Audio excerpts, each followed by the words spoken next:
Hello, everyone, and welcome back to the final day of the final weekend of this absolutely thrilling Anger Games 7 tournament.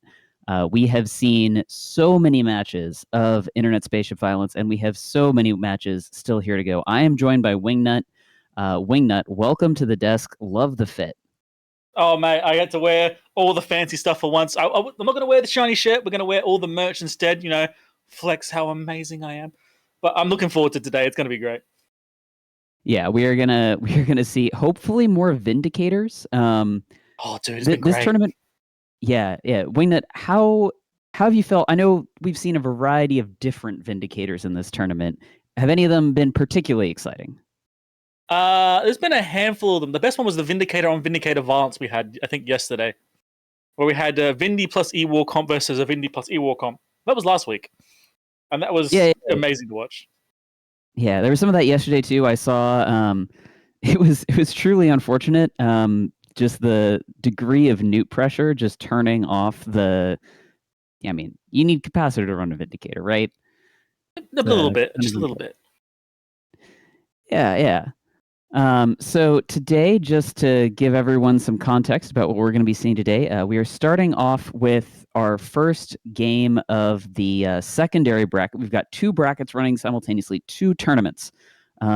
In the primary tournament, we have teams fighting for a bunch of money and prizes. In the secondary tournament, which we are about to see today, we are starting off with the game between Test Alliance, Please Ignore, and If All Else Fails. So this is going to be one of the losers rounds. It's an elimination match. The team that wins gets to stay in, and the team that loses will go home. But they will go home with a lot of tournament experience and some skins, which we'll be talking about a little bit later. There's some good teams in the loser bracket too. This could be great to watch. Oh yeah, no, it's funny because we call this like the losers bracket. There's two losers brackets, right? Yeah. Double loser. Yeah. So we've got this, and then in between these matches where we're getting through the losers rounds, we're getting to the point where we start getting to the best of rounds of this tournament.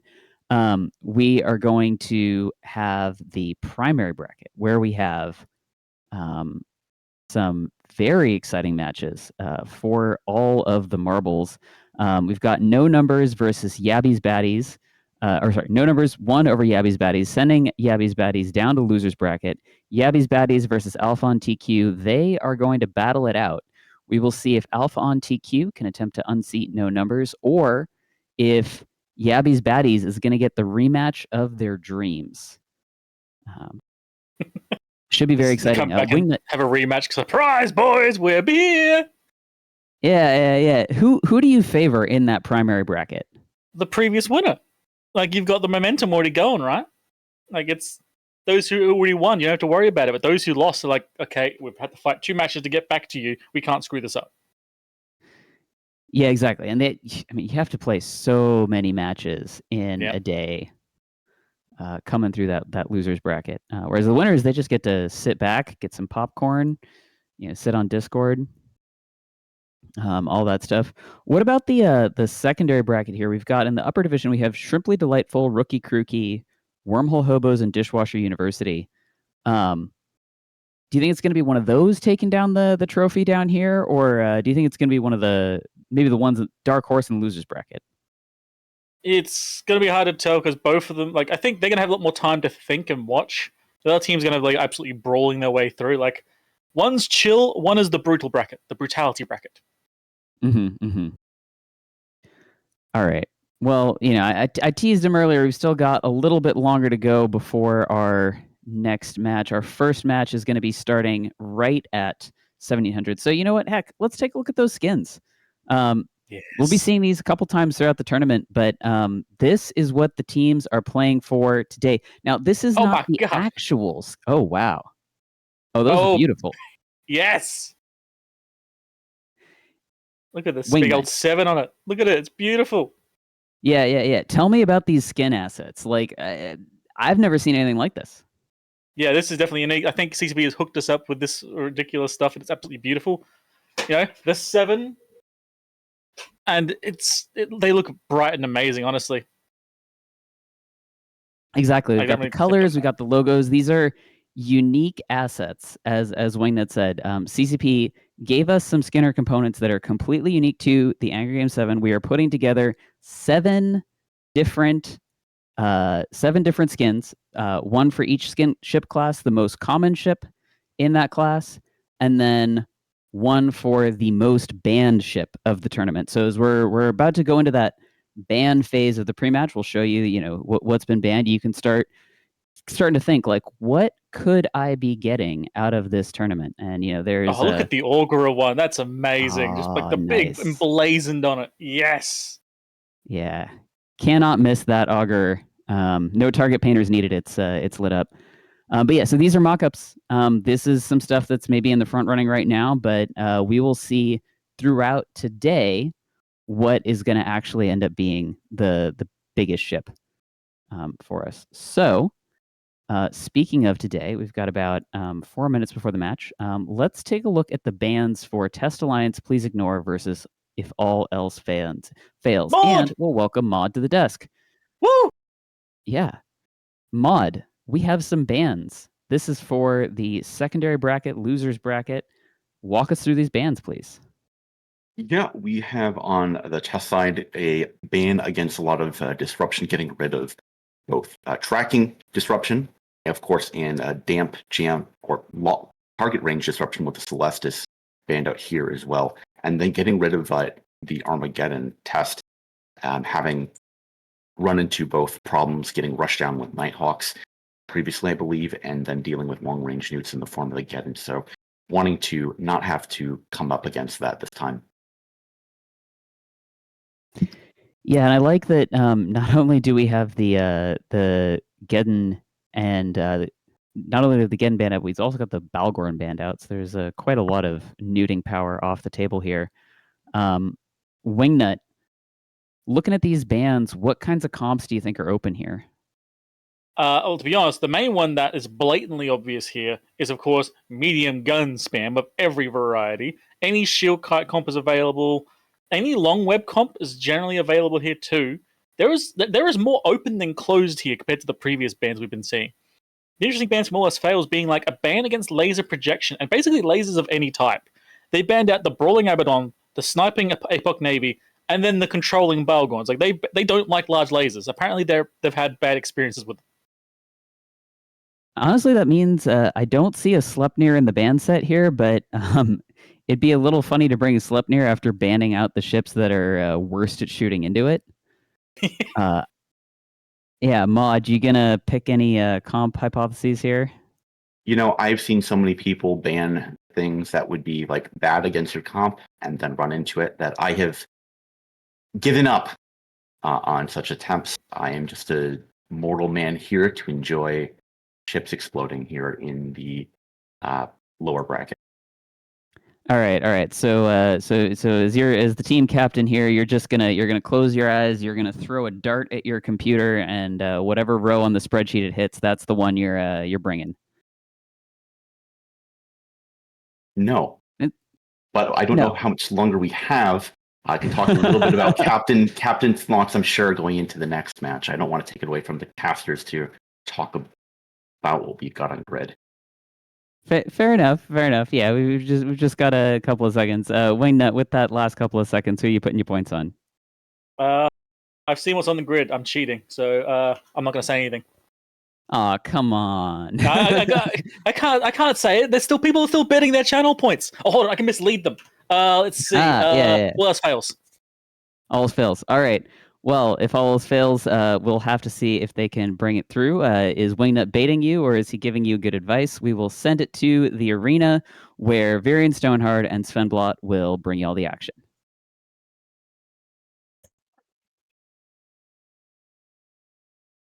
Hello, everybody. My name is Varian Stoneshard, joined by Sven Blot for the first match of today, the last day of the AG7 tournament. And we're going to start it off with an absolute fire match here, a Rush versus Rush. Sven, what do we have on grid? Yeah, 2 rushes, both using Sleipnirs in the top end. One big difference is one is using an Osprey and the other is using double scalpels. So we'll see how that turns out.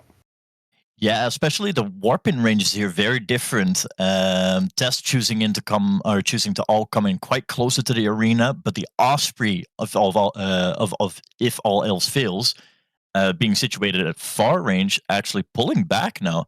Interestingly, we see Tess rushing in, whereas if all else fails, is pulling back. The people basically not moving. Yeah, Test has that They both have Loki, so they can both do some amount of range control, but probably it's going to be easier to rush in rather than kite away. Yeah, you'd think they're trying to see if they can get a good opening for positioning here, but they've essentially kind of just left this people behind and allowed everybody to ball up and gang up on him. He's not yet dying, but he is taking big chunks of shield again and again, kept up by his Osprey though. They might not be able to break him with this Osprey just flying completely free, pretty close. Yes, Feeples are forced to come in a lot closer, though, which will put them in danger if they decide to ball up and start going in for a fight now. But for some weird reason, it looks like the Scalpels have significantly overshot their target. The Scalpel of Dante, now dangerously close to Debs and Slepner. Burnt microwave rice Loki, way past his people in the back line, maybe trying to put some pressure on this Osprey, but everything is, positionally speaking, kind of going to shit here. For sure. They are going for this Osprey with the Kisril and the Sybil. That is super important, but losing a Loki for it is going to be really tough. You say that. In the meantime, Devspar's own Loki, also in 40 or 60% is shield. Burnt microwave rice will go down. The Osprey of Kyra still surviving. He only has his people and a Kisril on top of him. He will eventually go down, but that's not too much DPS. And that's giving him damage. The Sybil dropping low. Loki being repped up to full while this Osprey is still alive. Both this Kiz and this Moa putting into half shield. Okay, Osprey is now taking more and more chunks of damage, but in the meantime, despite the Scalpel still being on grid, they're just pounding through the shield tank on the Kisril here. Sebastian is not going to last much longer at this rate. Kira's Osprey, for some reason, despite being surrounded, still hanging on for dear life. 30%, 20% shields now, still struggling. Living Doesn't way longer look than I like expected. Stackle to me, so at one point he might just be able to run away here. Outliving 2 DPS ships from the enemy. That's absolutely what you need for your Logi in a rush. You don't need to live forever. You just need to live long enough to win the trades. I'm actually surprised. This Kisril was holding onto this Osprey. Osprey does now eventually go down, but it's taken him so long to kill it now that outside of the Sletner and Moa, as Feeple's about to drop, they have very little DPS left. So even if their Logi's still alive, the Moa, not famously known for having a ton of DPS, it does have really good shield resistances, though, so it might not be easy to break. It's just a matter of they're getting can to a they get enough stage where DPS off the grid here quickly. Yeah, they are getting to a stage where once this Caracal starts to drop, once the Caracal's gone, they might not even have enough damage to break through these ships with the Scalpel still alive. So they should really look as to when is the right time to go for the Logi swap. Critically, they took quite a lot of time trying to go for the Sveeple, but they've now abandoned it in favor of going for the Slepner. If the Slepner does break, though, there is very little damage left on the side of Test Alliance. Slepner going down, occasional shield ASP boost charges. going on. Slepner's still Down to chugging armor. armor here. Looks like it will go down. Okay, just Moa and Swivel for damage. The Slepner, using its ASP, might honestly be able to reload its ASP between the time it runs out and goes into a hole. If all else fails here, going to show that even with Logi on grid, it doesn't matter as long as you just have enough DPS. Somehow able to break for the famously incredibly strong tank of a Slepner. Their own Slepner is now going to be comfortably tanking the Seeple that's left here. I thought they lost here for a second, but somehow just broke straight through the tank of the other Slepner. One thing I think that's important to note is that they have a Cerberus, and it looks like it's a ham Cerb, and that's a super high amount of damage at a pretty decent amount of range because it gets that super high range bonus. It has a bonus specifically to kinetic damage, so it hits right into the hull of that Slepner, and hits for a lot of damage. Yeah, you never know what the case is with the fits as well. You see some of these matches where they hold on for dear life and somehow they last the entire match where they should immediately die. And then sometimes you shoot at somebody, they forget to overheat their modules, and they just suddenly die. Now it's just the cleanup phase. They're bringing down this scalpel. No Jets Person in gone. local, but for some weird reason, I don't anticipate the Scalpel is going to manage to win it out for the team. You know, if he picks up a warrior that someone abandoned, can go on to solo the rest of the team. And there's There he Jeffs. goes. With that, we'll take it back to the desk.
Welcome back. Very well done to If All Else Fails. If All Else Fails, continue to rush on forward and just blow the heck out of your enemy. So very good job there. One of the things that's interesting, it's a rush mirror, but it's a rush mirror where the teams made some slightly different decisions in their compositions. Wingnut, what kind of trade-offs were the two teams making? So the team that won, All Else Fails, brought a much more tankier version of the rush, in my opinion, because the opposing team did something I'm not a fan of. Like, I don't like Kisriel in rush because it is the squishiest thing on grid. Like, I always say the whole thing of, kill the thing with the highest DPS with the least tank. And the Kisriel is like a giant glaring neon sign saying, kill me first. So, like the other team they brought a Cerberus, they brought good tackle ships. What do you shoot? They're all tanky ships. They even brought an Osprey to make sure it's tanky stuff. Was it Osprey? Yeah, it was, yeah. Yeah, it was an Osprey. It was an Osprey on one side, and then it was the double scalpels on the other side. Moderator, how do you feel about the double scalpel setup? We see the Osprey a little bit more commonly. Yeah, so a lot of the difficulty that we have with the double frigate Lodge, and it was a bit of an issue in this match, is that you have to be in close, and you have to make sure that you're close enough to actually rep the target of primary. And oftentimes, the scalpels themselves are 10 MN fit or 1 MN fit, so they don't have the agility to keep up with the speed of whatever has rushed in and needs repairs, and that was the case this time. I think double scalpel can be valuable, but it is a lot of points, and typically the scalpels and are not always as powerful quite as the armor versions of those ships. So Lethalia, Deacon Nuts, because you have to commit mid slots that would otherwise go to tank to things like a propulsion module, to capacitor injectors if you're getting neuted. So there's a bit of a trade-off there. Yeah. I see Twitch chat saying 51% really thought Dead Alliance was going to win. Test Alliance, we've seen them do okay. They just don't do okay when they have CCP Jotun attempting to beam vibes in their direction. But yeah, I said it. You're in Twitch chat. You can't say anything about it. But yeah, very very interesting match there. So, obviously rush mirror, it can be a little bit close. Was there anything, Wingnut, that could have been done to maybe get Test to take the win over If All Else Fails there? So they kind of tried it. Like, I'm going to call out Soldarius in the Sipple. He did amazing work trying to tackle the Osprey, and he kept his transversal up the entire time. Like, he got onto it. But the Kisriel then got onto it and then immediately died. So it's like, they did the right moves. If they had the right comp, in my opinion, it would have done a lot better. Yeah.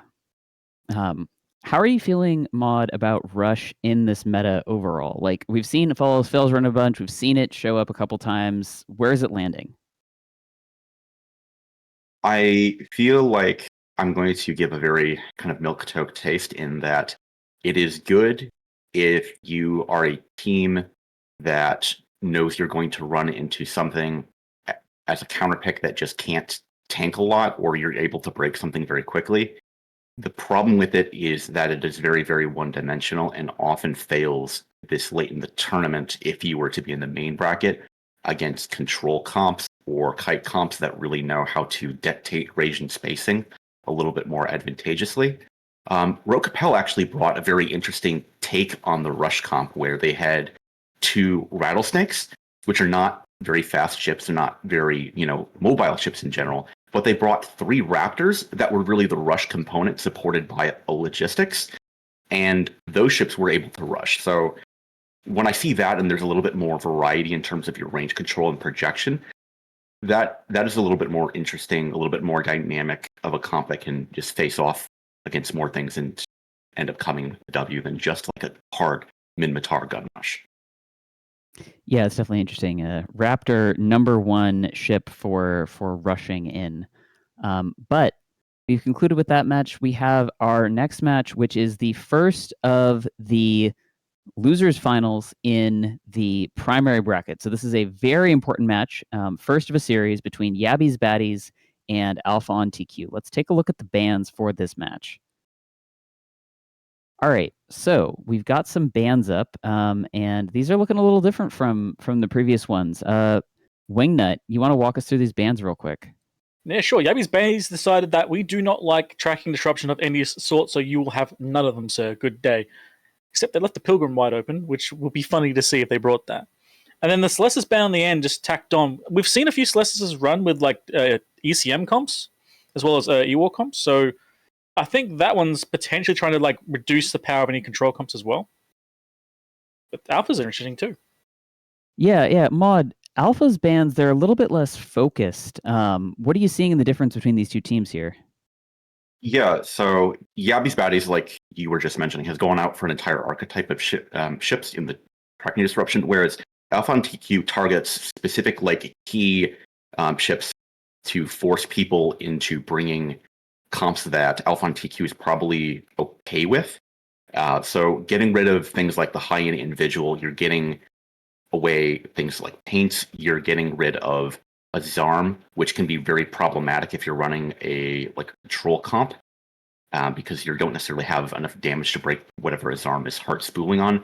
You're getting rid of the Tholos, which is going to be a problem again for a lot of control comps, a lot of battleship comps, because it will just dot and apply damage over time that you might not be able to sustain. And the Rodiva is just the little brother again of that Zarm, and that ship is particularly effective if you do not have ships that can really rush after it, because it will spool up into the effectiveness of a Guardian, right, for just the points of attack when logistics.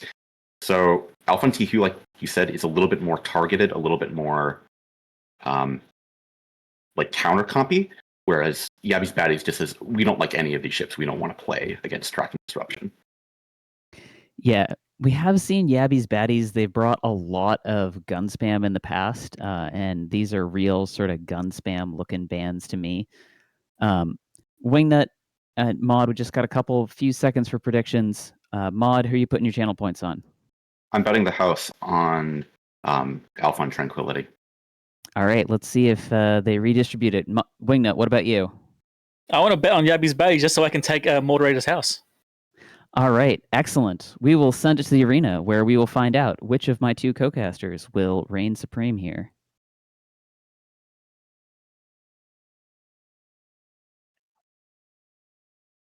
Welcome to the arena. I'm Svein, joined by Varian Stoneshard. We have a match very interesting between Alpha on TQ and Yabby's Baddies. Yeah, Yabby's Baddies now coming in with a fairly standard setup we've seen quite often, just a 6 DPS gunship, medium spam boys. Meanwhile, Alpha on TQ coming in with a little bit of an interesting setup of the double Armageddon Navy issue, compensating the heavy points they've invested in these battleships in the Ashimu with T1 Friglogy and a Nereus. Yeah, the Now, you might newts think from this Nereus... Ashmu and Go the ahead. newts from the newts from the Ashmu and Gen Navy are going to be really strong against all these gunships. But we'll see if those Inquisitors can tank the damage. So much long range prediction damage. Yeah, the real big problem here is you need to get those newts on target quickly. If they don't quickly start shutting down some of these DPS boys, you will lose your Inquisitors. Trying to keep up your transversal against 6 damage boats is just very difficult to manage, and it only takes a couple of good pot shots to kill a T1 Logic Frigate. Yeah. This Inquisitor's okay. He's holding now. They're starting to clip this Augurer. Augurer's probably gonna be able to pull out of range of the clip,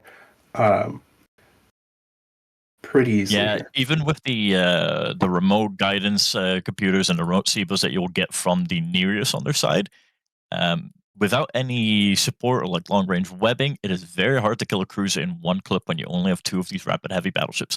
The This Ashmu Ashman's being Mything pushed can now down take a super hard. huge beating. I will note that there are remote tracking computers. There are no remote guidance computers because consistency is not key. It's actually dropping down just the Inquisitors to hold it up. Not enough. Critically, though, this Augurer is going down. That is a huge trade to make. At this point, I would be quite happy taking out an Augurer for my Ashmu. For sure.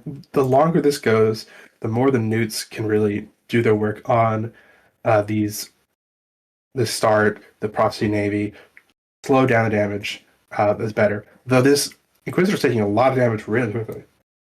Yeah, that's the danger with these T1 logistics frigates. They need to very quickly get on top of each other, make sure they're repping each other. They are close enough on range. They should be able to keep each other up. That's what I was saying earlier. 6 of these damage boats. It is very difficult to keep T1 logic frigates alive. They have It only takes a all a small cloud of mistake in warriors. positioning.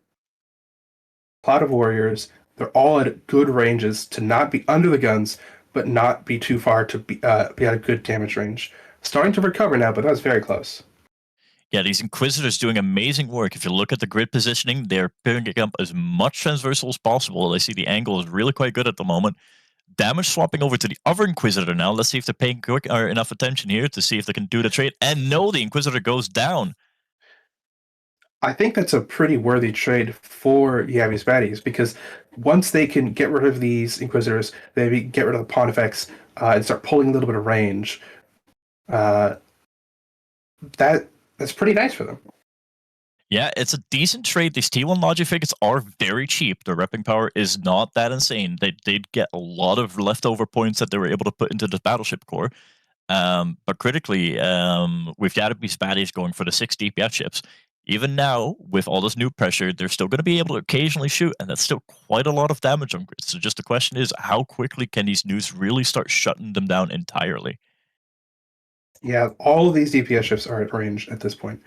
Still, this Harbinger probably still within newt range, but the rest of the ships, free of newts, just applying their damage, chipping this Armageddon Navy down at range. Yeah, the question really is now, what exactly is the fit on these Armageddon Navy issues? Rapid heavies do have quite a lot of range, and with faction missiles loaded, if they do have local guidance computers, they will be able to hit out comfortably to like 80 kilometers. At which point, the damage options for these medium gunships is very limited.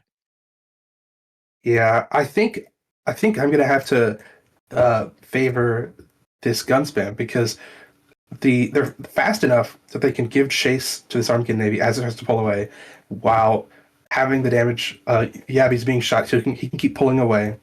He can get to a boosh around. He's not really in a ton of danger at this point, whereas Warpout is going down really fast here. It looks like the reloads ended though. More missiles now going into Yabi's Harbinger. Warpout slowly just about inching into Hull here. If he's able to MGD away from these drones, that might save him a little bit. Question is if he can survive in Hull long enough to manage to make it to this MGD beacon and actually pull off a jump here. Harbinger about to pop a couple more missiles here. Looks like the Yabi survived just long enough to pull out of missile range, force a swap to the Exec Navy, which is going down pretty hard. Looks to be in range of both of the ANIs. Yeah, everybody's pulling to different sides of their arenas now. You see with the limited missile range, I think most likely Dexter is shooting into Kropotkin. The Exec Navy's going down. Now, question is, if they're able to save Warp Out here, oh, no, never mind. Spoke There he too goes. soon. The lingering damage of these long-range guns still just able to chip away at them. The Harbinger probably will pop very soon. The question is if Dexter is able to chase down these remaining targets on his own and get enough damage here. Let me take a quick look This at the Harbinger points difference. is still being chased by these heavy drones very, very slowly, but probably not going to be shot by missiles for quite some time. It looks like they're just clearing some points here. They're hoping that they can just get rid of this Nereus, get rid of this Pontifex, and just win off of points. Yeah, my math skills are not quite good enough to check, but if this Pontifex does go down and the Prophecy Navy and Astarte are both alive, I believe they do have a slightly bigger than 25 points difference, which means no I believe they overtime. do. Yeah, I think right now they would go to overtime, but if they can kill off this Pontifex, they would be safe from it. Especially if this Harbinger somehow still manages to live on, but somehow the Astarte now taking massive chunks of damage. They're going for a very different game plan, realizing this Harbinger is just too far away and is comfortably MGDing around, trying to see if they can manage to clip this Astarte, who's probably been on a good bit of new pressure, maybe not able to run this local tank that much longer. We still have about 45 seconds here, I think. Yeah, the question is, the Harbinger's will been he shooting all the drones clip? on him. He's probably not going to get out, but this Astarte, I think, is just going to die here. He went in for the Pontifex too close to the ANI and just took all the damage, took the entire clip. Going into hull now. How many missiles are left in the tank? This is going to be incredibly close. I don't see any more chunks coming in. Is that it? Is that going to be it? 36% hull. The Harbinger holding on at 25% hull. They need to kill this Pontifex, though. If they don't kill this Pontifex, they go into tie-dye. They go into tie-dye. And under tie-dye, this ANI... Oh. No. We can't do math. We cannot do math. The Harbinger and the Astarte clutching on for dear life and managing to bring them the win for Yabby's baddie. What a nail-biter at the end there. So close. All right, with that, we'll take it back to the desk.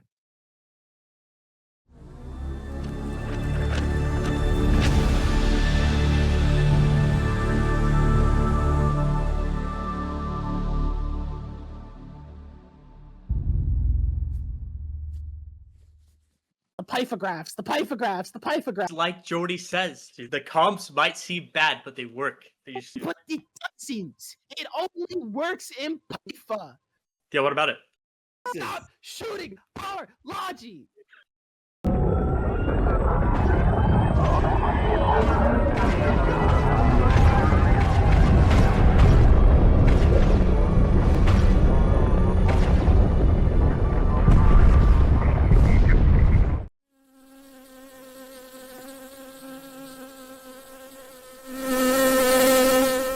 Makes me want to log in. That's inspiring there. That is inspiring. Thanks, Rand. What's you guys feel loved and appreciated right now?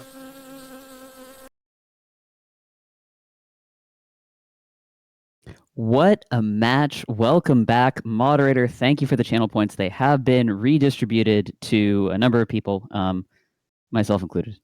I was a Yabby's Baddies believer there, and it looks like only 21% of Twitch chat was a Yabby's Baddies believer.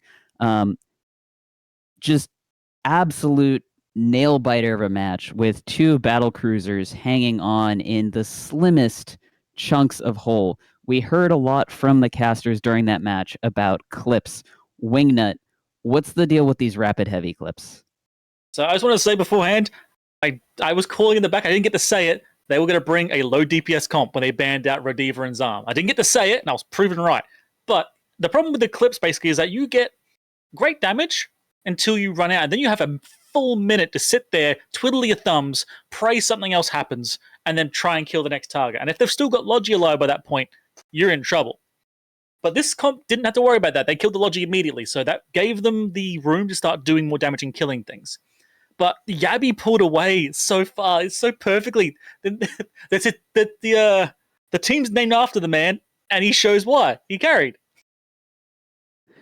He sure did, and was just hanging on there shooting. I saw him like shooting the ogres for dear life. I'm sure many of us in small gang situations have been there.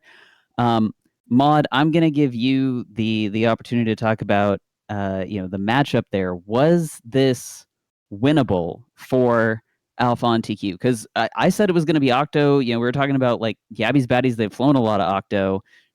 They knew this was coming. What was their path to victory here? Yeah, so this was almost a bit of a counter comp coming from THL into specifically what Yabby's Baddies brought. I don't want to take anything away from Yabby's Baddies, especially after a match win, but they've kind of been a one trick, specifically with this medium gun comp, to the point where they actually lost yesterday because no numbers hard picked against them, and they just had a paper loss where they could do nothing against no numbers, also paper numbers on Tranquility. Unfortunately, it seemed like there was maybe a bit of a misplay by General Hungary's Inquisitor once he went down. The Inquisitor Logic went down, and then you have less HP on your Armageddon navies, respectively, as a result. I think that by and large, Nith did the right thing, pushing down, getting tackle onto the Augur as quickly as they did.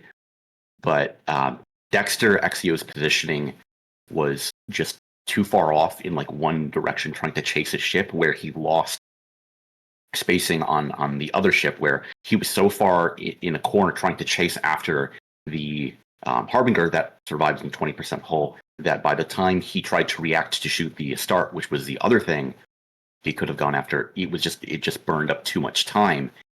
And had either of those ships died, it would have put us in an overtime scenario that would have been within 25 points, and THL would have gone on to win that in overtime.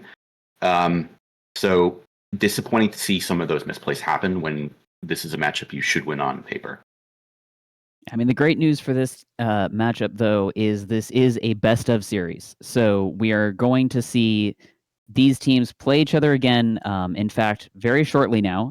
They're going to be just right on to the next. But first, we're going to see Bless the Cranes down in Africa versus Space Art back to the secondary bracket.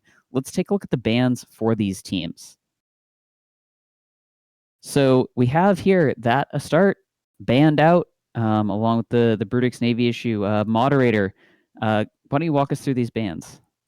Yeah, so when I see anything like an Astarte ban off of the rip, along with the Brutix Navy, it says I don't want to deal with two of the medium gun spam comps, especially when I also see it paired with something like Curse ban. It says I don't want to deal with disruption or like any sort of and I want to possibly bring a low damage possible control setup. Like when you said, that's why you would ban Rodiva, Zarm. And then we see a lot of rush and webbing ships banned on cranes down in Africa. So anti-rush, anti-kite as well, with scimitar ban as well. It's also, and this is kind of interesting to me, all of these are Minmatar ships. Like, I'm honestly wondering if this is like, and Wingnut, you can tell me if I'm crazy here. Is this like a ban out the ships that lasers are bad against kind of situation here? I think they're just not getting tetanus shots. But I think what Maud said exactly is the Rodiva Zarmad ban is pointing out we're not bringing damage, or at least not the biggest amounts of damage. We're bringing something that needs to pressure through you rather than break through you. Then again, that could be a bait. Like, we've seen that occasionally people have baited that. So, The other curveball it could be is that we'll see sometimes people ban an entire like race of ships specifically so you can bring ECM. But know that I don't have to bring any of that. Yeah, when you're getting jammed, your Vindicator's getting jammed again. So that will happen. That'll happen. So if you don't have to worry about Minmatar ships because you banned out all the good ones, you can be like, hey, I'm bringing Caldari jammers, I'm bringing Galente jammers, I'm bringing Amar jammers. We don't have to deal with any of that. And how bad would it feel, Wingnut, for your Vindicator to never be able to apply damage? Please, why would you trigger me so? Moderator, please. We're not traumatizing members of the desk, unless it's really funny. But yes, no ECM bans, could be ECM. We will see what the teams have brought and hand it over to the casters to fill us in on our wild speculation. Ooh.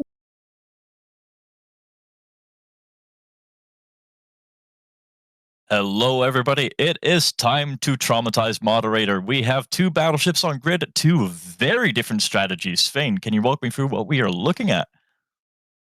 Yeah, so they both have some of that medium long range damage, but they both also are bringing battleships. One is bringing the close range, high web, high damage Vindicator. The other with a Scorpion.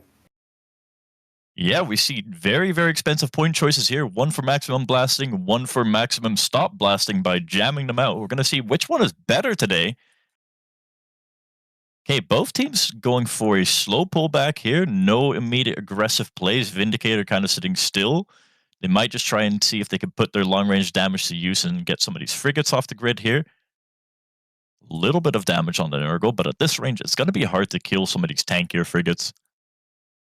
Both teams are also running Tech 1 logistics. They have an Augur with the Vindicator and double Frigate Logi with the Scorpion. So both are pretty vulnerable to the opposing teams. Yeah, this Nurgle and Vengeance will prove very important. They can put a lot of damage onto this Inquisitor and Navitas if they're left unchecked towards the end of the match, so getting rid of those is a very smart call. Arbitrator newts also would be quite strong against a frigate, whereas the Ashmu, the Scorpion, can obviously shut down this Augur quite effectively if they're able to do anything about the ranges here. So for now, they're all just going to look and see for an opportunity to start making some plays for distance here. Some people close to the MGD beacon in the middle, like the Vindicator of Sir Furbag. But we see Blessed Canes quite spread out. No significant push being made yet, though. Now we do Looks see like the they're Absolution starting and to dive. Vengeance charging in. This Vindicator is just sitting all the way in the back. Not sure. I think it's lining up for a boosh on the Scorpion. I think it's waiting for the Scorpion to. It's aligned to it. It's on the center bridge. I think it's waiting. It's booshing now at the Scorpion. Behind it, then probably burn back Scorpion in is for the Scorpion. about 70 kilometers from the MGD beacon, so he will land behind the Scorpion effectively, meaning he's going to have to U-turn as soon as his MGD completes and try to charge in for the Scorpion. Let's see if they've The Ashmu noticed is it on right time. there, though. The Ashmu, not right there, but the Ashmu is close enough that it might be able to stop the Vindicator from burning in. Oh, Vindy is unfortunately not a very slow battleship. He is immediately charging in for the Scorpion. Ashmu is not pushing in fast enough to intercept him. I think this Vindy is going to get on top of the Scorpion unmolested, which is going to be very dangerous for him. Yeah, there's the Vindy webs, and here's the danger. This Scorpion can't jam the Vindy off of him. If he's jammed, he can still lock the Scorpion, so there is nothing they could do to stop him from blasting into the Scorpion now. Yeah. Nurgle of Dragon also slowly dives taking more Nurgle on damage him. in the background, but Yeah, the dive the Nurgle onto the Scorpion. The Nurgle taking damage, probably going to go down here. Not the Og, not enough, but that's fine. If you trade a Scorpion for an Nurgle, you're super happy. getting rid of these frigates is a very good call, though. It does defend the Inquisitor and Navitas, making sure that they can try and keep the Scorpion alive. But keeping a Scorpion alive under the blasted damage from a Scorpion from a Vindicator is not an easy task. This Augur doesn't have a ton of mids. Might be just permanently jammed by the Scorpion. So that's another really good reason to get rid of the Scorpion is once the Scorpion's down, you're free to actually rep your team. Yeah, we see the rest of Blessed Crane's trying to make an attempt to get rid of this Augur, but he's not taking very significant damage just yet. The Ashmu is in newt range of him. So they might just be banking on shutting him down with capacitor, and no, they are trying to kill him. It's just not growing as fast as I would have expected. Yeah, the Ashmu can just burn over, start webbing him. They have all the Harbinger Navy and Prof Navy can hit a pretty decent range. They can force this Augur in, and now that it's forced in, just go down and kill it pretty quickly. This Scorp not taking much damage at all, honestly. Yeah, the Inquisitor is taking some good damage from these drones surrounding him. He's got a cloud of berserkers around him. Curiously, the Vengeance is only now just pushing in to try and help out, but I don't know if that's going to be enough. Argus is going down. So the frigate launch have burned in right on top of the Scorpion to rep it. And normally that makes you super, super vulnerable to the Vindicator because it has those super high strength webs, so it can just web you down, swap to you, and kill you. But because it's sitting on a Scorpion, the Scorpion can just jam it back, and then the only thing it can shoot is a Scorpion, and the Logi is free to come in and rep at full potential. Yeah, the Vengeance was helping out their Augury earlier, didn't come in to try and help kill this Inquisitor. I think that might have been a vital mistake here. Now, this Inquisitor is still holding comfortably, and somehow the rep power from this Inquisitor and Navthos has actually been good enough to keep the Scorpion alive. Yeah, now it's just picking up the pieces. They've gotten rid of the Logi, they've gotten rid of the tackle. They still have the damage, but it seems that damage is mostly controlled. It makes me wonder, the Scorpion might have been a pretty good bait fit here if he's got just nothing but newts in the high slots there. I don't see any missiles coming out from him. So it might just be that together with the new power from the Ashmu and the new power from the Scorpion, this Vindicator is struggling to get damage out. I don't see any active blaster effects going on right now either. I don't think he's even shooting. That's a good point. The Scorpion is not really bonused for missiles, so you can just run a ton of newts, and that's a lot of pressure. It defends you also. You're forcing people to shoot you, and then the newts punish them for doing that.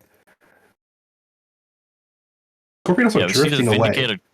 Vindy is trying his best, but I still don't see any blaster effects going out. So despite being, I'm sure he has cap booster fitted, but somehow he's just getting zapped immediately, unable to really get any damage off the grid anymore. Yeah, he's been nuked so hard. His web's turned off, and the Scorpion just burned away, out of danger. And now that he's held down by other ships, the Scorpion's sitting at range, permanently jamming him. He's kind of useless. The most painful spot to sit as a blaster battleship is being neutered and effectively crippled, dead in the water. I still don't see any blaster effects going on here. So the faster cycle times of these medium newts on the Ashmu, combined with the newts from the Scorpion, I think, just keeping this Vindicator absolutely crippled. Vindy is now saying a local, lol, let me get to the beacon, please. Abso can go, but let me try an MGD. I don't think they're gonna let that happen, though. This Vindy is destined for the junkyard, not for the boundary. We'll see if the Abso goes for the Edge of Glory. He's currently webbed, so... Well, if the Abso is trying to go for the boundary, he's unfortunately facing the right direction, or the wrong direction, and might need a quick tutorial on where to find boundary.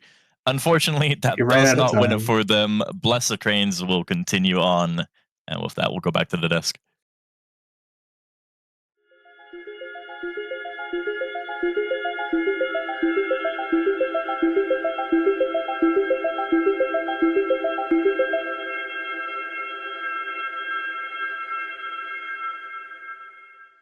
Yeah, look at the MJD from Vargas of Toke behind the. Where is he going? Yeah, good beat. Good bump, good bump. Let's see. Hold on. No, went inside or outside. Oh, he just got bumped. Is that going to send him off? Yep. See you later, buddy. Good fucking bump. I love you.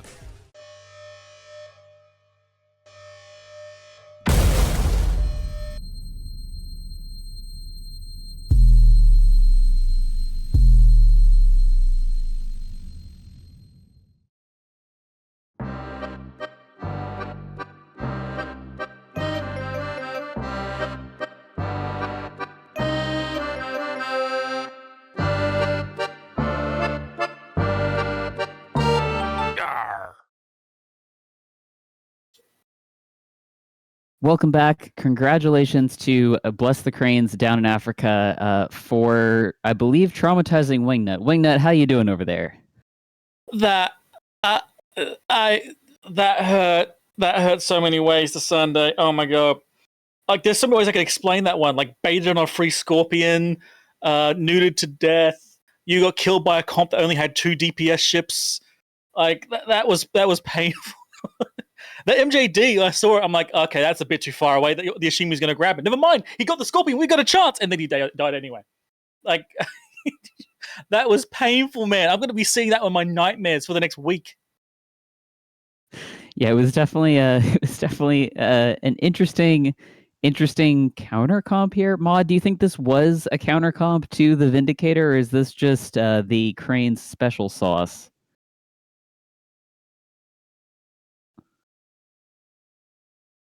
Oh Muterator!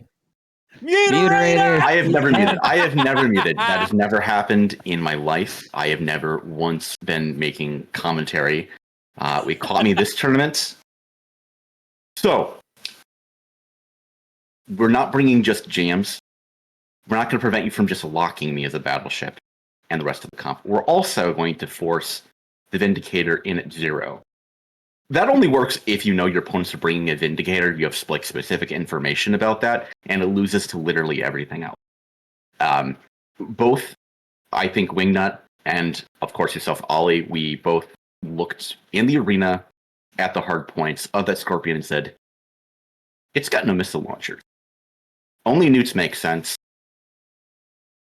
Ashimu had mostly newts, which also makes sense. So very low Ashimi had damage no guns comp. as well, so Yeah, very low damage comp, but it was enough to break the logistics that auger, and then once it fell, the rest of the core fell. The battleships that they were priming, they didn't even have damage to break through the battleships. But a match win is a match win at the end of it.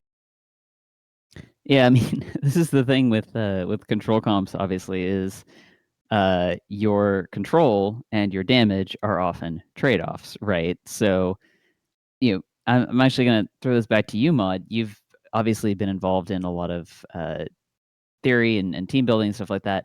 How do you know when you've made the right balance there between not enough, enough control, enough damage, ability to kill things? How do you get that exactly right? Sure. So what you do is you go into the scrim season ahead of time, right? And you create a spreadsheet, as EVE Online players are known to do.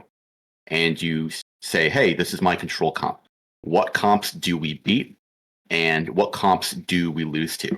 And then you ban everything that you lose to.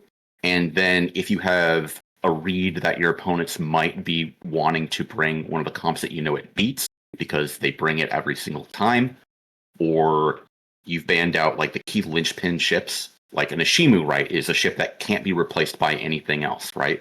If you ban out like an Ashimu, you ban out certain other things, and I'm not trying to spoil anything that people might be bringing in the main bracket yet, but if you can run these control comps against specific teams, or you can only lose to maybe like very high skill piloting against like your control comp, then you know to bring it.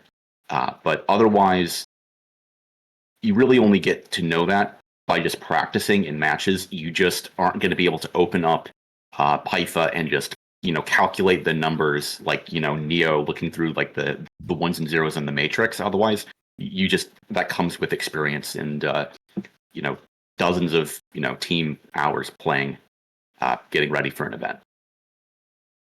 Yeah, definitely. I mean, I think that's, as you say, that's what a lot of teams are getting out of the scrims here.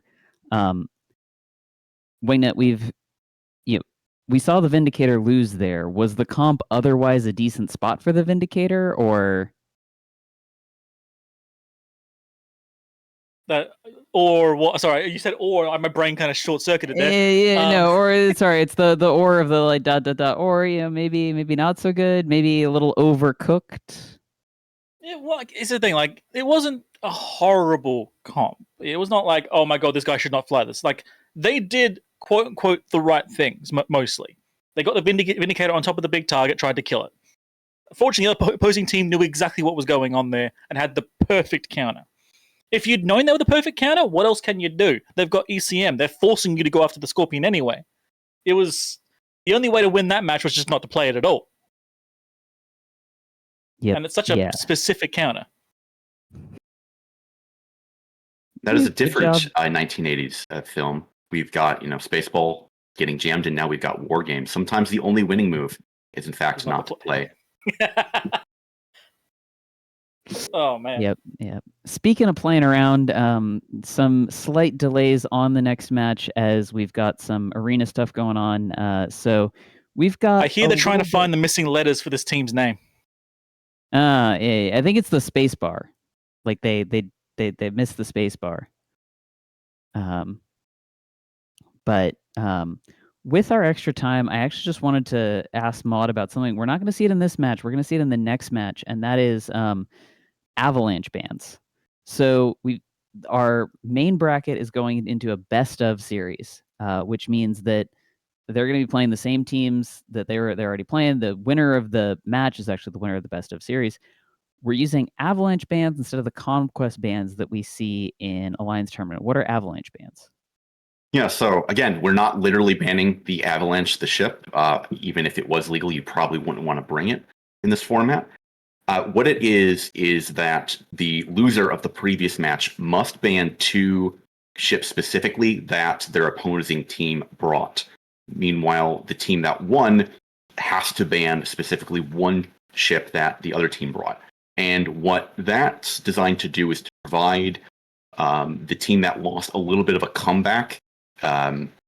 You get like an extra ban, and you can try to use that as a mechanic to target now a total of really 7 bans, because you will be able to have the normal set of 5 bans. Both teams get their 5 bans. It's just these 3 bans, 2 for the losers and 1 for the winner of the previous set that get to go ahead. So you get into these situations where if it does go to, a 1-1 and you have 6 potential ships banned before you even go into the match, and then you have another 10, you have up to 16 ships banned, and things get very, very wonky because you now have almost entire archetypes or entire cores that no longer work, or maybe there's 1 or 2 ships that you need to bring, but they're just banned. So you have to really have a deep bench of theory crafting to have viable comps that go into these best series. And this is where you start to see the teams with like very high level theory crafting be able to pull that back. I'm hoping that these baddies, either they can show more of that and not bring just 1 ship setup, but maybe bringing just 1 ship setup will work for them, because it's been working for them all today and yesterday. We'll have to see. I would like to rename the bans, by the way, from Avalanche bans to tilt bans, because you are tilted by that ship and you don't want to see it anymore. Even for the losers. I don't want that ship. We're going to come back to this. We're back on track. I want to take a quick look at the regular bans for Caldari Intramural Space Team versus Soda de la Sol. Just real quick here. We've got some pretty classic bands here: Curse, Aneros, Guardian, Sleipnir, Loki, Zarmaz, Hugin. Based on the bands alone, Wingnut, who are you putting your channel points on? Probably Caldari Intramural, just because the Armageddon Navy and Apex Navy ban seem more specific than the rest. The rest are just screw all that stuff bans. All right, Maud, you? Yeah, I'm going to go for Soto de la Sol. Nice. Logistics haters, love it. We will send it to the arena, where our casters will bring you all the action from these 2 teams.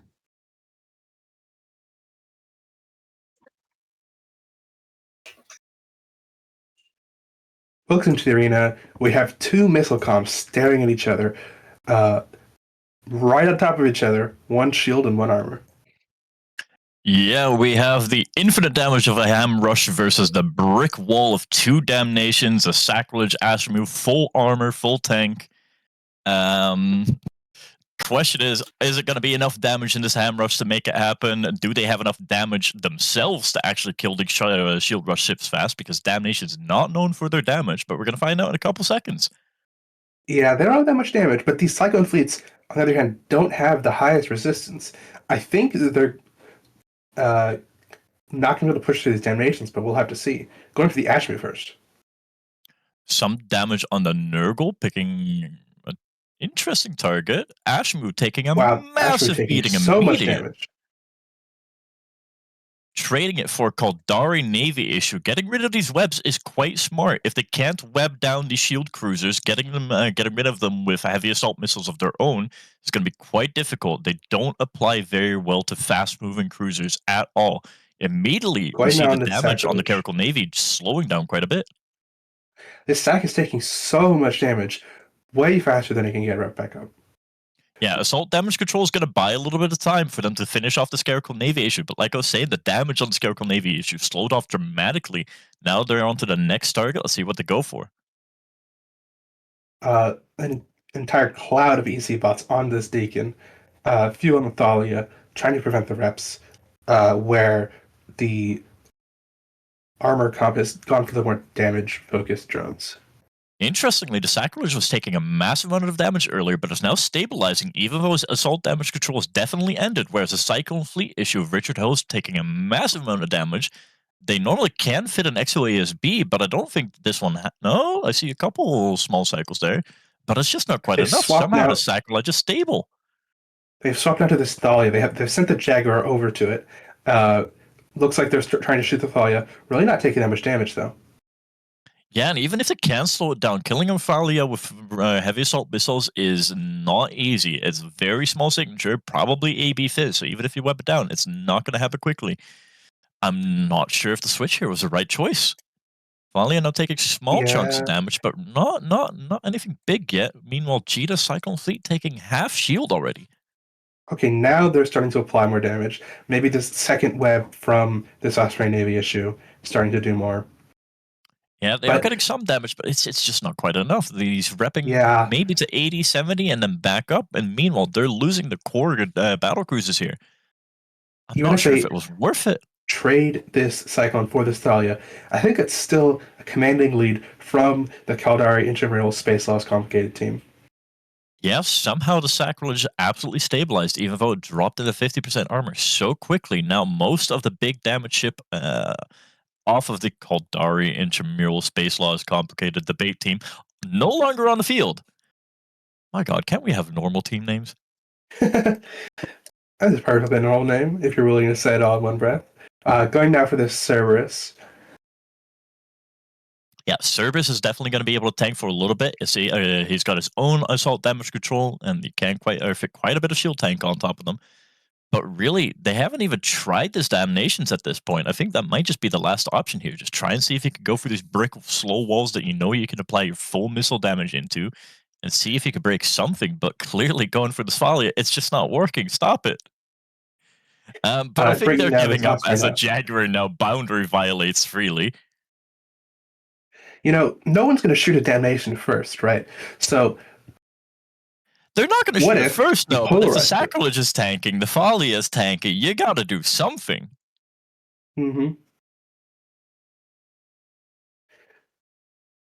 Just clean up here. They're going for this Serb. Leaving the Osprey for last. You know, this missile comp, not a ton of damage, but still enough to push through the entire comp without going for this Osprey first. Yeah, unfortunately, with the Ashmood dying so quickly, chasing after the Osprey was going to be a very difficult task. They could have tried to send the Nurgle after it, but they decided not to. Osprey is now running off into Narnia. I think he's trying to make an attempt for the boundary as well, and if he goes for the MGD beacon here at full speed, he might, for one of the first times I think I've seen, actually set a pretty decent boundary record here. Does he hit it? We have no, he does not. Go for the boundary. Maybe it's not quite familiar with how to do it yet. Okay, he's going for the second try. Unfortunately, that means he's lost out on the speed that he could have had if he just managed to hit it while he was going at full charged up speed there. But we'll see if he can make a decent distance. Okay, there goes the MGD. He's not hitting his micro warp drive, it looks like, so he's not going to go that far. He's just going for just an average jump, not an amazing jump. A respectable 191 kilometers, losing them the match, sending Soto de la Sol, or Caldari Intramural Space Laws Complicated debate team further. And with that, we'll take it back to the desk.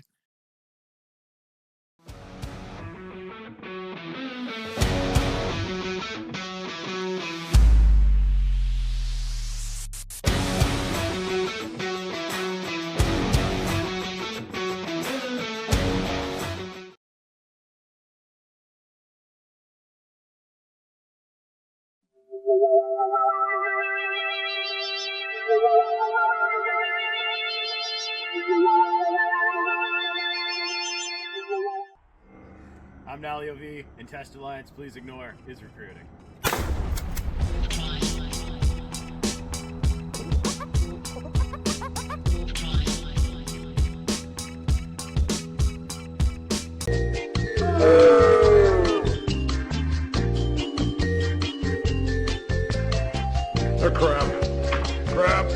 Crap. Mega crap.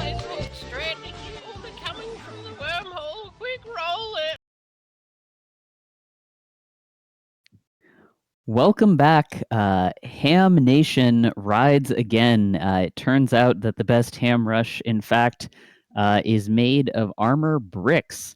Wingnut, we saw the red team there just be completely unable to make any progress on the brick tanks of that armor comp. And you called out something interesting about the drones. What was that about? So, to start off with, Caldera Intermural Space Lords Complicated Debate Team, whatever, they brought full DPS drones. So they knew that we're going to be at Broad Zero, we have to bring everything, which is fair. They could have gone for Logi drones. They're a very tanky comp. It would have been a reasonable thought. The opposing team brought nothing but ECM drones. Now look, in TQ, ECM drones are fucking disgusting. But here, they are very situational. And I did like the math in my head, and like they lost about 500 DPS worth of drones there. Or potentially, Logi drones to tank harder. Like, if they had got that, maybe they could have gotten through. But admittedly, Sacrilege, Damnation, like these are all tanky ships. They're all bricks. Yeah, it's tough. I don't think the Logi drones could have saved them. I think maybe you're right. Yeah. Like the DPS drones would have been maybe the key there. Yeah, Moderator is using a Tech 2 cloaking device at this time. Bloody covert ops. They're always sneaking around in system. Exactly. I'm expecting a Sino to be lit, and there we go. Right there, hot dropped. Oh no! On the EVE Online Calvin deck. Scram, so FC what do? CCP Jotun with the best line. If you think about it, this is kind of a camera muterator, and I think that is actually the best perspective here. So we've seen indeed two nice, quick, refreshing rush comps, but now we are going to turn our eyes back to that main bracket, the second match of Alpha on TQ versus Yabby's Baddies. For those of you who are just joining us, Yabby's Baddies is up 1 in the series. They brought a gun spam, and then, as Moderator explained, got some stuff banned out. We've got a little bit more time to talk because we're waiting for their pre-match procedures and all that. Mod, even with the Avalanche bans, do you think we're going to see another gun spam here? Well, we have the Avalanche bans specifically of the Brutix Navy issue and the start. It is possible, but if THL were to say, hey, we're going to now ban out Brutix, we're going to ban out Harbinger, we're going to ban out Absolution, you basically get rid of everything that makes that core work, and you could force their team effectively out of that. I think they're probably more effective bans than, just choosing every single battle cruiser with mid-range turrets, and you simply stick to your current banning strategy, and you just do that knowing that if they bring the same comp they brought against you last time, you just run that match back one more time, but they don't have an abs or they don't have a Brutix Navy issue, you win. Again, they probably even should have won that last match. I don't think if you're THL, you change anything you're doing. You just play better in the arena. Just be better, Lamau. Yep. Casper24 in Twitch chat is asking if the winner can bring the same stuff again. Winner, yeah, what Javon's explaining. You can't bring exactly the same stuff, but you're gonna lose a couple ships, but you don't lose all of them. Wingnut, as the loser in that, as Mod saying, THL can just come back with it. Do you think they should switch up their strategy, or maybe stick with what they were doing? I'm not entirely sure. I'm not in their position to say. I will say, trying to ban out the gun spam by banning out battlecruiser is not going to work. There is, sure, you can weaken it, but you're never going to stop it. It's always going to be there. Like, if you ban out Brutix Navy Stardate, they'll just bring Abso Prophecy Navy or Hub Navy. It's always there. The only way you can really ban is maybe trying to get rid of the Logi cruisers, and even then, you're not really changing much. So I think, in the nicest way, because they are better parts than me, just be better, just fly better, you'll kick their asses, probably. Yeah, I mean, that's the tough thing also about being down in the lower bracket here, is they've got to keep just being better, right? Like they have to win this series, and then if they win this series, they get to go on to play the actual series. Moderator, what's the difference, like, as the winners? I know no numbers are clearly just watching this. They're on their couch with their popcorn, whatever, on their Discord.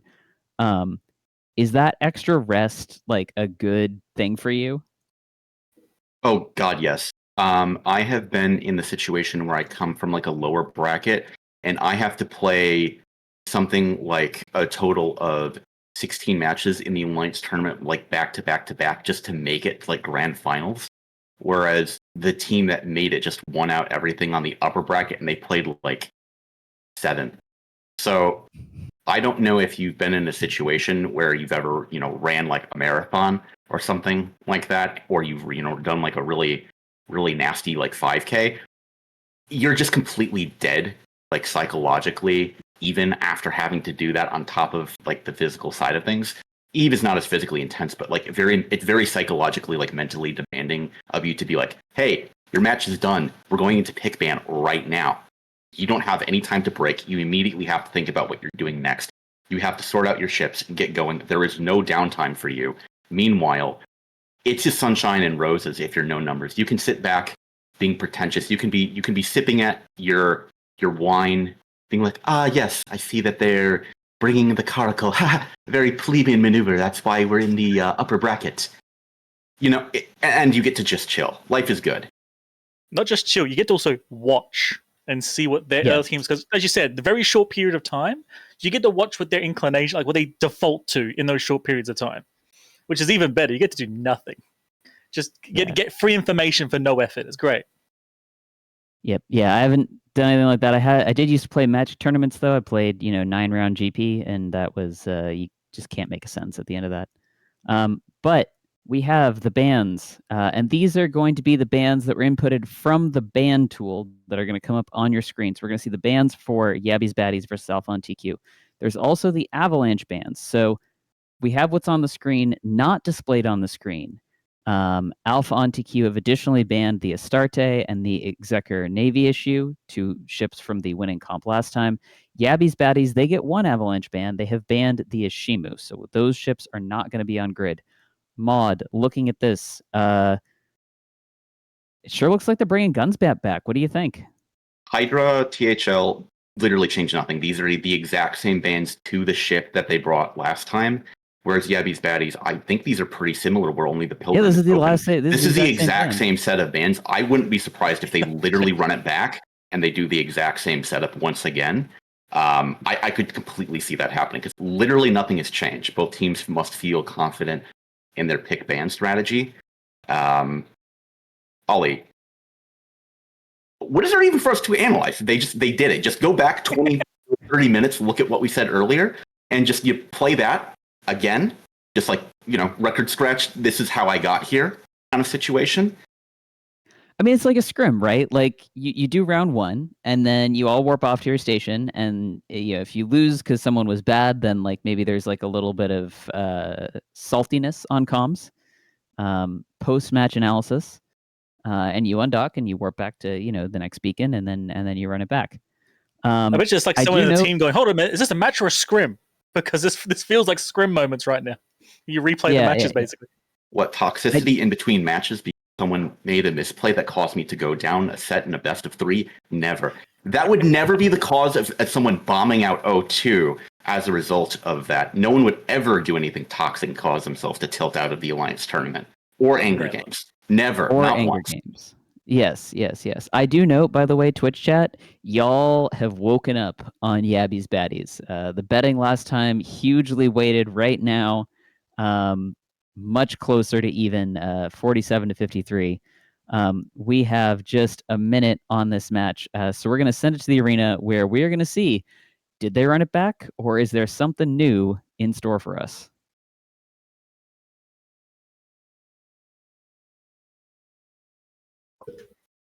Hello, everybody. Not only is there something new in store, there is something fascinating in store. 2 comps that we've barely seen before. A Falcon and Rook combo of Guardian and Absolution versus a Rattlesnake and Raven Navy pairing? Yeah, these ECM ships are going to be really, really effective against these battleships. They're not the biggest SIG. They can jam them out, protect their Guardian, which is going to be able to rep them pretty hard.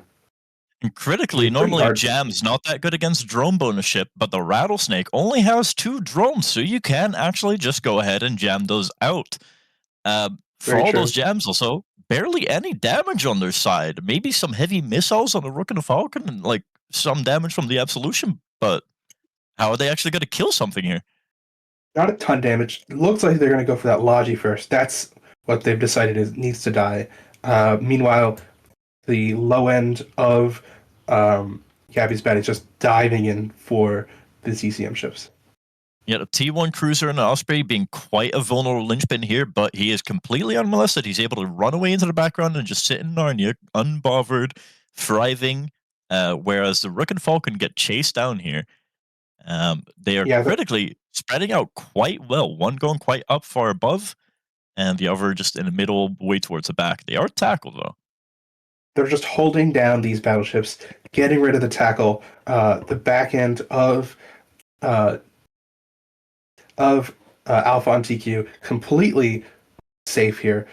Yeah, these baddies leader going down, though. A critical misplay here. The Osprey running away so far that it couldn't rep the Stork. Yeah, he was being shot, pulled away to save himself. In return, they just swapped to something small, kill it quickly. Osprey come back in, and swap back to the Osprey. A lot of damage somehow now breaking through this brick wall of jams, somehow pushing this Absolution down to 70% armor, now slowly stabilizing.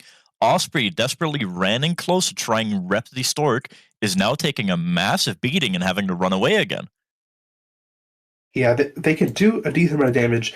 When between jams, they apply some damage, but as soon as they swap the jams so that you're forced to shoot a new target or swap the reps, they just fully recover. They don't have the snap potential to really kill anything quick enough here, honestly. Myth Hinken's Retribution doing some elite solo PvP, chasing after this Osprey. He will eventually tackle it. The drones on the Osprey and the Retribution will probably be enough to kill him here as he enters hull.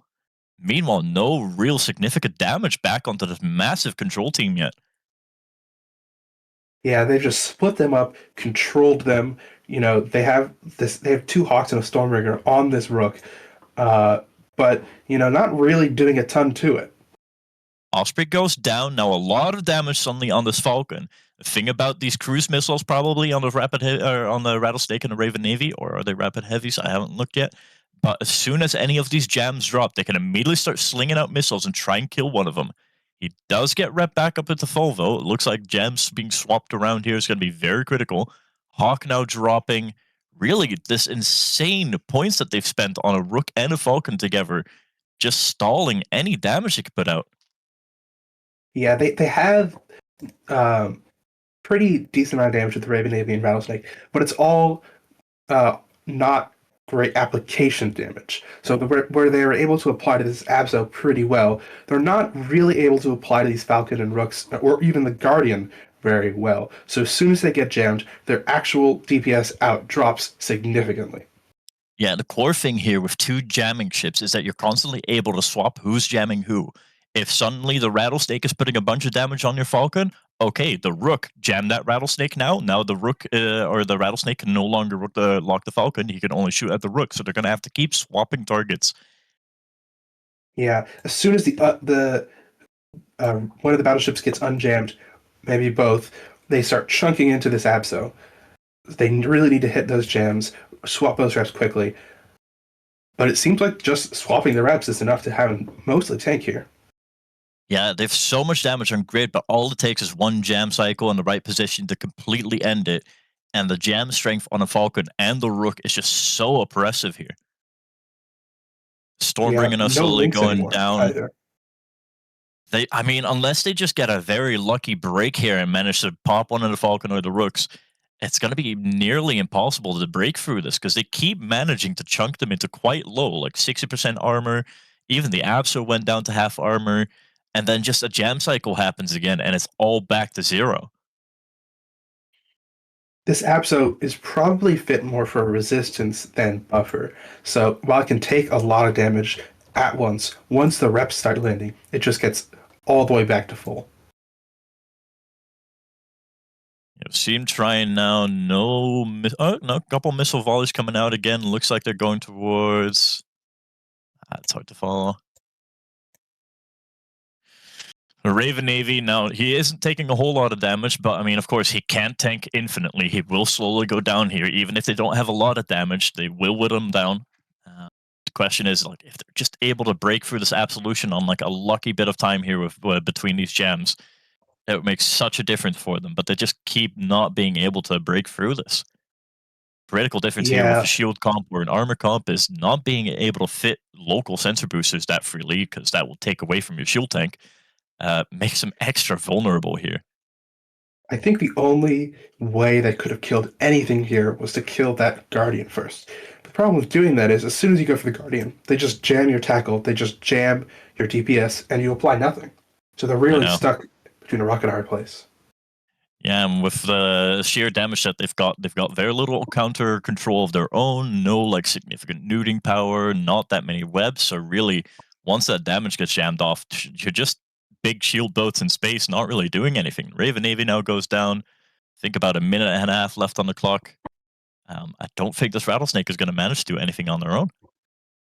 Yeah, he's probably just going to sit here, taking damage very, very slowly, being chipped away. Probably not going to die within the time limit. So he's just going to sit here and witness his loss. Yeah, GF's now going out in local. So despite the worries the desk had that this might have been a complete copy paste of the first match, we see a comp that was just barely seen before at all. I don't think we have only seen a couple Falcons and Rooks in general, but to see both of them in one match, I think that might well be a first. Both very strong. The reason you would bring two different ones rather than the same is you have points penalty for bringing two of the same ship. So even though they're very, very similar ships and do basically the same thing, with one being, I believe, slightly more tanky, you bring one of each just so that you have to pay less. Yeah, 5 seconds left on the clock. So that does mean Yabby's Baddies now losing this one. We're going to go to the third match of a best of 3 here, which will be in 3 matches later today. So with that, we'll take it back to the desk.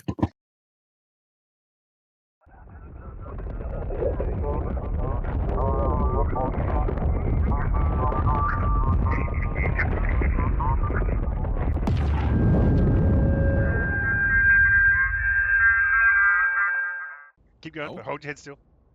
Oh, yeah, okay, sorry. Let me go right here. All right. You don't need none of that.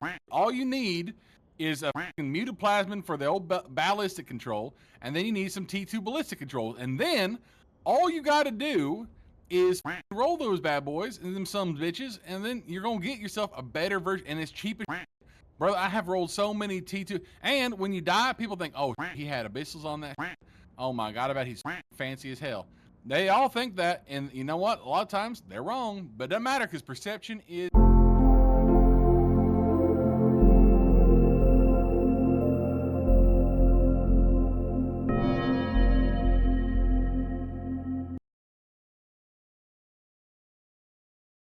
Welcome back to the desk. We have a tied series here, folks. 1-1 with Yabby's Baddies versus THL, aka Alpha on TQ. So, very exciting finale to that series, I'm quite sure. But I'm joined now by Corvus Onzo and CCP Jotun. Welcome. Yes. Corvus, we've lost Wingnut, but you're also wearing sunglasses. So I'm gonna, treat you basically the same person. I need someone to explain to me ECM. And perhaps have opinions on ECM in the Alpha on TQ comp there. How did that fit together? And did they see the rattlesnake thing coming, or was it just a lucky draw there?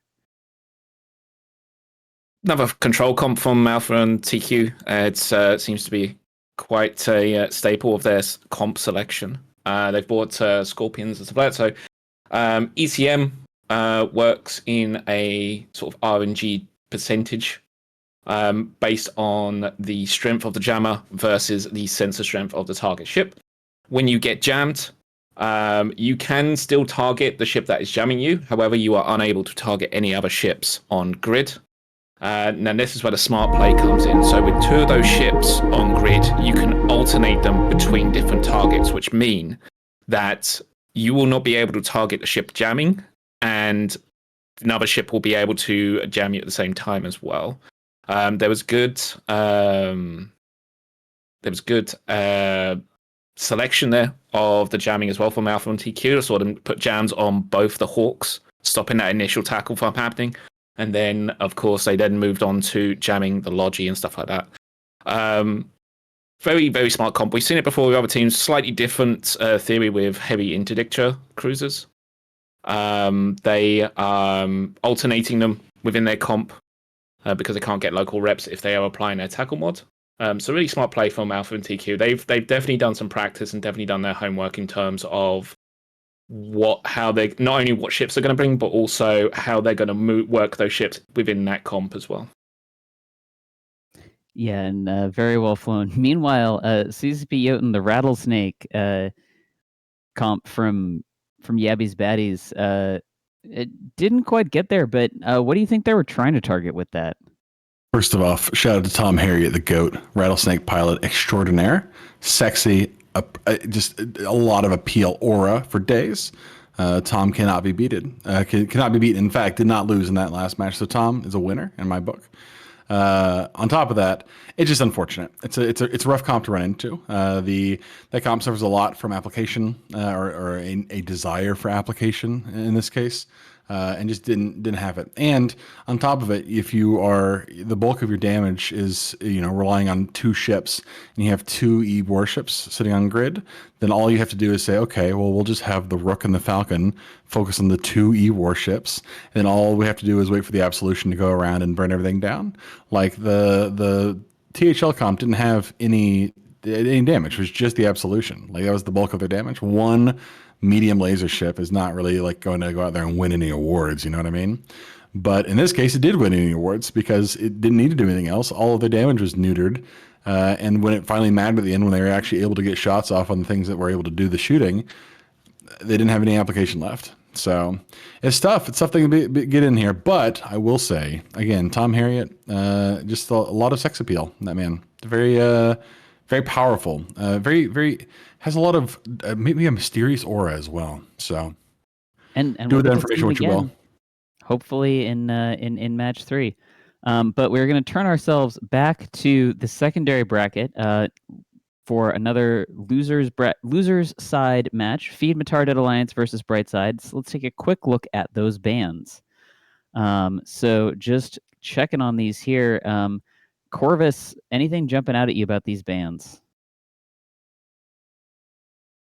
We're seeing a lot of T2 Logi boats being banned by Brightsides. They're the Scimitar and the Basilisk. They are not wanting the shield rush at all. I would say as well, Sentinel and Curse, I don't want TDs. So, I don't know, it looks like they want to go against a sort of rush comp, shield tanks, probably ACs. Trying to cover all the bases in the terms of what you would find on those comps. But we'll see what the other team bring. Yeah, and Feed Matar, meanwhile, they're banning out the Falcon Rook's little brother, the Blackbird. CCP Jotun, what sorts of aura are you getting off these bans here? I don't give a shit about the bans, LARS. I'm looking at the comps on grid right now, and this is some unhinged comp play.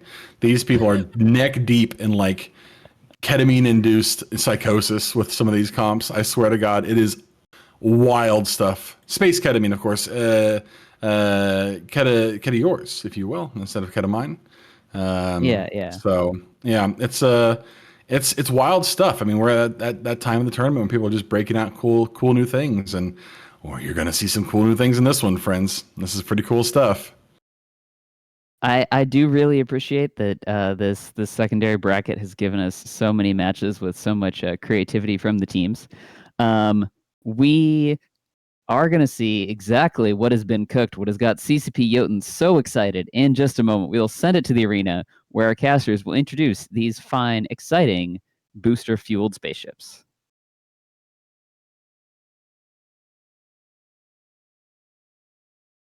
Welcome back to the arena. We've got a new set of commentators here with me, Nuke, Michael, and with Tian, and we have two very interesting comps on grid here. Both sides wanted to field their big, beefy battleships in this one. Yes, this is lovely to see. Balgorn Kronos going against the Barbaroga fleet. Going to be a very exciting match. The logic difference is also going to be really interesting. Inquisitor Navitas on one side and the Guardian on the other side. The Guardian will do a lot to keep the Barbaroga up, but we will see if it can actually tank the Kronos. Especially under Balgorn nukes. It's important to remind all our viewers that even though we do have two Marauders on grid, no, they do not get to Bastion. That would be a little bit too strong. But we are moving now, and the Barbaroga is mostly just sitting there at the start. He's pretending he's in Bastion.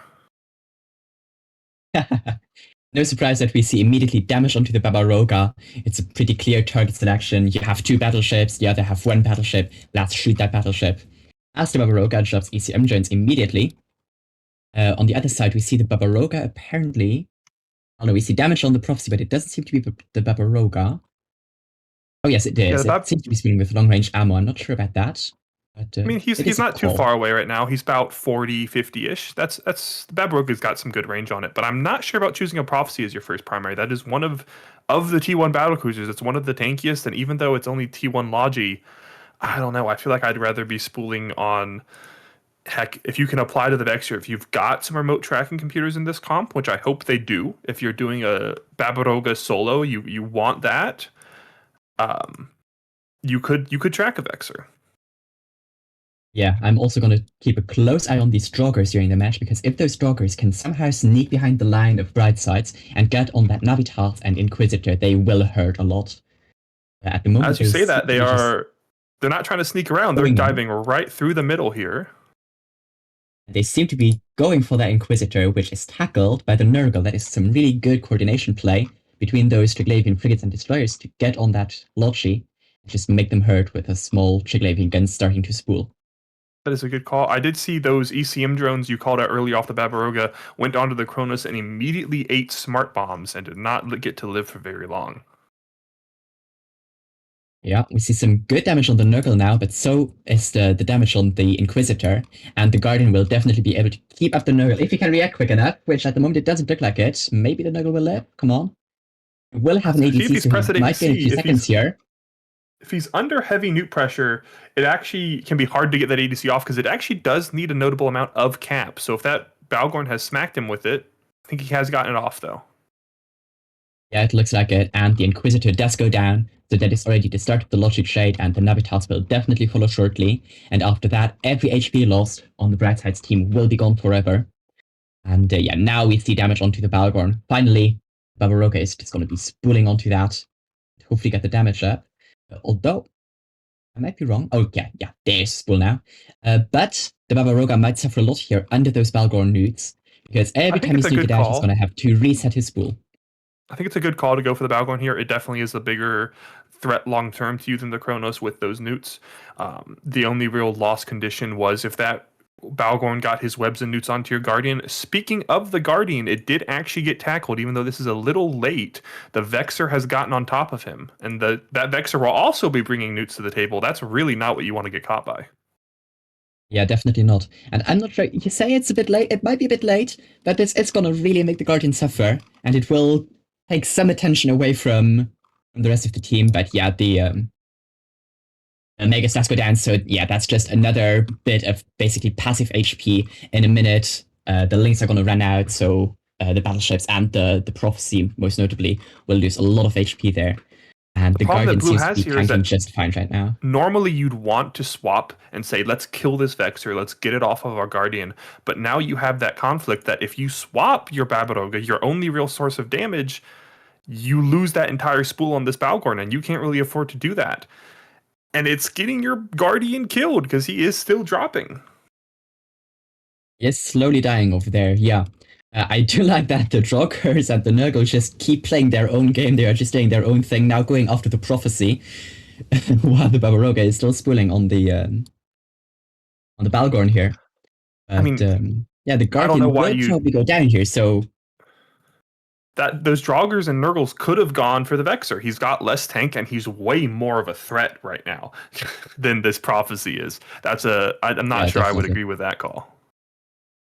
Honestly, if the Guardian dies here, it is still anyone's game. Like, the big chunky core of the Brightside's Doctrine is still intact. The Balgorn is wrapped up back to full armor, and the Chronos is barely even touched yet.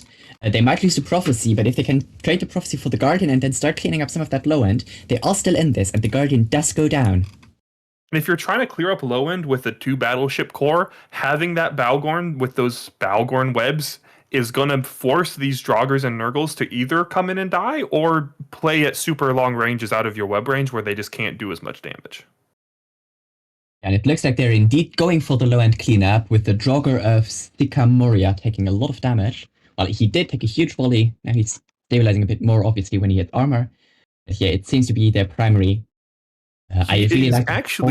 He was sitting still for a minute there trying to loot the Prophecy, and that moment of sitting still can get you smacked by those battleship guns. Lit Goblin Brain. But yeah, as I said earlier, it looks like the Draugrs are now going for that Vexor, which we can see is dying rather quickly, so they might have been able to save the Guardian if they had gone for the Vexor instead of the Prophecy at that certain point. And it looks like the Draugrs are now paying for that, because Sika Moria seems to be dying rather quickly here, and will probably the problem with going for the Vexor is Isolita. Now he's going to tackle you back and make you easy pickings for the Kronos and Balgorn to shoot at. It's still not taking over. Damage so quick. Yeah. Now I see damage onto the Kronos, just a lot of switching targets here. I'm not too sure about that call. We now also see the... okay, well, actually the Kronos is... Wait, what? He's taking damage but the Barbaroga is shooting... Wow, okay, the Kronos does not seem to be very tanky, but he might have some good active tank, which we haven't seen yet. There it is. Oh wow, he is fully into his active tank. He has invested all into that. This Vexor is still alive somehow, as he seems to be making his way down towards the Nurgle, which looks like what is being shot now, or maybe the Pontifex. They're spreading their damage a little bit here. Yeah, the Nurgle damage is only by the Smart Bomb of the Kronos. The Vexor finally does go down, but they are losing the Pontifex for that. Now it's just going to be the Nurgle and the Devoter as a last low end, and then it's just going to be the Barbaroga against the World, and the Kronos is tanking at the moment. Not having those armor links anymore when it comes down to this BS versus BS battle is going to hurt a lot. You'd really like to have those links with how strong links are. And now we see all the damage onto that Nurgle. After that, I'm not sure if you want to spend any time on the Devoter. I would just go for the headshot, kill the Barbaroga, and after that you're good. Let's see what actually happens here. If the Devoter I would do the same. Ignore. Getting muted. They put some shots into him here. Yeah, but they are probably thinking damage. of the overtime here as well. Since we have gone into overtime. Now it's going to be rough for that Kronos. He has to really manage his active tank. I hope he did not click reload on that answer, but I think he might have, because he is dying quickly. No, there's the active tank. Yeah, that is going to be really rough to time your active tank here now in the overtime. I don't think he's going to hold it here now. Speed. And that's close. Definitely hitting now. Yeah, the Kronos does go down. Now it's Devoter and Barbaroga versus Balgorn. This is definitely a nail-biter match. Devoter now is it's just going to be the 1v1, Balgorn versus Barbaroga. This Balgorn did tank earlier after his Logi died, so he also has some local tank. I see big purple bars left on both sides of this. I do think I favor the Balgorn here, because that newt pressure is going to be hurting the Barbaroga at this point. He's been under heavy newt pressure this whole time. The funny thing is, yeah, okay, if the match stays like this for the next minute and both can tank, which I don't think the Barbaroga can, but if they would both tank, Brightsides would still win this by 3 points. So yeah, now the question is, can the Barbaroga stay alive for that much longer? I don't think it can, and even if it can, it doesn't matter, and I don't see it killing the Balgorn here. It's not even shooting right now. He's not spooling. He's just completely capped out. I see one shot every once in a while coming off of his gun. Yeah. I bet this is when you're asking your teammates, you're saying, check your lost mail. Did you drop cat boosters? Did you drop cat boosters? If you did, where's your wreck? I need those cat boosters fast. Yeah. Yeah, now with 50 seconds left in the overtime, I think the Barbaroga is going to die here. And he's still doing a good job to staying alive. I don't see it happening right here. And I just want to say this was some really good execution by Bright Sides. Not panicking there at the beginning when losing some of the trades, but actually managing to pull that back and get that Guardian down and manage to get the win in this match. That's some really good playing. Absolutely.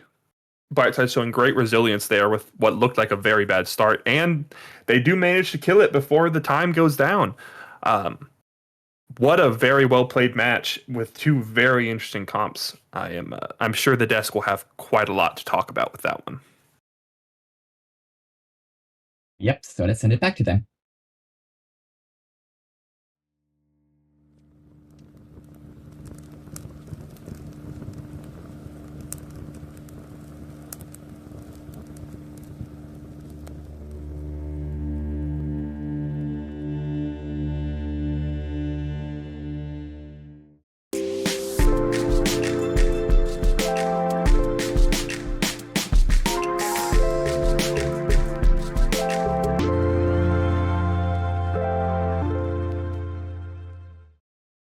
I'm gonna die, Cyrus. I know. Okay. I'm watching you. I'm making it exciting. Cyrus, this is not funny anymore. I think it's pretty funny. I am in Hull, Cyrus. Oh, you really are? Yes. Reload you again. Rain, are you in the armor vagabond or something? No, I've got Axel ASP. And polarized guns or what?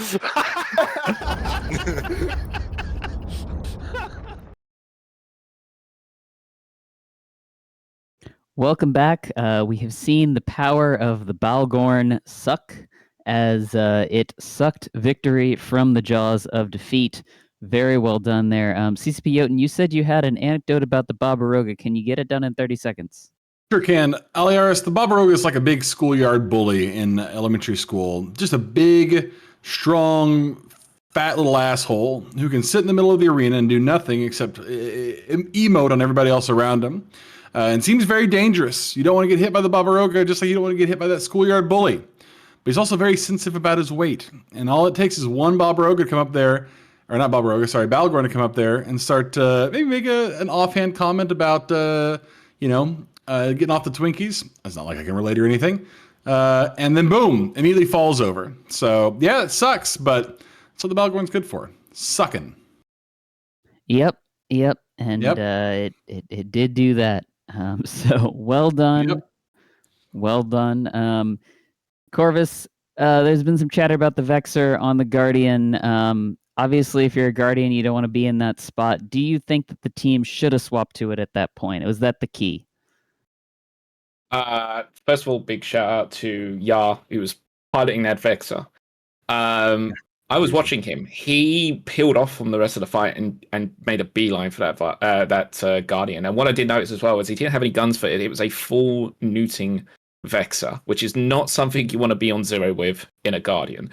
So yeah, could they have switched to him? I think so. But then again, I don't think they were expecting a full neut Vexer. Like Blaster Vexer will take a good while to chunk through a Guardian with its T2 resistances. And if you have full neuts, that's going to really ruin not only his remote rappers, but also his local rapper as well.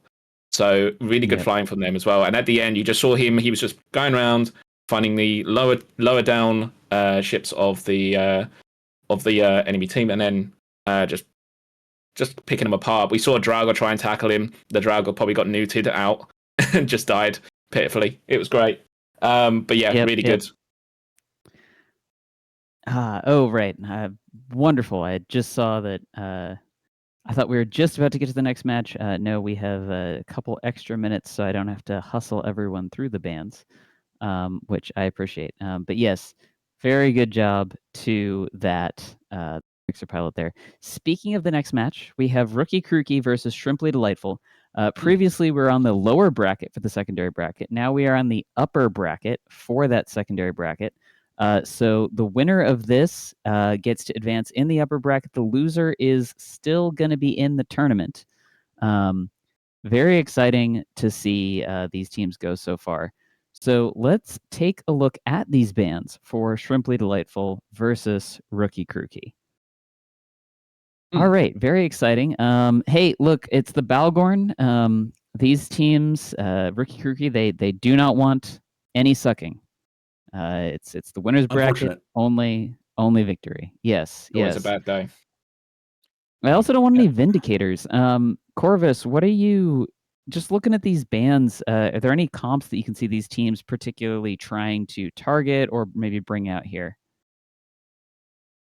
No, I think the Orthrus ban is interesting.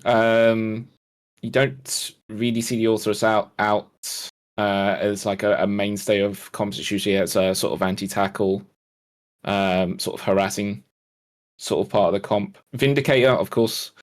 Everybody's crying in Wingnut because no Vindicator this game, sadly. Nurgle is a very good tanky ship, so they don't want any harsh small tackle. It also is pretty good at actually killing smaller stuff as well. And the Guardian and Tholos. I don't know. I'm not sure what they're going to bring. It'll be interesting to see. I'm looking on grid now, and I'm not going to reveal anything, but it looks pretty interesting. All right, very exciting. We will send it to the grid, though, so that everyone can see what is going on in this match.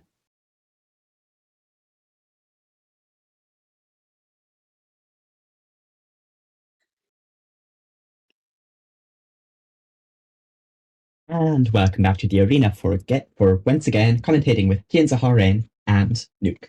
So we have another Babaroga here on grid, supported by an Oneros, Rakisis, Pontifex Confessor, and Double Crucifier. That's an interesting comp. What do we have on the other side? We're looking at what is becoming sort of a classic here with the double Gen navies with Ashimu to support their application, Purifier for extra damage, and the standard supporting class you'd see. I do think this Babaroga comp is a bit more interesting with this. They went for, instead of bringing some extra damage in their low end support, they went, what if we brought a ton of E-War? Yeah, I really like that. The Crucifiers are probably going to do a lot, especially if they have Guidance Disruptors, but if they are all tracking Disruptors, which it seems to be because we don't see any Guidance Disruptors on those Navy Armageddons at the moment, they might be a bit useless here. We see damage immediately on the Purifier. Great call, obviously. Want to get rid of that Bomber. It's going to be squishy. But it seems to be living right now. Absolutely a good first primary. It looks like, I think that Blue might have been expecting a gunboat comp here and loaded up on tracking disruptors and did not gamble correctly on that one, which is going to hurt a lot if you have two useless ships, but that latch still will be doing work here. Yeah, and at the moment we don't see any damage going out from the Shrimply Delightful team yet. Those Armageddons have to get in range of something, and they probably don't want to waste their clip onto something because they are a bit heavy fit. They don't want to waste their clip onto something that they don't expect to break. Although, as I'm saying that, no, they're not yet firing. They're just neuting the Babaroga for now. Yeah, it looks like it's drone damage or chip damage on the Babaroga. You really don't want to be shooting your missiles into that right now because you only have two RHML BSs and you're trying to shoot a T2 tanky BS under an Oneros Logi. You got to find something smaller to put that first clip into because you got to kill something with that first clip. It's crucial. Yeah, definitely. Maybe getting on the Oneros itself would be a good call, but unfortunately the Ashimu that managed to tackle the Babaroga is now tackled by the Babaroga. It's not like the Ashimu can make a breakthrough to get on the Oneros, but it looks like Bruxo Bentley in his Armageddon Navy decides that even a battleship can go and tackle, as he is just pushing past there, trying to go for the Oneros, probably. Making a good push here. If he can just get within newt range of the Oneros and smack it with his two heavies, he can do a lot of work without even having caught him, but he still has a bit of range to go before he gets there. Yeah. I really like the call here on Shrimply Delightful to not waste any missiles. They are still holding their clip, and they're just waiting for the opportunity to start shooting. Because, yeah, it's obvious they're not going to break the Babaroga under Oneros reps. Yeah, they're just looking. They got to catch something, and as soon as they do, we're going to see those missiles come out. But for now, they got to hold on to them. I'm surprised at how well this Purifier has been holding here. He's been being shot for so long with just T1 Logis holding him up. Currently getting soloed by the Confessor, but the Confessor is actually more in trouble than the Purifier. And the Confessor might even go down here if the Oneros is not getting in range quick enough. He will be able to switch into defensive mode, but he is dying rather quickly right now. I think he just got into defensive mode. I saw those plates moving, and he is taking a lot less now, so that Oneros picked him up. Early, he called it here. And yeah, the Purifier is still alive, so that's a really, really good job there by the Logic Frigates. 2 Tier 1 Logic Frigates tanking the whole team on the Purifier. That is not a bad achievement. Really good piloting there from both sides. The important thing about forcing that Confessor into defensive mode is that he cannot put out that great damage that T3Ds can do if he's forced into defensive. Oh, a Crucifier is taking a lot of damage here. What? I'm not sure what from. I don't see missiles hitting him. I'm not really sure why you would shoot the Crucifier specifically in this, because as we pointed out earlier, he doesn't have any guidance disruptors. It might just be to get the Logic Frigates off Confessor. Sorry, Oneros off Confessor, wrong team. To break that Confessor again, because Confessor was taking a lot of damage again, but it is still holding. Very strange. It took like one big chunk. They gave him a little love tap, and they've moved back to Confessor again. I still don't see missiles coming off of these. Oh no, that they are using their clips into the Confessor. Yeah, it's also going quite some damage into the Barbaroga. It looks like the Barbaroga damage is just coming from the Purifier. Which is kind of interesting. That could mean that the Barbaroga is not that heavily tanked. So, judging from that, I would just reload this Armageddon Navy HQs and push a whole clip into the Barbaroga and see how the Oneros does. Oneros is now also getting a bit too close and maybe soon within nuke range of those Armageddon Navies. Yeah, he is drifting in quite a lot, which is dangerous because there's no E-War on the other side that's forcing him in, but he's just trying to make sure he stays within optimal because this Barbaroga is taking a lot now. Yeah, he is now also getting hit by the missiles from the Armageddon Navy issues, so that is going to be a lot of damage, about 2.5k damage just from the Armageddon Navies, plus the extra 600-700 He is from the struggling with cap here. I just saw his gun get turned off by these newts coming off these Geddon Navies, which means his hardeners and his local rep are also going to be struggling here. Yeah, that's probably going to be a death for the Barbaroga, it looks like, because the Oneros doesn't seem to be holding him up that well. Especially because the Oneros is now also getting chased by the Ishimu that apparently broke free when I wasn't watching. But as I say that, the Barbaroga is stabilizing. I might just pop the cap booster and get some local reps off. But even if the Barbaroga stabilizes, if your Oneros gets caught in the process, that's really not what you want to see happen. This Ashimu is chasing him. Yeah, but the Pontifex is going in now for some counter screening, some really good communication there from the Oneros to make sure that he calls out what is running him down to get it tackled. And it looks like the Barbaroga is stabilizing. Like, this is not yet over by any means, as the Oneros is living. Well, it looks like for now, the Armageddon Navies are on their reload, so we're going to see if when they come off reload, are they going to decide to go for the Barbaroga again, or are they going to test something else here? Now that the Ashimu has been caught, he has, of course, caught the Pontifex back, so they likely could try to kill the Pontifex. Actually, I think the Ashimu has just gotten free of the Pontifex. I think he just got him off of himself. Yeah, that's going to be the heavy newts just kicking in and neutralizing that Pontifex. We see the Barbaroga still spooling onto Dujak One Eye, who is struggling, but it looks like the Armageddon Navies are now also off reload and hitting the Barbaroga again. But I'm suspecting that this Barbaroga has a reactive because he seems to be tanking way better this clip.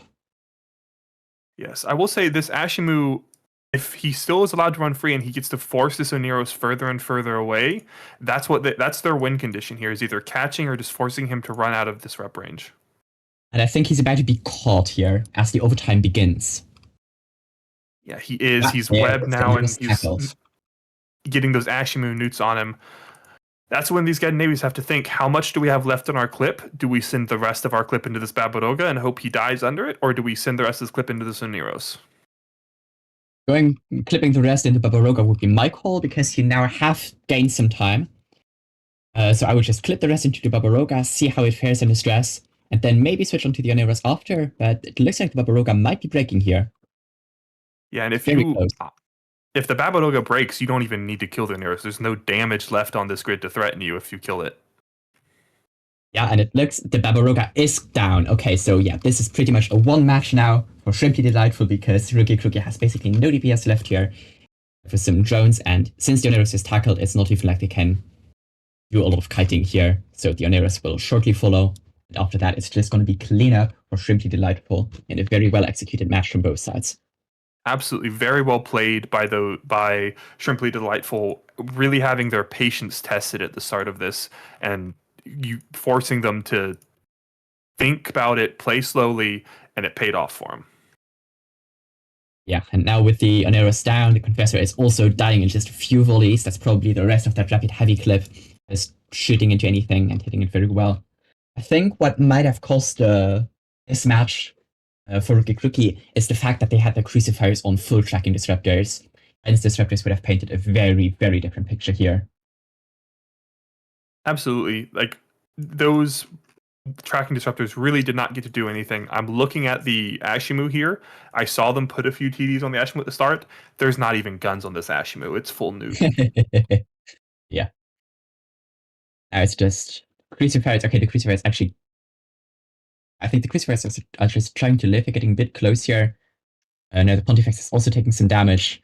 It's going to be 1 minute of now. Can they kill everything in that time? Crucifier is down. Pontifex is down. Now it's just one Crucifier and one Lachesis against World.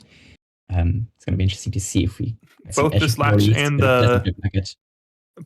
and the Cruci are sitting off at really far ranges, so I think they're going to get to live out the last of their 30 seconds in this world. Or that, or... See ban sheet?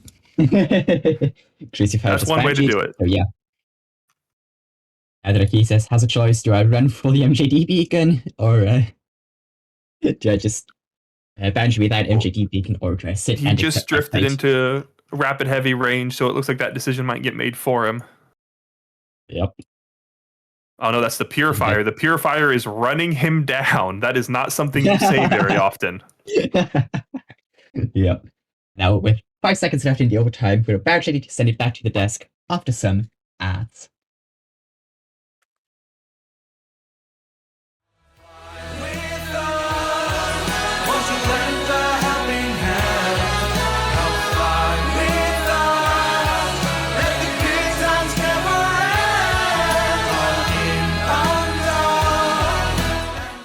Kishi kishi meow meow, kishi kishi meow meow meow, kishi kishi meow meow, kishi kishi meow meow meow, kishi kishi meow meow, kishi kishi meow meow meow, kishi kishi meow meow, kishi kishi meow meow meow, kishi kishi meow meow, kishi kishi meow meow, kishi kishi meow meow meow, kishi.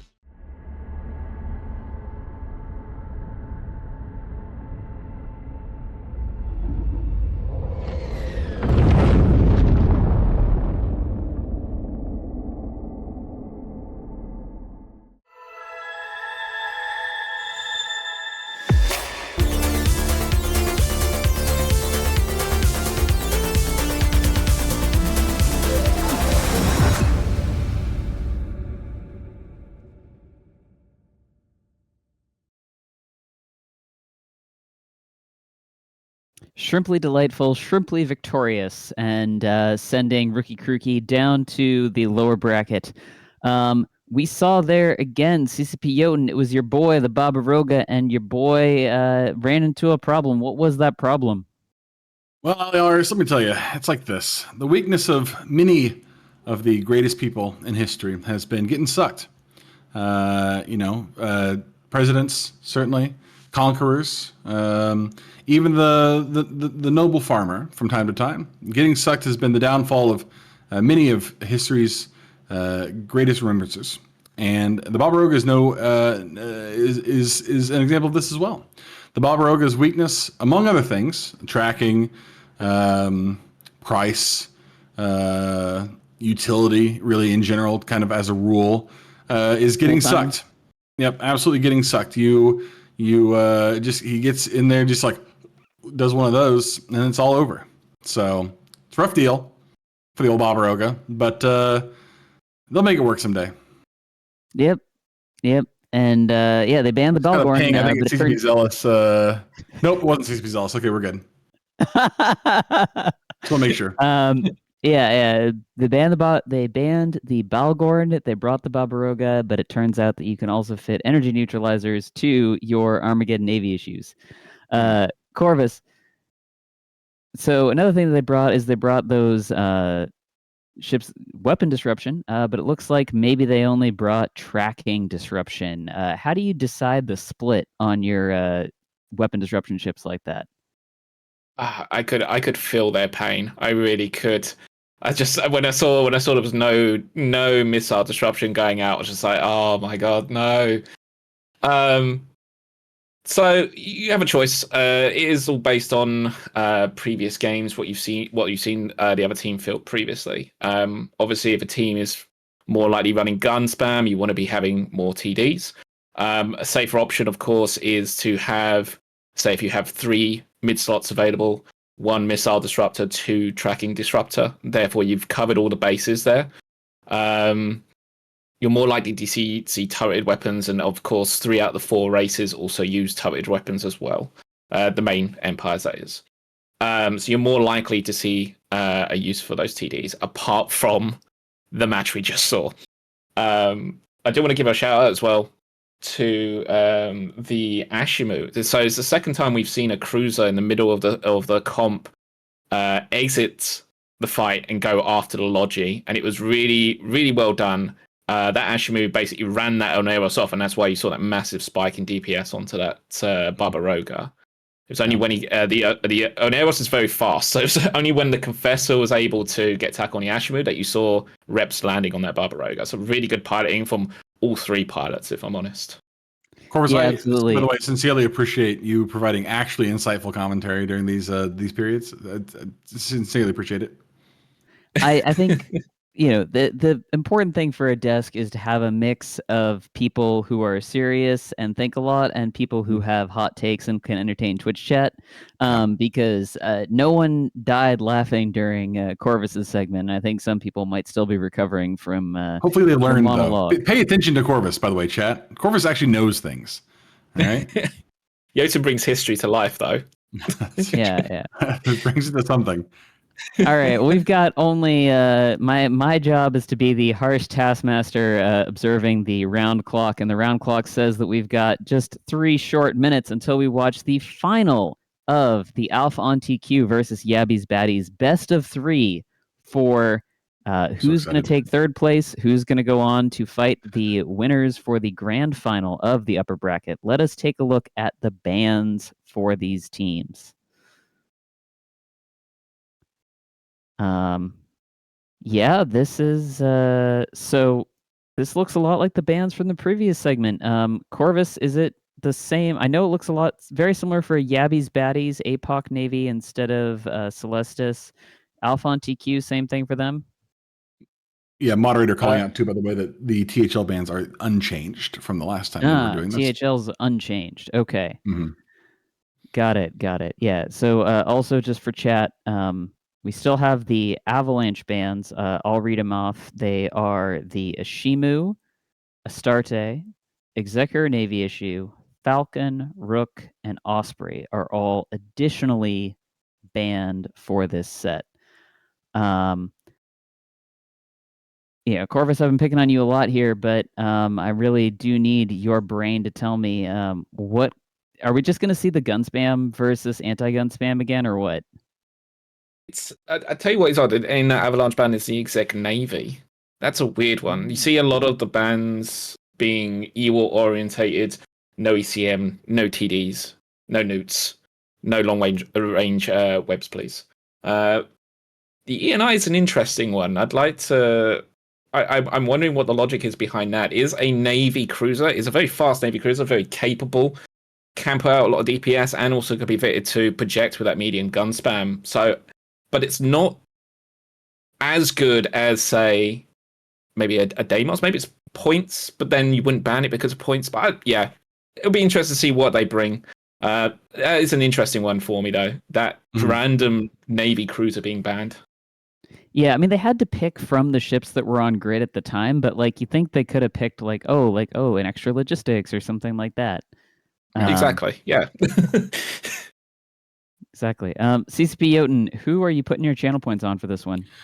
I mean, Yabby's Baddies are number 1 in my heart, but THL is so good, and they know exactly. Like, they have a handful of strengths that are profound, maybe like the best in the class. And they can absolutely play up to those strengths if they want to. I really hope we get to see some more armor control from them, because I think they do it just about as good as anybody else in the tournament, probably in the game, if I'm being honest. All right. Well, 70% of Twitch chat is with you. I personally have put my points on Yabby's baddies, because I believe Captain Sarge, my buddy, bring it home. And with that, we will send it down to the arena where our casters will bring you all the action.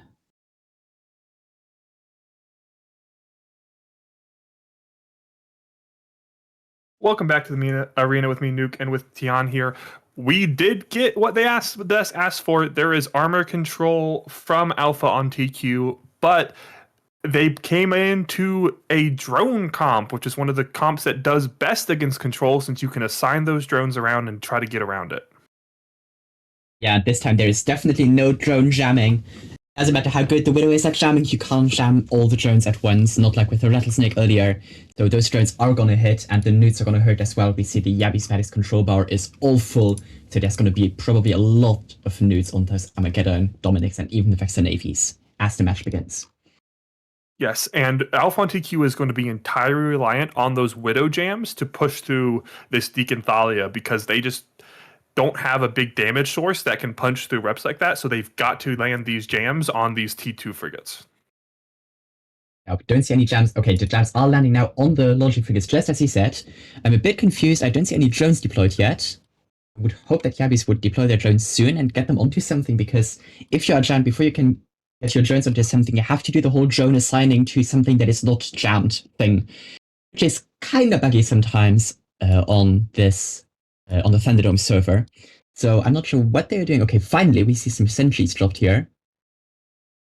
We were talking earlier about Vexors and what you fit on them with full newts. I want to call out this Vexor Navy, who has looked to have fitted one small gun, so that is going to be their trigger. If they get jammed, they can assign to the Vexor Navy, and he can use that gun to trigger the drones. That's their workaround for jams and damps here. Okay, now finally we have all the sentries deployed. The sentries are hitting the Vetmark. They are not killing the Vetmark at all, though. The Vetmark has some good transversal lab, and it's probably not getting hit here. And it can just burn comfortably back into range of that Guardian and just live forever. But that being said, Alpha on TQ. Sorry? Sentries are a strange choice in this tournament, especially because we don't allow faction sentries, so that you're stuck with only T1s, and a bunch of T1 sentries shooting a target under a Guardian. Oh, that's a rough prospect. Yeah, but that being said, they forced the Vetmark back, so there is currently no damage at all landing. Well, not a lot of damage landing on the Yabby Spatty's team. Like, we have some drones on the Thalia, I believe it's drones. Yeah, it's like one drone left. We also have a few drones on the Deacon, but no significant damage is going out on the Yabby Spatty's team.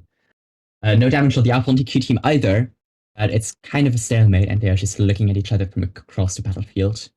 This is the classic start to a control matchup, although, I mean, I wouldn't call Yabby's Baddies a control matchup, but they definitely have to play it like one. They have to play slow. They have to try to worm their way in here. They are pushing forward now, and they're going to try to get those newts to work. If you can, ECM, especially on a Widow, is very cap heavy. So if they can land those jams on it, it is going to do a big amount. Now we see the Vexor Navy of Captain Sarge is going in for tackle on something. It looks like okay, now he's burning back. He might be going there for tackle on the Guardian. At the moment, there's just nothing that either team can really tackle or shoot. Just see some sporadic damage now on the Draugr and some on the Vexor Navy, but they're definitely going to be tanking through that with not a lot of I think the Vexor Navy is playing smart here. He knows as soon as he's getting primaried, he should pull back. Don't make your T2 Logi frigates run in with you. Let them stay back and play safe, because this is going to be a long match. You cannot afford to lose points here early. And we've seen the Vetmark doing an amazing job sneaking past the line, getting behind there and starting to spool on the Thalia. And the Thalia is taking a lot of damage. It is really struggling here. We see the Armageddon going in though, nuding the Vetmark to push it off. Big cloud of light drones taking out that Thalia. It looks like they are already moving that big cloud of drones onto the Deacon here. And Yabby's Baddies needs to find something in response. Yeah, they really need to pin something down, get on it, and start shooting it. And try to get newts on the Guardian here. Guardian is very, very far away. It's going to be rough to tackle it, but they could send the Vexors after them and try to get on them, because those Vexor Navies seem to be rather quick. Unfortunately, Tom Harriet in the Dominics has been pinned down this whole time by the Pontifex, who managed to grab hold of him and just hold him there. That's not what you want to see. and it's going to mean he cannot run around. He can't try to pincer in on anyone. Yeah. Added to the Deacon, though, it is still alive. It's just hanging in there, escaping, like running from those small drones and getting some repair drones from his teammates, and he is still buying his team a lot of time. But yeah, Yabbies are just not getting any damage onto anything at the moment. The Geddon and the Vexor Navy of Captain Sarge are making a run in now to try to pressure that Guardian. The Draugr is coming over to screen, but he can only grab one of them. It looks like he's chosen to grab the He's going to be under a lot of new pressure. Finally, the Deacon drops. This Draugr of Kadesh is cycling his scram. It looks like I saw it cycle back and forth between the Vexor Navy and the Geddon, trying to constantly keep their MWDs off, try to keep them from picking up speed and running down their Guardian. I see one more tackling ship coming in now in form of the Pontifex, but it is shortly being followed by the Nurgle, which is now also going to tackle something. And the Pontifex seems to be the primary now from Alpha on TQ, because he is taking large chunks of damage, and without Logic to support him, he's going to die rather quickly here. Some damage on the Widow as well. But it's definitely not going to be enough to do something here anymore, I think. Absolutely a good call to go for the Pontifex there. You know you don't have a lot of damage and you have to chew through these big battleships. Doing it's a lot. That will be a lot easier if you've gotten rid of their links. Yeah, and now we just see the Dominic's Navy and the Armageddon just pinned down. They try to inch ever so close to something, but they can just not get in range of any of the important targets. Like the Widow is going to tank on the Guardian Raps, and you can't get the Guardian. You're just chasing the whole match without really catching anything. Yeah, all four tank, but it's not really going to matter. All four of Yabby's baddie ships are now held down by one of the tackle ships from Alpha on TQ. The Vexor's held by a Draugr, the Geddon's held by a Nurgle, the Dommy's grabbed by a Pontifex. Like, it is just nothing can chase here anymore. They've fully pinned down the team, and it is going to be just clean it up now, because as long as they keep this tackle, there's nothing that can threaten them. It's also important to note that the fewer targets there are, the more focused the jams of that Widow will be, and more of the time you will be perma-jammed, and you can just block nothing but the Widow, and you can't break the Widow and the Guardian Reps. With 20 seconds left in the match, one more Vexor Navy will die for sure, the second one might die, but I don't think any of the battleships will die here. So this is a really well-executed control comp by Alpha on TQ. Like saying, I don't care, we have low damage, we can still make it. And that puts absolutely, and that's finals. exactly what you expect from them. And I'm sure the desk is happy that we didn't get another overtime, so they do get extra yappage, and we'll get to see what they have to say. Scrammed! Help! Where are you? Kill the rats! Kill the rats! Kill the rats! Kill the rats! What are you doing? They suddenly went angry, dude. They weren't angry before. Kill them! Which one's grabbing? This one, the claw. Kill the claw. Kill the claw. I'm gonna get owned by rats. Not like this. No. Kill the rats. Do it! Kill the claw. Relax. Claw. Relax. I'm gonna die, dude. I was yellow to these. It's dead. Alright. It's dead. Me, dude. They were white a second ago, and then they just got all angry, dude. What the bullshit.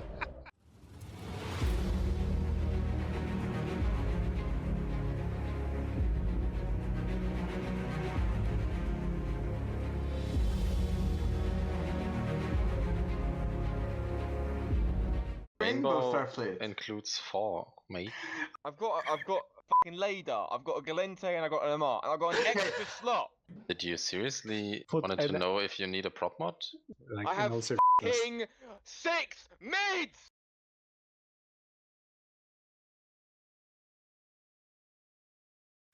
Welcome back. Congratulations to Alpha on TQ for taking the win there, and they have taken themselves into the winners bracket. Yabby's Baddies securing third place, which honestly is a very good finish in this tournament. So congratulations to them as well. CCP Jotun, we just watched Alpha on TQ, aka Truth Honor Light, playing Armor Control. What are your feelings watching that match? I mean, it's the best armor control in the game, and it's not even really close. When you think about a lot of teams, like sort of the archetypes that they really kind of play into, where they play into their strengths, I think a lot of times about Tuskers and the kite comps that they've brought before that have been so strong. You know, a lot of the comps that like Odin's have brought in the past that they played really well.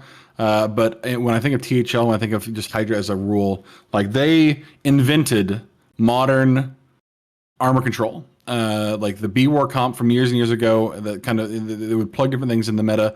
Watching this comp with the Widow as your your primary battleship, just surround it with a bunch of other E War, and then just slowly. I mean, it's methodical. It's constrictive. It's aggressive. It's so like raw. But it's like watching a serial killer at work, right? Just like you've got somebody. I think of like like the Dexterman sitting there and just like got somebody tied down, just doing the old slicey dicey. And that's exactly what armor control is. And I'm not saying that THL is full of sociopaths that like to just slowly cut people open over a period of time. I might be saying that, but I might also not be saying that. So who knows? But every yeah, I mean, I just every armor control after that, like after they invented armor control, has been based off of those archetypes early on that worked so well. They do it better than almost anybody else, and it's very, very hard to beat. Yeah, no, it's definitely frustrating to be on grid. I mean, Corvus, I don't know how many of these matches you've played in, but it can be easy to tilt. How do you keep yourself going straight and level in that type of situation? I don't think I'm really the one to speak. To be honest, I was in their group, and we did face them, and they did bring a Scorpion, and they did bring a control comp, and we lost very badly. Yeah, it's a very difficult one, and they play it so well as well. And we were talking about the Widow. They also have a Celestis on their team as well. So anything that's not jammed, you're guaranteed to reduce the range and reduce the firepower on field, just by virtue of having damps on field. Damps can be counted, obviously, by just closing that range. The Widow ECM, though, that is the linchpin. That basically means that even if you get close to the Celestis, you're still going to struggle to lock it. You're still going to struggle to remove that item off field. So yeah, I mean, I can't really expand on what Jotun said. Really, they play it very well. The comps are very well researched, and they know exactly what they're doing when they arrive here on grid. Yeah, well done. We're going to continue on to our next match and this is another winner's bracket match from the secondary bracket. I saw in Twitch chat a question before we showed the bands. I want to actually show off some cool skins, because the question was, what are these folks in the secondary group playing for? Isn't this like 25th place or whatever? Maybe, but you get these cool 6 skins. We have actually unique Skinner components that CCP have given us, and we are going to build amazing skins, 7 total skins for the 7th tournament, using the 6 ships, 1 per ship hull size, that have been most fielded in their class, as well as the most banned ship of the entire tournament. These will be given away to competitors for each win. So it'll be an absolutely unique opportunity for these teams to fly. Additionally, there's some IS, there's some Plex, there's some other like cold hard cash and all of that. But they are genuinely playing for real prizes. And this is one for staying in. It's a winner's bracket match. So let's take a quick look at the bans. And we are going to see what these two teams have banned. It looks like we have, some fairly common bans, but the Bellicose is standing out there. Corvus, what's the Bellicose doing for a comp? So yeah, Bellicose has been banned by Wormhole Hobos. We did see the Bellicose used really well early on in the tournament. So the Bellicose is a T1 Mimitar cruiser. It has a bonus to target painter effectiveness. And so it can increase the application of larger ships' weapons, mostly used in conjunction with rapid heavy missiles on battleships. So we've seen it before. We saw a comp earlier in the competition. I think it was last weekend, where it was 2 Navy battleships, 2 Armageddon navies, 2 Bellicoses. Those missiles are applying very, very well to even the lower end, the smaller stuff in the comp. And so it enables big ship to hit smaller ships in a not so complicated way of explaining it. But it's interesting to see it banned. It means that they really are fearing those rapid heavies. They don't want the other team to apply to anything if it can help it. Yeah, we've got no rapid heavies on grid, perhaps banned out by that ban. We do have some spicy ships and exciting times, so we're going to send it right down to the arena where our casters will bring you all the action.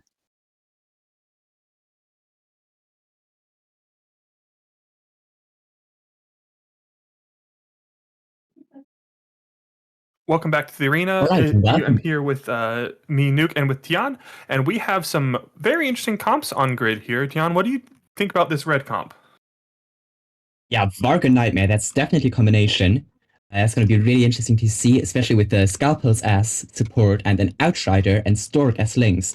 Outrider being shield links, even though it's a mining ship. The other side, we have another Armor Hamrush, apparently.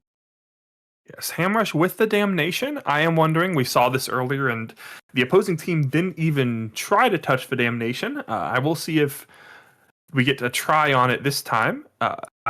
Oh, those are not hams. Those are,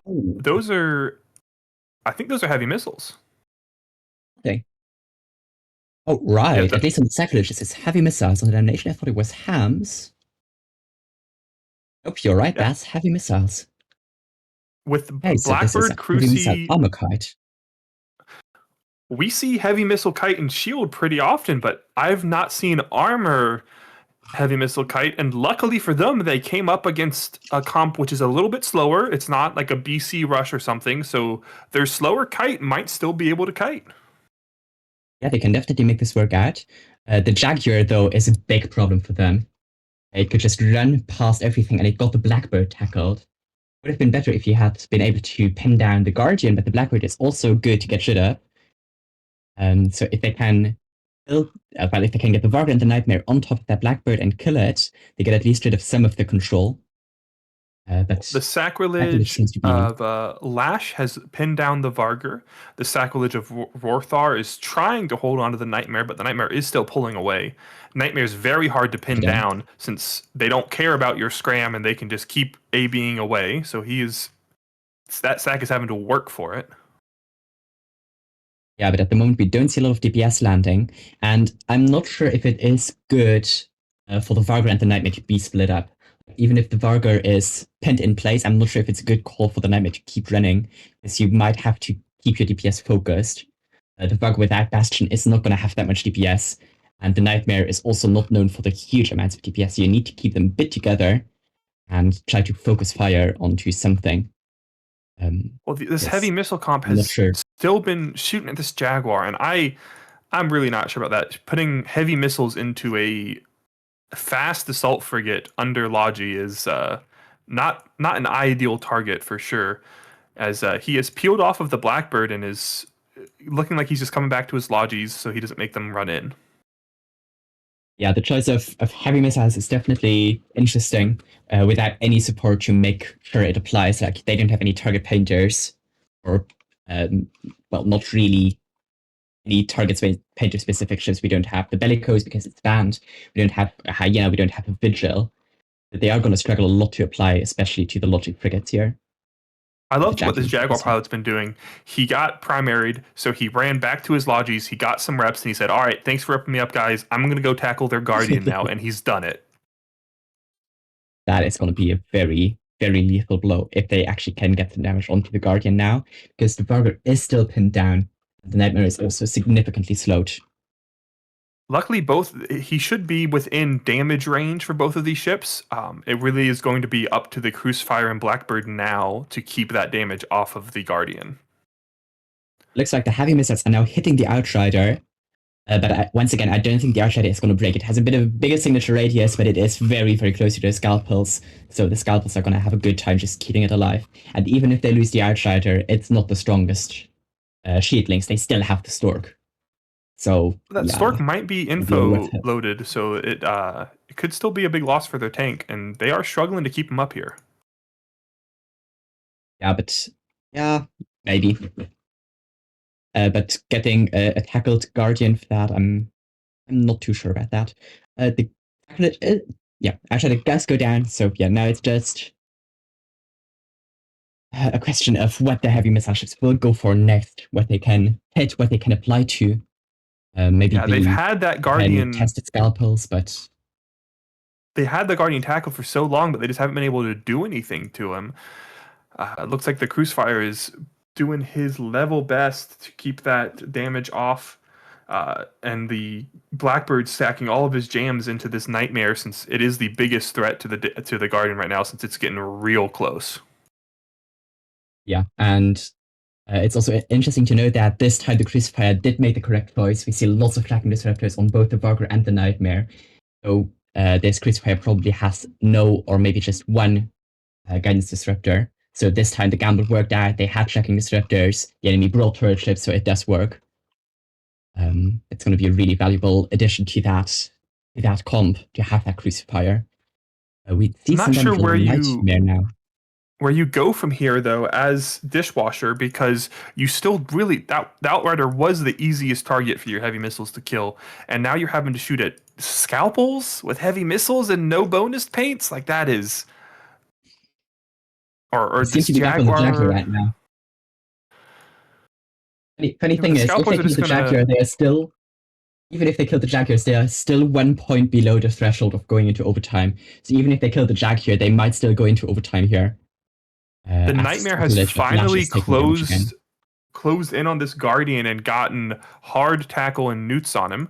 He still is struggling to actually hit him due to the Crucifier, but that Guardian is going to be putting out less and less reps now due to that newt pressure. Yeah, now we see some chance matching and immediately huge volleys are hitting that Guardian. Already in half armor, dying very, very quickly. And this heavily might still tackled get the win. down. If either of those battleships lands a hit, it's just going to hurt so much. And that's some really good piloting by the Nightmare there. Some really good chance matching to make sure he can hit that Guardian. The Guardian now down, the Sacrilege is shortly going to follow. And I think this is now just going to turn into a snowball for Wormhole Hobos. And that is the Sacrilege. It's been holding down the Vargur this whole time. So as soon as he goes down, this Vargur is free to run around. That's spelling the end, because they still just don't have enough damage to break anything. Yeah, the Crucifier is now also getting chased down by the cloud of drones, and he's not going to be long for this world. Sacrilege does go down. Crucifier going to follow shortly, so everything that kept the Vargur in check is now gone. So they are going to start to hit some really heavy damage, but it's not going to matter as we only have a few seconds left on the match. That was some really, really good execution from Wormhole Hobos to get that Guardian tackled and killed. This is what happens when an armor control comp goes wrong. Yeah. And with that, we can send it back to the desk for some analysis of that amazing match.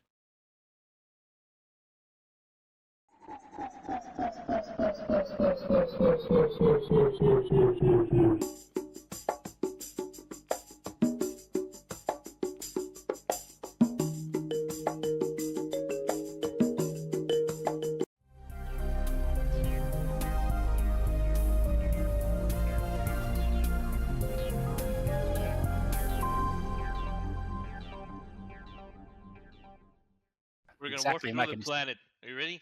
Yeah. See somebody's house on the way. What do you think it would feel like if a ship warped through your house? I might have some weird effect. Like imagine, Yeah, maybe yeah, they yeah. get Just like sneezing.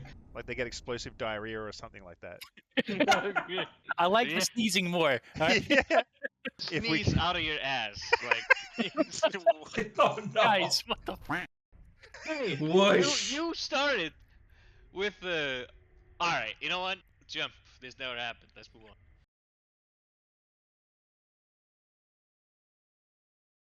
And welcome back. Dishwasher University falling down there. Possibly they are dishwashers and not cooks, because the comp was a little overcooked. But a very interesting match and a very interesting and different look. CCP Jotun, first off, welcome to your wonderful cat. I appreciate Kiki's attendance on this stream. Additionally, care to share with us your thoughts on that comp? Yeah, it was just I just don't get the comp. Dishwater has had a lot of success in this tournament so far. They've been successful in a lot of other matches, but that comp I don't think it was very good. You have a slow set of ships that are all fit with weapons intended for kiting, The Sacrilege, the Damnation specifically. The Damnation is like one of the slowest battle cruisers in the game, and so it's fit to kite with heavy missiles. If they were in fact heavy missiles, God, I hope that was just a misread by our friend Nuke Michael. But Nuke is very wise, so I don't think it was a misread. They were. Okay, well then they were heavy missiles. Just bad. It's just very bad because you're applying damage with heavy missiles to scalpels, which are some of the smallest and hardest to hit ships in the game with no application. And also, all of their damage, they ended up not. It was a kite comp that didn't kite. They were sitting at 0 on the Vargar and the Nightmare for the most of it. The Sacrileges were desperately trying to tackle. Poor Rothar was trying to tackle the Nightmare for like 10 minutes and having a rough go of it. Like, you, at that point, just fit hams. Your ham range is actually a little bit better on the Sacrilege. The Sacrilege gets a bonus to missile velocity, so your range is a little bit better. Just fit hams. But I think this was maybe just a little bit too clever and did not work out. I mean, it's easy to do that in the tournament. You know, I gave him some shade in my intro and stuff like that, but it is very easy to come in and say like, oh, you know, this counters this counters this. So if we do this, then we can. It's like the ultimate counter, and you know, sometimes it doesn't work out too well. Corvus, you know, we got our heavy missiles, we got our hams. It didn't seem like those heavy missiles were doing too much damage. Why not? Guys. Yes. Application is key. It is key. It is 9/10 of everything in Eve. I could see what they were doing, and I can talk as the expert. I did play in this tournament. I did get exited at this tournament, but I'm pretty much an expert of overthinking comps because that is exactly what we did. The application for heavy missiles is kind of trash, especially to small T2 ships. We didn't see any paints, we didn't see any webs. The SAC doesn't get a bonus to application either. And so we could see what you were trying to do. You were trying to hold the big stuff down and project damage out to the smaller stuff, but the part you were missing was a paint or web or both. If I can share some tranquility maths with you, because we use a lot of heavy missile comps on GQ, for an unbonused, as in a ship that's not bonus to application, heavy missiles will only apply properly with either 2 webs, 2 paints, or a paint and a web. And with either of those combinations, you will apply 85 to 90% of your damage with heavy missiles using faction missiles to a cruiser. We didn't see any webs. We didn't see any paints. That damage was just disappearing. It was anemic. It's not going to happen. You need to have a ship that... You need to at least have one ship with a paint on it or a web on it or something that slows that ship down or makes it bigger. The Sacrilege also I thought was an interesting choice as well. They are not very fast ships. I'm guessing with their plan they didn't need to be fast, but getting there and getting on 0 to tackle that bigger stuff, a bit more speed, but also make a decision. Are you broading or are you kiting? Ships that try and do jack of all trades don't work. Yep. It's tough. We'll see if they're able. They are going down into the lower bracket. We will see if they're able to do more there. We do have to intro our last match for this block in this secondary bracket as well. Bless the Cranes down in Africa versus If All Else Fails. Let's take a very quick look at those bands. And one note for this is, we've got previous victory for All Else Fails against them in the Hell bracket.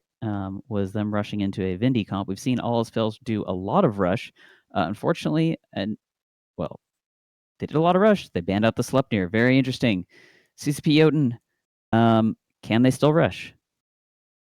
Yeah, I think you can still rush. I think you just need to change it up a little bit. You still have Nighthawk available. I mean, you can still bring a ham rush if you wanted to.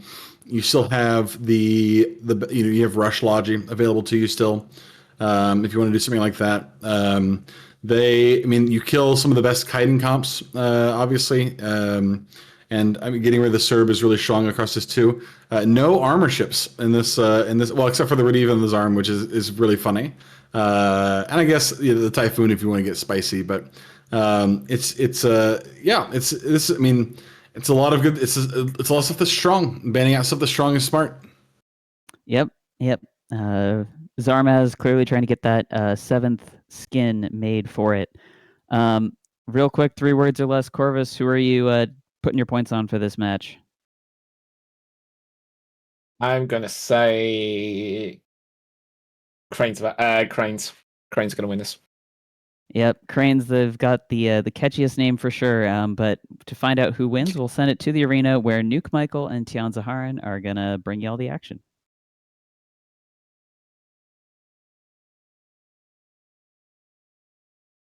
And welcome back to the arena with me, Tian Zaharin, and Nuke Michael.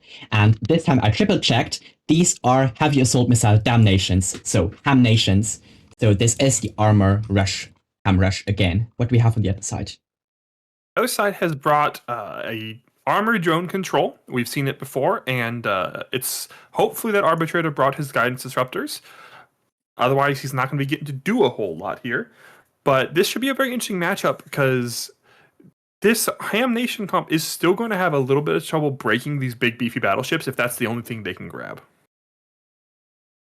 Yeah, maybe they can get rid of the Augurer. There is cruiser logic and grid, so they can apply to it with their heavy assault missiles, not like the frigate logic we saw before, some really struggles with application, but the Augurer is doing a great job of immediately just pulling back and basically forcing this ham rush to go for some of the chunky battleships that are up close. Absolutely. These battleships coming in and acting as the screen and trying to lock down these ham ships, make sure they can only shoot at the things they want to be shot at. It looks like they will be going for this Vexor first, which is a good call. It's probably one of the squishiest targets, good for hams. Yeah, and what I'm looking at the moment is Ragnar STS and his Draugr going for a solo mission, going for that Purifier and starting to spool on him. The Purifier is close to the Falcon as well, so maybe after the Purifier he can switch around and also go for the Falcon, because they're definitely not going to be in range of those logic frigates. Purifier about to go down, but it is being traded for Purifier dying very quickly. I think that's not a terrible trade if both teams are kind of okay with that trade. Let's see what the Draugr goes for next, because he is running free in the backline right now. Yeah, he is going for the Falcon, it looks like, and the Falcon is about to be tackled by the Magus here. So that's some really good coordination by the lower end of the team there. And the hams are apparently now hitting the Dominics. That Dominics is going to need to try to hold here. It's 2 damnations and a sack pumping him. He really needs to buy his team as much time as he can for them to get this Falcon off grid and then start working on the DPS core of Bless the Cranes. Yeah, this is still like very much an exciting match because both teams have some advantages. The Falcon is dying quickly, but so is the Dominics. Falcon for Dominics trade. This is still kind of even. The Falcon is now getting huge reps though. That might be some local tank, because I don't think that's the Thalia and Deacon. They are a bit too far away. But will the Falcon bleed through hull? It might happen, but the Dominics is now also stabilizing on tank. With this Falcon going down, it also will make the tanking a little bit easier if those jams are no longer landing on the Augurer. Yeah, the Falcon looks to be about to go down. The Thalia is now also taking a lot of damage. The Falcon is dead now. The Deacon should focus definitely everything on the Thalia. Try to keep that Thalia alive, because trading the Thalia and the Falcon for the Dominics is not going to be a good trade, but it looks like it is the trade that is going to happen here, because the Thalia is going down and the Dominics is even still alive. If I'm on the red team, I'm so happy with this trade. Losing our Dominics, it does hurt. It hurts a lot. But keep getting the enemy Logi for it, getting the enemy E-War for it is great. As long as you can keep these 3 core ships tackled and keep them away from your Augurer, which they haven't done, and the Augurer is now tackled. Yeah, so they are going for the logic trade. The Deacon is also getting shot, but the Deacon, once again, it's a very tanky logic frigate with a tiny signature radius, and it is still running. It might live for a bit longer, allowing this logic trade to be kind of even, and then it is, once again, still anyone's game. We still have the very tanky Sacrilege and Dominations. I just have to try to get through the Armageddon's tank. Or maybe eat the low end up, because the Draugr can, on full school, still get about 500 DPS.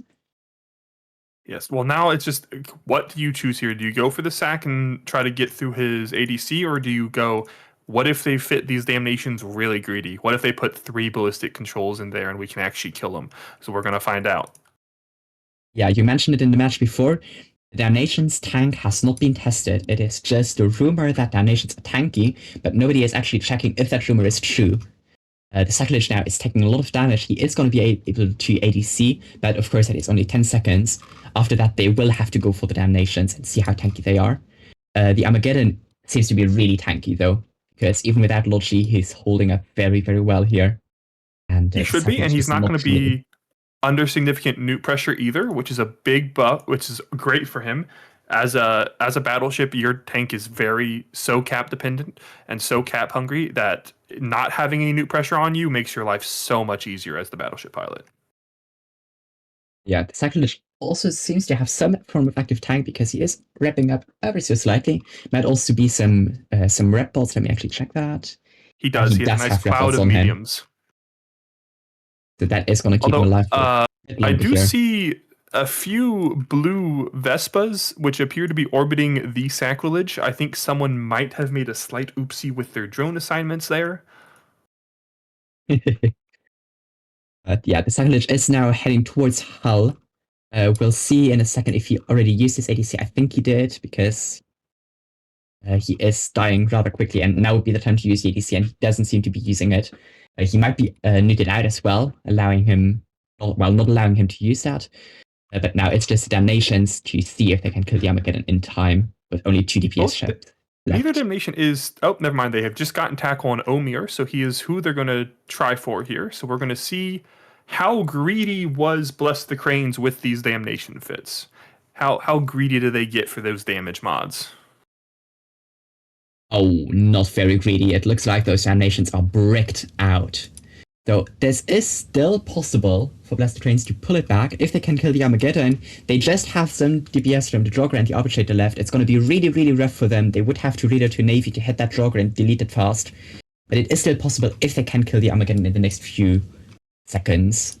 It is up to Deebs now. Deebs in this Armageddon has to live to win. If they can tank, they win this match. If they die, they lose a match. It's all about this Geddon. Only ship that matters on this grid at this point. And I think this match will once again go into overtime because we only have about 40 seconds left in this match now. And at the moment, it doesn't look like any big ship will die before that. The most likely is the Armageddon, but I don't see him dying in the next 30 seconds. Depends a bit on his hull tank, but battleships are known to still have quite a bit of hull. He's really got to dig deep. Maybe he's running out of cap boosters, asking, check the Rex near you. There's a sack wreck right above you. Maybe he's got a few cap sticks in it. That's what you got to be looking for right now as this Geddon. Maybe the Arbitrator can even come in. The Arbitrator is burning rapidly inwards. Maybe he is trying to drop some cap boosters, but I think the Armageddon is probably going to die here. He has 5 seconds to live for the match to go into overtime. Otherwise, it's going to be over. And overtime does begin with 1 second to spare. But I think this is now a win for the Damnations, but it is not clear yet. They are going for the good call. The Draugr is tackled, which is unfortunate. He could have... There was a path to victory here still for if all else fails with kiting out and using... They still do have some drone damage to get through this Damnation, but with the Draugr caught, that is going to be very hard to do. Yeah, also we haven't talked at all about the Arbitrator yet, which has not been doing any guidance disruptor, and we see no guidance disruptors at all, so this Arbitrator was probably full tracking disruptor fit, and is feeling pretty useless right now. The Draugr is about to go down here, and then it's just going to be some DPS drones left from the Magus and Arbitrator that are not going to kill the Damnation in that time they have. Yeah, now it's just can the 2 slow bricks catch something. This was very close right at the end there. If that Draugr had just played a little bit safer, if the Geddon gets a tiny bit more out of his tank, but it does look like Bless the Cranes will manage to pull it out. And it looks like the Arbitrator is heading rapidly towards the edge of glory. He might just be going for the edge of glory. Oh, yeah, there he goes. He did it. He boundaried. And the Magus looks to be doing the same. But he is going for an MGD beacon as well, trying to go for the record perhaps. Oh, no, he's turning around. Maybe not. He likes the other MGD beacon better. No, maybe. He just wants some time on screen. Chalking and local, give him the good fights while he burns around here, because neither of these Damnations are going to catch him. If he hits this micro jump unit while going fast, he could get a very good distance. Oh, he didn't do it. He's turning on. Sad. He is spooling now, but can he get the NGD before he banshees? Nope, he can't. That's unfortunate. But yeah, with that, we can send it back to the desk for some more analysis. Great match. Absolutely. I'm getting bumped by I think I burned my prop. Insane gameplay. Dude, I'm sucking 0 gigajoules from him. Jetzt noch einer. Hit. High octane gameplay. Go, Yeah. heating. I go Stratius after. Can you web him? He's already running like a. Okay. One?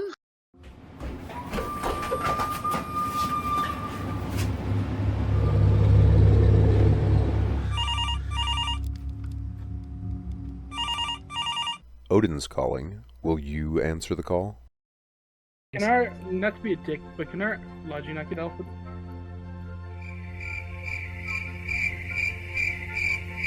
They I know it's asking a lot, but please don't get alpha. Don't rush again. They get it. They will expect it. All you gotta do is roll those bad boys and them some bitches, and then Stop it. Get some help. Welcome back to the desk.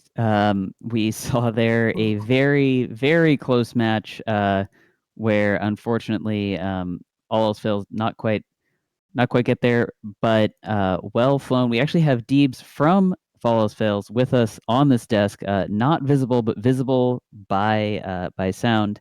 Deebs, I would typically ask how you feeling, but I have a guess, so maybe just want to tell us about what you were thinking about going into that match. Sure. As soon as we landed, it was not great for us. Newt heavy comp, obviously, from us into sacrileges and damnations. Not what we wanted to see. We had also taken a bet on our arbitrator, so our arbitrator was full TDs. So both of those things not great for us going in. But we felt like we were making some form of forward progress. Our augur came in close to try and throw reps on the Dominics. And that allowed us to get caught, and we lost the AUG. Maybe if we had been able to keep that more at range and we had let the Dominics die a little bit faster, something else goes differently. But yeah, mostly it was that we come in and they had managed to pick something that we really weren't ready for. Yeah, it makes sense. We hadn't seen. I mentioned your rush beforehand. We hadn't seen your drone too much. Was that the first time you've flown it in the tournament, or? That specific comp, yeah, we had a similar comp that we won with before. Makes sense. How are you feeling about the run overall?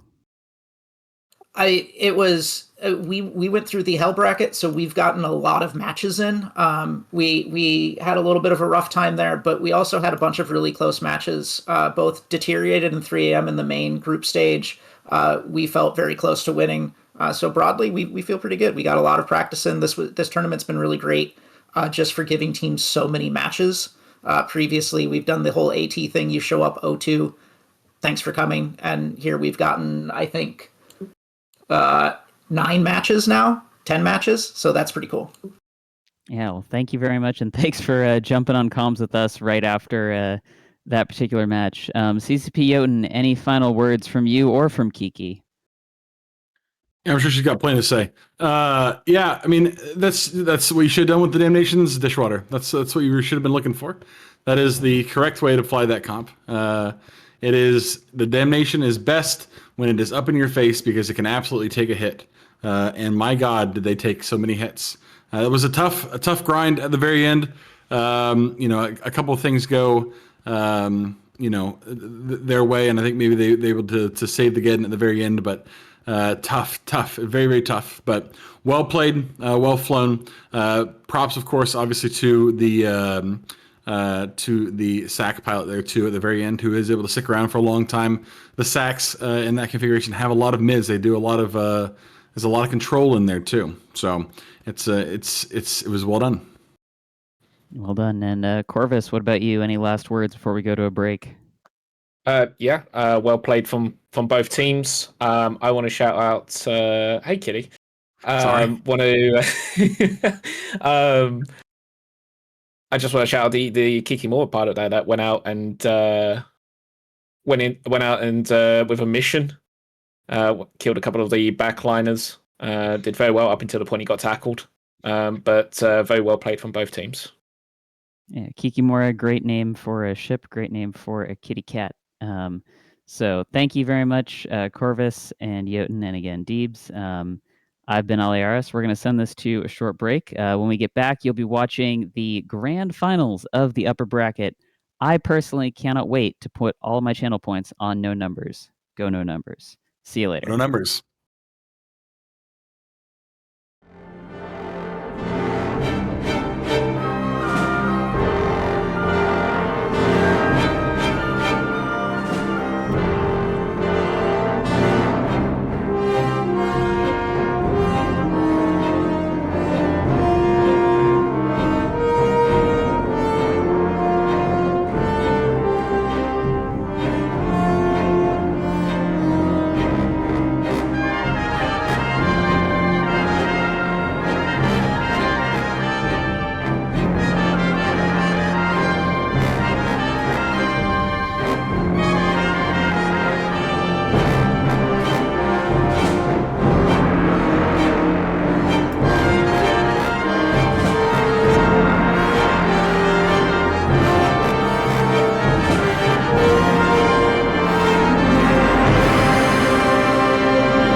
Hello, everyone, and welcome back to the Anger Games. I am here. I'm Yintan, and I'm going to be your host for the final stretch of this amazing tournament as we go into the final best of 5 that's going to be between No Numbers and Alpha on TQ. And I'm joined by Kevin Grunman and the Basilisk.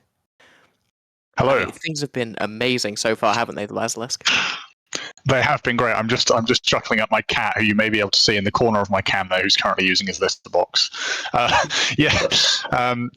it's been great, and we've been building up to this grand final over the past 3 weekends, and I think the 2 teams that have inevitably reached this grand final are most definitely worthy of being here. We've seen some excellent variety of comps, some excellent execution of those comps. No shade, of course, to all the other teams that have not made it this far, but I think these 2 teams are worthy finalists for sure. Yeah, and Kevin Gurman, obviously we just watched the semi-finals take place between Yabby's Baddies and Alpha on TQ, with Alpha on TQ coming out on top. What were your thoughts on that series? I am amazed at, in general, at the number of damnations we've been seeing today. Because we have not seen, any damnations thus far, but we have been seeing tons of them today. They bring a lot of buffer and a little bit of damage, but are slow as a brick sitting there in the middle of the arena. But I'm surprised how well they've been performing.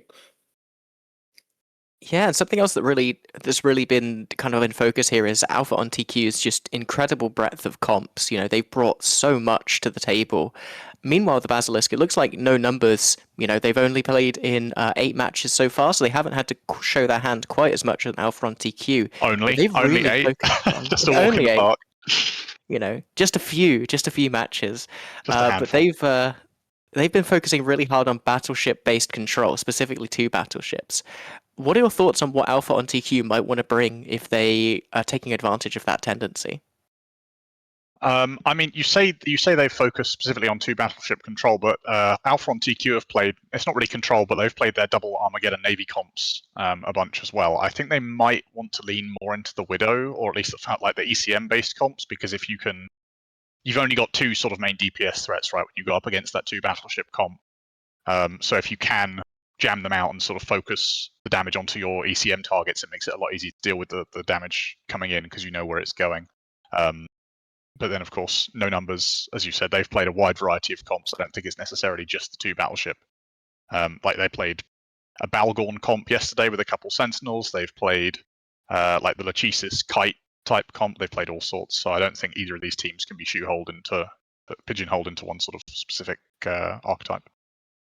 Yeah, and Kevin, could you tell us a little bit about the tournament pedigree of these 2 teams? Obviously, No Numbers being paper numbers, and Alpha on TQ being Truth Honor Light in the normal Alliance tournament. Especially that Truth Honor Light team has a long history of doing amazingly well in tournaments. Not last year, but the other years, yet very much so. And they are showing why they generally perform so well in this Anger Games, with how they have been able to control so many of their engagements, how to show their depth of comps and everything, like you mentioned earlier. And I think that they're going to make it all the way. Is my bet is that they're going to win this tournament. Yeah, Bazo, what's your thoughts? Who do you think is going to come out on top right at the start? Before we see it's really hard to call. Obviously, both these teams are exceptional. I'm kind of hoping that No Numbers take it, because they obviously haven't. They've come close on multiple occasions. They've had some really deep runs, but they haven't won a major tournament before, I believe. And they were one of my scrim partners on a couple of occasions. And on that note, it's good to sort of feel vindicated that when you lose 10 matches to them in a row, and you have to tell your team, look, guys, okay, we learn by losing. These guys are really, really good. And I had to say that so many times. Don't worry, guys. I know we're getting absolutely destroyed by them. This is a really, really good team. So it feels good to be vindicated that the really, really good team is already in the finals and potentially going to win it. So I'm rooting for No Numbers personally. Yeah, and something else to talk about in terms of going all the way is the fact that whoever wins this match is going to walk away not only with their share of 300 billion ISK and all of the Plex buy-ins that we used to gate this tournament. I believe it's 2,500 Plex a team. Not entirely sure what the grand prize is, but I'll get back to you on that after this match. But they also get a slightly used, well-loved, I think would be the correct term, Laylaps to share between them, on a weekend visitation rights to whichever teammate does the best. Kevin, would you be excited to get a Laylaps? I am a big EVE University kind of person. I like flying my cheap T1 ships. I love throwing ships away to get anywhere. I'm very happy to feed a fleet for a kill or two. Always fun. I don't know if I would have very much fun in a Laylaps that goes for around 800 to 850 billion ISK. I don't think I've spent that much ISK in my life. I don't think that it would be fun for me, but I know there's many people that they love the feeling of being in that very nice, he's very well loved, as you put it, and top tier her ship. That might not be for me though. Absolutely, absolutely.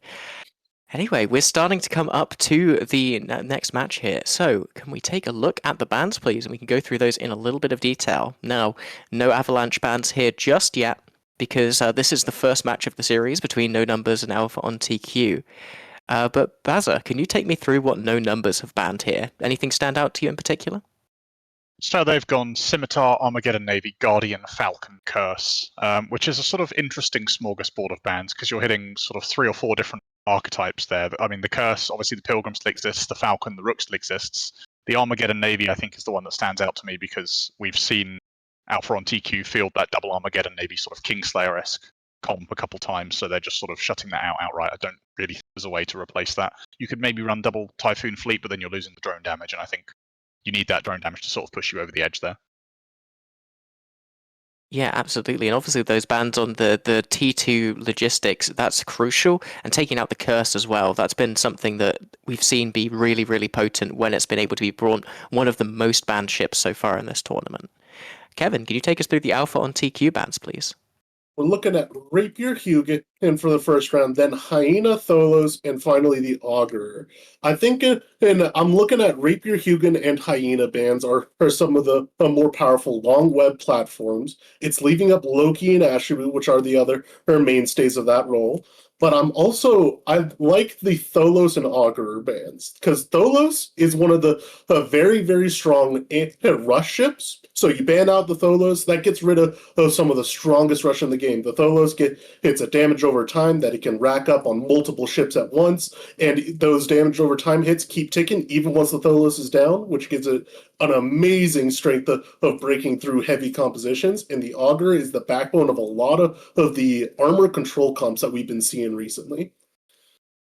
Yeah, and Bazo, we noticed that the Zarmazd isn't banned there, and also the Sleipnir. I don't think either of these teams have had the opportunity to bring a Zarmazd so far, but both teams have shown a rush. Do you think either two teams going to pick for that?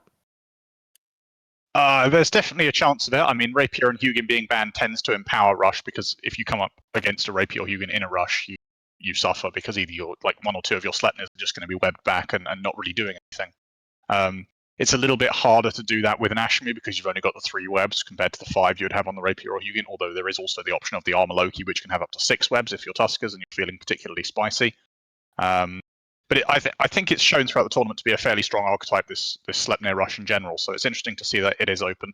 But yeah, as you say, the Zarmaz being open can also be a powerful counter to the rush comps, as the rush wants to pile all of its DPS onto one target and maybe struggles a little bit with splitting. Yeah, absolutely. Now, we do see both teams on grid, but we have just a little bit of time before things start off. So, Kevin, can you give us our predictions? Maybe help someone in chat make a few chat points. I'm thinking Alpha on TQ's got it. And I'm looking at that comp. Looks tasty. Baza? I'm going to go the other way. I'm going to go for no numbers. I'm a no numbers enjoyer. Absolutely. Well, let's hand it over to Starfleet Commander and Moderator as they take us through the first match in this best of 5.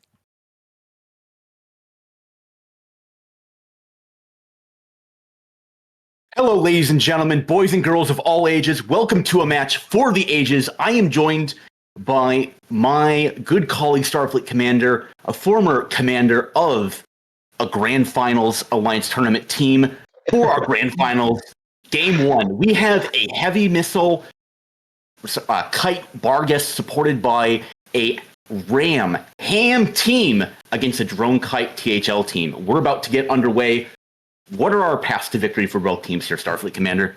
I mean, look at the bans, right? So Alpha TQ banned all webs, all control and everything, and they bring these drones.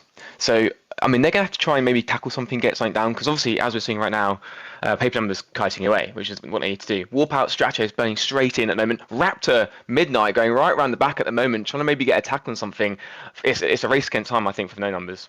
Yeah, that Raptor's trying to sink his talons into the back end of the logistics frigates, but he's getting caught out by the Pontifex of Vakes, getting counter-tackled. Meanwhile, the Stratus of Warpout is burning into the backline, trying to get tackle on the Osprey of Young Renegade, getting neuted out by Jalfi.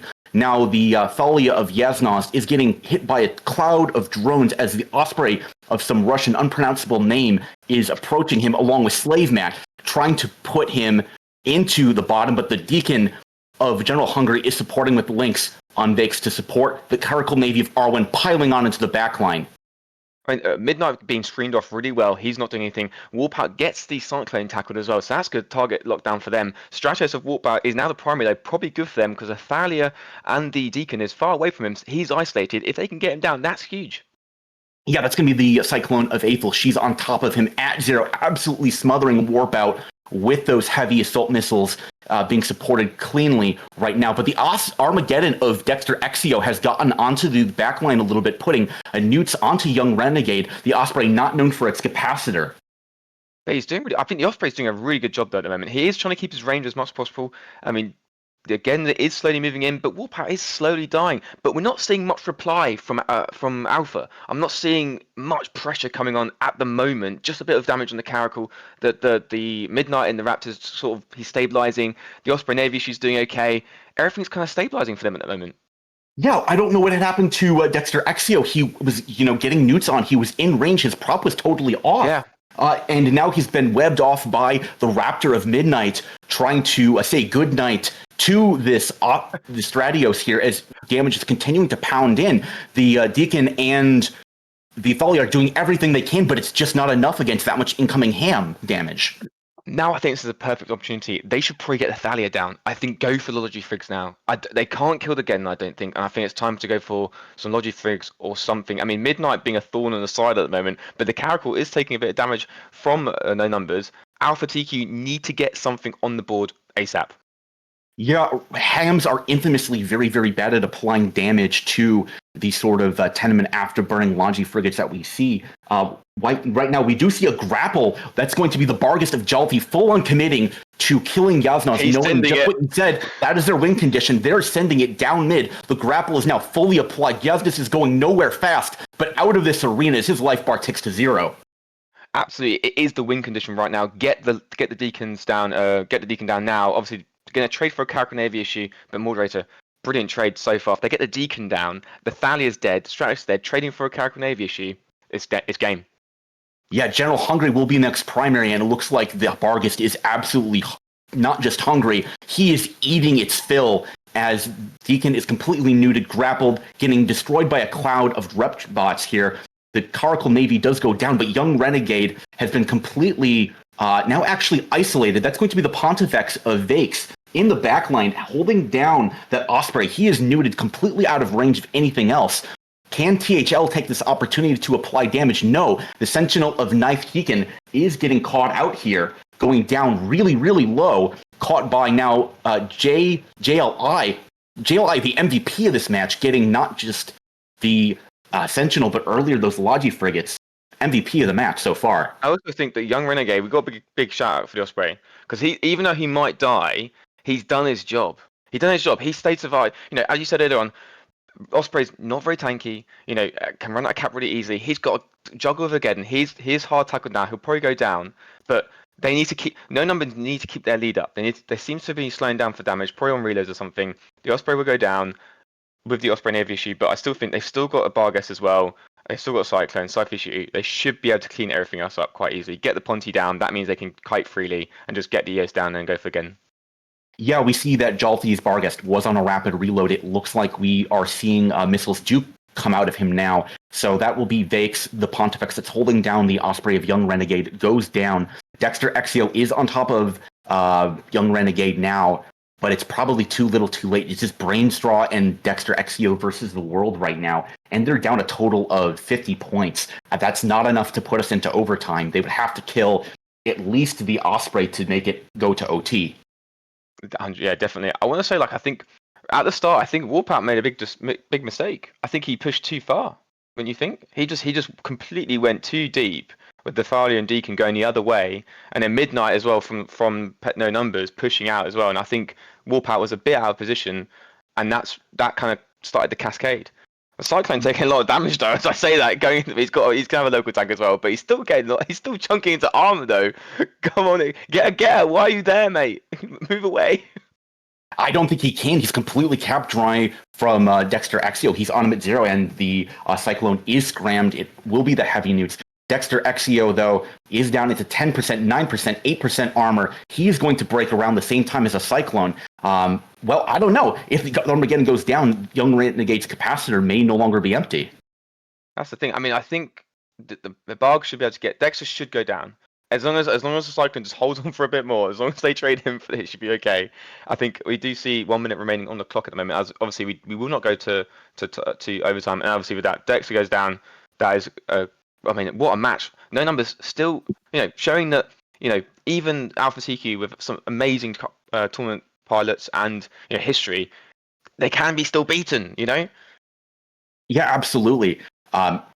We were kind of joking earlier about Casters Cursed, as CCP Yochin was talking about how these control comps from THL are often like, Dexter stalking a victim here, but Dexter Exio was kind of the victim maybe of his own hubris when he just didn't have his prop on, didn't approach that Osprey. He was getting newts on. If Young Renegade gets capped right out, at minute 2 or 3 of the match, I think this plays out very differently than what has happened. Yeah. If he got there, it's game over at that point. I think that he just spent too long, just getting to Logi, and then Brainstorm, and they do get the full wipe as the match ends and good fights in local. So we'll send it back to the studio for a bit of analysis.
Hello everyone and welcome back. Sorry to everyone who lost your channel points on that little bit of an error there. I'm sure that will be fixed for you shortly, don't worry. Anyway, Kevin, that was a fascinating match there. We saw drones go up against Ham Rush, but a very interesting version of Ham Rush. What can you tell us about the target calling there from Alpha on TQ? So right at the beginning of that fight, we saw drones come out and start shooting the Caracal Navy here, right? The Caracal Navy started dipping, it started catching reps, and then the DPS kind of fell off. This is because drones, they're not attached to your ship, they fly around. And the drones were reassigned onto the Osprey, which wasn't tackled at the time. So the Osprey ran away, and all the drones did what they were told to and started chasing after it. So all the drones conga line after an Osprey that's faster than them and is untackled. And so we have this situation where Alpha on TQ spends a minute with a fully DPS infused rush comp, not taking any of the DPS off grid, not taking any of the reps off grid, and just getting hammered. They did an excellent job of stringing them out, getting the faction cruisers here, Cyclone over there, their DPS isn't where it needs to be, but they couldn't capitalize because the drones weren't where they needed to be. Yeah, absolutely. Really well executed there from my boys, Paper Numbers. For full disclosure, I did participate in their team for the last Alliance tournament, so a lot of caster bias coming in this next coming section. Anyway, Bazza, that was a very weird version of Ham Rush. None of the usual mainstays that we've seen in the past. No Loki, no Nighthawk, nothing like that. Instead, bringing a Barghest. Can you walk us through that and how it sort of worked? Yeah, so it was quite an interesting one, especially as we've seen Ham Rush not do particularly great so far this tournament, but this was a totally different take on the Ham Rush from No Numbers here. They've opted to just bring a bunch of cheap faction cruisers, so I think we saw the Scythe fleet in there, the Osprey Navy, the Caracal Navy, all of what, 20, 21 points? So there's no big spending on Nighthawk, no big spending on Loki, Alligator, all this kind of stuff. But you're still getting the decent DPS output from those faction cruisers. In exchange, they get to bring the Barghest, and the Rapid Heavy Barghest is a monster, especially in Shield. It just does so much damage, and you can clip through key targets really, really efficiently. So yeah, but shout out to Young Renegade. I think all of Paper Numbers played really well. They did really good to avoid the Stratios pushing in at the start that was going to try and tackle them down, particularly the Osprey of Young Renegade, who pulled away, survived, didn't suffer too hard from the newts, was able to pull out, get reps on, and just draw the match out so long that eventually the damage from Alpha on TQ just fell off towards the end there. Yeah, and that brings No Numbers one win closer to the 3 wins that they're going to need to take home 6,250 Plex, 50 billion ISK, and the Laylaps that we talked about in the last segment. Anyway, Kevin, so that was a really interesting match though in terms of just how long it took the drone comp to kill things. But do you think that was something that was lost on the draft screen, or do you think that was purely like an execution error effectively that lost them the match? I think it was execution, honestly. Like, they did an excellent job, like I mentioned, right? That what you want to do against a rush comp is you want to string them out. You want to deny them the ability to apply all their DPS onto the same thing. And they did a pretty good job of that with the Stratios running to the side, the Cyclone getting tackled by it. If they used that time while the Osprey was still far away to kill some of those faction cruisers, instead of throwing the drones out at the Osprey and the Osprey kind of just living, then they can take off a good chunk of DPS, buy themselves more time to use those newts to turn off hardeners, use the newts to gain the advantages that they need to win, and maybe get tackle on the Osprey, maybe get tackle on the Barghest, take off even more DPS, and they can steamroll it from there. I think this was absolutely winnable. There was just a mistake was made, and it lost them the fight. Yeah, it's so easy to do, especially when you have 2 top-tier teams like this. It is just a matter of moments, a couple of thousand DPS here, or one person getting caught that can cost you the entire match. You know, both of these teams are so good at capitalizing on mistakes that it's difficult to recover from that point. Anyway, let's take a look at the bans for the upcoming match, which is Brightsides versus Caldari Intramural Space Law is Complicated. Bazza, can you take us through the bans for Caldari Intramural Space Law is Complicated? Debate team. They have gone for, Radicos's gang, Armageddon Navy, Hugin, Apoc Navy, Balgorn, Zarmaz. So we are seeing that Zarmaz ban rear its head again. Interesting triple battleship ban here. All of the sort of heavy hitter of them are battleships. Balgorn, Apoc Navy, Armageddon Navy. So, I mean, I'm not sure what they're aiming to accomplish with that. Obviously, they don't want to see those yellow battleships. Why? I couldn't possibly tell you. The interesting thing to me here is they've only banned the Hugin, whereas, as we've covered multiple times on the desk, Hugin and Rapier are basically the same. There's slight statistical differences in the base numbers, but for the most part, they do the same thing. So interesting that you only ban one and not the other, because if you're not banning the other and you don't want to see the Hugin, then the enemy team can just bring a Rapier and it doesn't really do anything. So, yeah, not sure what Radicos is thinking with that one. Yeah, and Kevin, can you walk us through the blue team here? Well, on Brightsides, we're looking at a Blackbird, Tholos, Ashram Scimitar, and Sleipnir ban. A lot of these bans, that Tholos and the Scimitar and the Sleipnir, are all kind of semi-rush bans. The Sleipnir and Tholos especially. I talked a bunch about the Tholos last time, so I won't go over that all again. But Sleipnir, one of the premier autocannon and rush ships, extremely strong, very, very strong. Kind of the core of that AC rush composition. What I do know is that at Kaldari Intramural Space Law's Complicated Debate Team, headed by Radicos, that Radicos is known for bringing very strange compositions. That he likes to do weird things, and sometimes it works, sometimes it doesn't. So for sure, I think they're trying to pigeonhole him maybe out of the weird stuff that they're afraid of, where it's like those double blackbird comps, something with like Scimitar Nightmare, where the Nightmare just kind of cruises around and doesn't die because it has an AB, and so it's hard to tackle kind of stuff. Stuff like that is what I worry about with Radicos' team. Always something with them. Absolutely, yeah. No, I've flown a lot with Radicos in the past, and he's fantastic fun to fly with for exactly that reason. Whenever you load in for scrims, you never know what you're going to end up piloting that day. And another interesting part here, though, is that we don't see a very common ban here, Basilisk, which is the Rapier. Do you think that either of these teams is likely to bring a sort of range control comp, you taking advantage of that being open? We have seen the Rapier and Hugin both be extremely commonly banned in this tournament. I think they've fallen off a little bit in the upper bracket, although I say that, but they were both banned in that first match, just seen between No Numbers and Alpha Q. I feel like Rapier is one of those ships, along with the Hugin, it's one of those ships that's kind of really good into some matchups and quite bad into others. I feel like if you are playing into a rush, for example, Rapier or Hugin feels amazing because you can just web 2 ships off, them at range, they're doing nothing, you're chilling.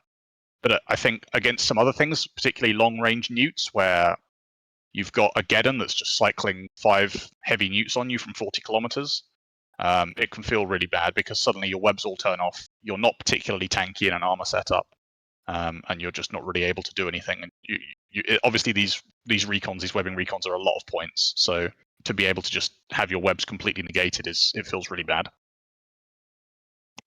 Yeah, absolutely. We're just waiting for the two teams to reach the grid here, and then we'll be sending it on over.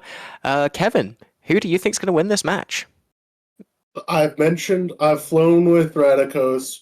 He likes to do weird things, and sometimes it works and sometimes it doesn't. And I think it's going to work today, is my guess. That today is the day that we're going to see something I couldn't guess with even if I saw it. But I think they'll get it over on bright sides today. Baza, who do you think is going to win? Me and Radicos have a little love-hate relationship going on. I'm going to vote for Radicos and hope that it sort of caster curses him. So let's go Radicos, not Radicos. I don't know. Anything to not say Radicos. Again. Go Radicos. Yeah, nothing to do with Kaldari Intra, whatever. And nothing is easy often to remind me to do with Rakdos, the Magic the Gathering faction. I'm also going to vote for Radicos, though. I've got, had a lot of fun times flying with him. Always love to see him fly, and I've got a couple of friends on the team this time. Anyway, it looks like we have the teams in the arena, so we're going to hand it over back to our commentators to walk us through the match.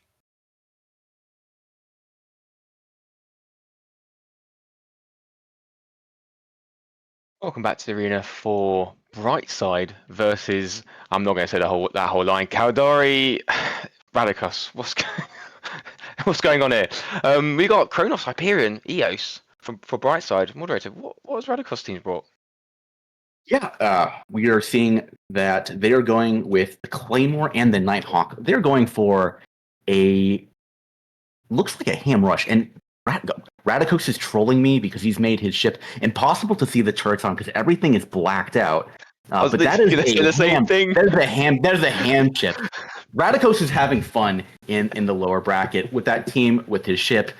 And I'm excited to have some fun. We've got a lot of kinetic damage potentially from a Nighthawk going into Eos's and a Kronos. That could be a bit of a problem, couldn't it? So Kaldari's warped everything at 0, bar the Osprey, obviously. So they clearly want to get on top of something really quickly, and the damage will be really quickly. The main thing for them is what the primary is, and also what Brightside does. Do they push some battleships out first and keep some of the cruisers back, or do they just try and move away and try and split out the rush?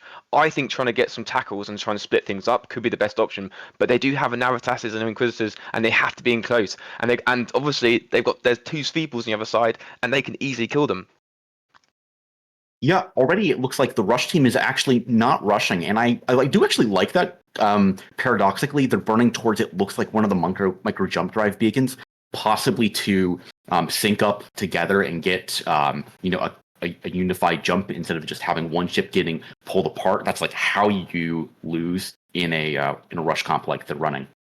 I mean, right now the Hyperion Kronos moving out, like you said, looks like they're turning around now. The rush team, red teams, looks like they're trying to move back around again. This is very important, as you just said, to not get split up. Because if the damage is split up, especially for the Hyperion and the Kronos, if the damage is split up, that's a huge loss for them. So they have to be very careful. Hyperion is moving in really close. Radikos is there in the Claymore. He's moving away now. They're going to be a bit of kiting at the moment. But just look, the Hyperion's just going. He's sending it. He's full sending it right now. Looks like the red team is turning in to try and get some tackle. We're going to see what the Hyperion does get. Looks like Caracal Navy issue of Tiro is the first target at the moment, but he's going straight past them. They're not going to go for him anymore. Looks like they're going to get a web on probably. Well, he's being tackled right now, so we'll have to see what he's going to get. Looks like the Sveeple. Yeah, the Sveeple is committing to the Hyperion. Brander will get that initial tackle. The Claymore, Radikos, and the Nighthawk, Caracal Navy issue are all putting damage into that Hyperion at 0. The Sveeple of Otalbu is breaking off of going for one of the Longifrigs and committing to the Hyperion. If you're going to do everything together, that makes sense. Just get the Hyperion, focus it out before a reactive armor hardener can spool into any one damage type. The Navitas and the Inquisitor now catching up, putting reps onto that Hyperion. I mean, Navitas and Inquisitor both burning in to get reps on the Hyperion, but obviously now the Sveeples quick switch over to Navitas. They're going to kill them really quickly, and he'll go down probably in a couple of seconds here. And then shortly after, I'm assuming the Hyperion will go down. Yeah, I really like that call from the side of Radikos' team. They're going to be, masterfully removing all of these Inquisitors off of the grid here. Meanwhile, Tank Blessed is doing what he can to remove the active tank, is getting his active tank removed as Onan Sis and the Vexer of Yamopika are getting onto the backline, killing this Osprey with combined beams and drones. Inquisitor making the correct idea to burn away, but he's definitely going to die at some point, in the near future. But if he could try and prolong his life, it looks like the Sveeples are just he's got drones on him, so it looks like they're just sending some drones just to kill him. And the Sveeples and everything else is trying to just wail on the Hyperion. The Hyperion will die eventually, but will he be able to get some other kills in the meantime? That's the big thing right now, because everything is right next to him and the Kronos. So if they can get some stuff down during this time, while the Inquisitor's still alive, while he's wasting time and just prolonging his life as much as possible, they could still get some stuff on the board. The Hyperion has plenty of tank. They still got a Kronos, which is a lot of damage. They can still kill things, and they are right next to them, which is where they want them to be. And they've gone for the Caracal Navy issue. It does pop a few seconds ago. The Sveeples are both into low shields. Sveeples are doing their best to pull range away from the blasters here, and they're getting chunked away by drones. The Inquisitor finally does get popped here by drone damage. Midas Bartholomew is just at range, applying with drones not really being held down by anything, but Tarian does go down here. I mean, the Hyperion is been smart bombing. The Hyperion's been smart bombing this entire time here. He does finally go down, but he breaks. I'm actually not hating that trade. They're going to kill another Sveeple for it. Yeah, I'm not hating the trade at all. Let's at least not forget there's still an Omen, an ES, and a Vexer as well. And the Sveeple is going to go down for Ragados' team. So this is actually now looking really good for Brightside. I do think that they're still they've still got a Claymore and a Nighthawk, which is pretty good, but it's just the Kronos. The Kronos is the big problem right now, and I just don't think they can get it down. Yeah, the problem is that, if you're a Nighthawk, you'd be having to shoot kinetic damage into a Kronos and EOS, which are Tech 2 Galente resists. And this Kronos is now smart bombing almost the entirety of the damage drones from Team Radikos. They've got nothing left. Radikos, the Claymore, is going to be taking blaster damage again. Minmatar, very good against beams, but against blasters, it's their weak link. This is what we learned. Never underestimate Hyperion. Saygrade really winning the game right now, lasting for as long as he did. He literally lasts for like 3 minutes. He just didn't die, which is actually incredible. And obviously bringing down the Navy Caracals whilst he fought for trading for him. And this is a perfect example of a game where it can literally can switch within a couple of seconds. Like right now, the Omen might go down, but it doesn't matter because Radikos is going to go down now. Yeah, I mean, looking at the defensive bar, we can see that the local repair on that Kronos is like almost more than the entire defense bar remaining of that Nighthawk here. I mean, Foxpear, we see like chunks of damage go into him, but that is almost in completely active tanking Kronos. We've seen that earlier in this match. Brightside really likes their active tank, and I mean, I can see why the Hyperion survived for so long, and Radikos' team were just forced to trade too much to get it down. Yeah.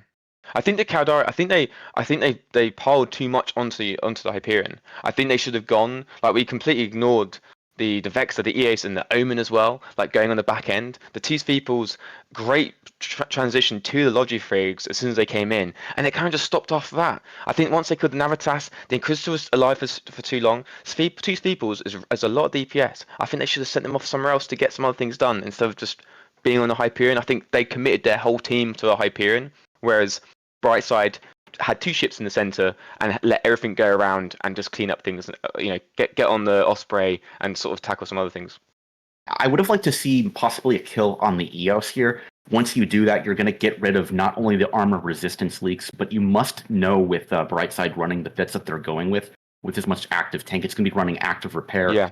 And if you can kill the EOS, you get rid of all those links, and then maybe you can break through the Hyperion or the Kronos. But if you're trying to push through, in a 7-man setup, it's very difficult to just pile enough damage to effectively trade into Hyperion Kronos team like this. I think it's a gamble at the end of the day. Like, going for the Hyperion is a gamble because it's a heavy tank, it's a super heavy tank, so you have to really be sure that you can kill it at the amount of DPS you have. Nighthawk about to go down now, but they clearly didn't have enough, did they? No, it just wasn't enough, and it looks like just as time is getting close to zero, Brightside of Death will be the killers of this enemy team and go on to the next match.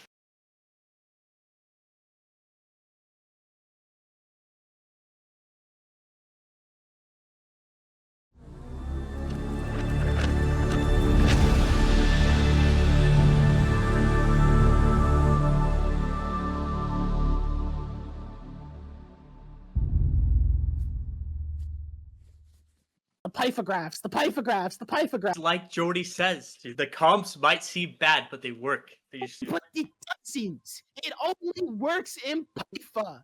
Yeah, what about it? Stop shooting our Logi.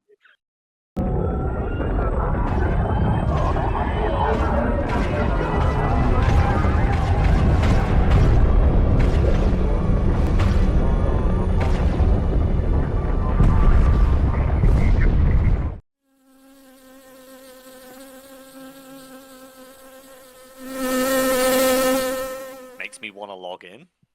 That's inspiring there. That is inspiring. Thanks, Rand. What's You guys feel loved and appreciated right now?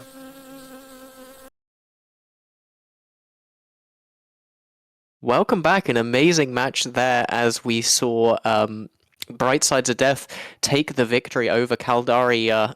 I'm not even going to try and read their name off from memory.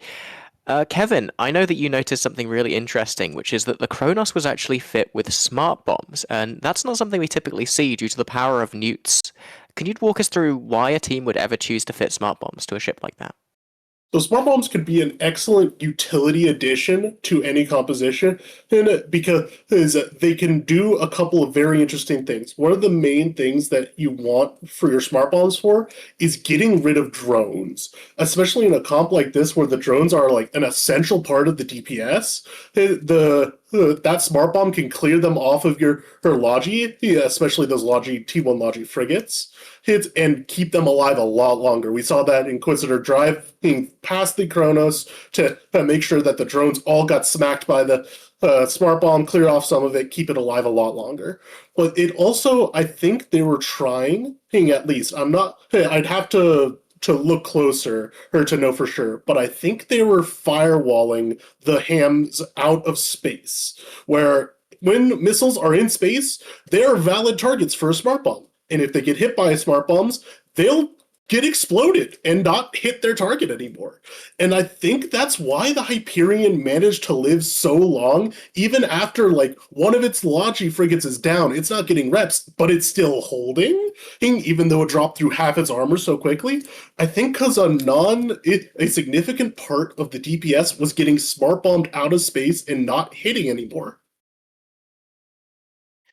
Yeah, and Baza, obviously one of the key other linchpins to that comp was the Hyperion that we saw. We haven't seen much of the Hyperion in this tournament. Can you talk us through a little bit about why it's potent and maybe why we aren't seeing it so much? I feel like the Hyperion is quite one-dimensional. You're not really going to see rail Hyperions very often, so it's usually therefore going to be a blaster Hyperion. They do have very powerful local tank, as we just saw Brightsides demonstrate excellently. But yeah, it kind of relies on the enemy to misplay and play into your game plan of sort of let's go and fist fight the hype, and the hype is obviously very happy when you come into it and blast a range and start trying to brawl it down. One of the strengths I would say is the long game. So if you don't shoot a hype at the start, it has the potential when you're as the enemy team, when your DPS has dropped off, you will find it very, very difficult to kill the hype at the end of the match. So it sort of also has kind of a fake taunt in terms of we need to kill the hype at the start, which is what Radikos' team tried to do. Not at all saying that's a bad call. I think that's a totally valid call, because trying to kill the hype at the end of the match is going to be a lot harder. So you want to get rid of it as quickly as possible. But if you are going to do that, you need to be sure that you actually do have enough DPS to kill the hype. And as it turns out, Radikos and the gang didn't quite have enough breakthrough. Yeah, and Kevin, obviously, we spent a lot of time hyping up Radikos for his elaborate theory crafting, his desire to sometimes bring stuff that's entirely outside the meta, and then he brings something relatively bland. Yeah, like I'll tell you, I run Eve rookies. I run a training team. We just do scrims, right?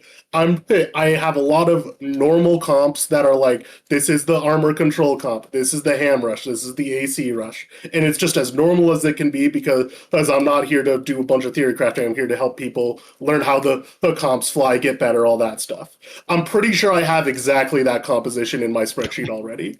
Like, it's so normal I would fly it, kind of thing. That's so normal, and it didn't quite work out. He flew it a bit, interestingly, of pulling back initially, trying to lure out something a little bit squishier so they could snap that before needing to commit on one of the battleships, stuff like that. But like, it's just a normal ham rush. There's no interesting bits here. Yeah, and kind of on the subject of the Eve Rookies team, can you talk a little bit to the chat just quickly about how they could get involved in that if they wanted to participate for the Alliance tournament? Absolutely. Yeah, for Eve Rookie, we on the Discord, the main Eve Rookies Discord, we do lots of stuff like incursions, PvP, normal PvP, mining fleets, all that jazz. It's a not purple shooter community. So anyone can come. Because we do not run in any of the main games, we don't do any live matches. That means that even if you are on another team or would like to join another team, you can still scrim with us. You're not going to give away any of your secrets, because I've already made the comps, and as I said, they're normal. If people will want to anonymously, let's say, give hints and tips, I won't say where they come from, stuff like that. The big thing is that it's just a place for us to for anybody to get more scrim time. And if you don't want to join a team yet, you're not ready for that kind of commitment, it's a place where you can go to get scrim time, see if it's something you enjoy. Yeah, and that's the main thing. I can get a link out, I think. I can ask Zaylus or Jotun very nicely for it. Yeah, and while you do that, let's take a quick look at the bans for this upcoming match, the second of this best of 5 between Alpha on TQ and No Numbers.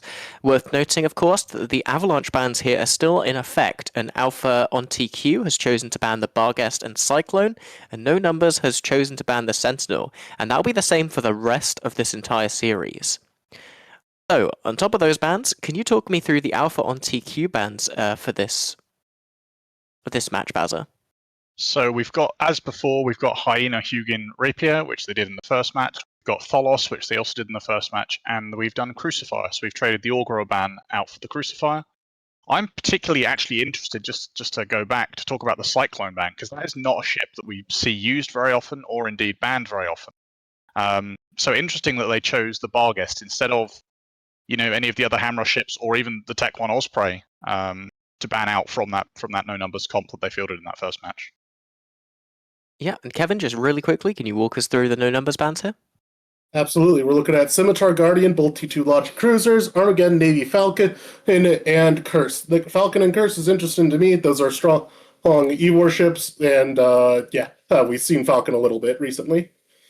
All right, well, we do have both teams on the grid, so let's hand it over to our wonderful commentators for another great match.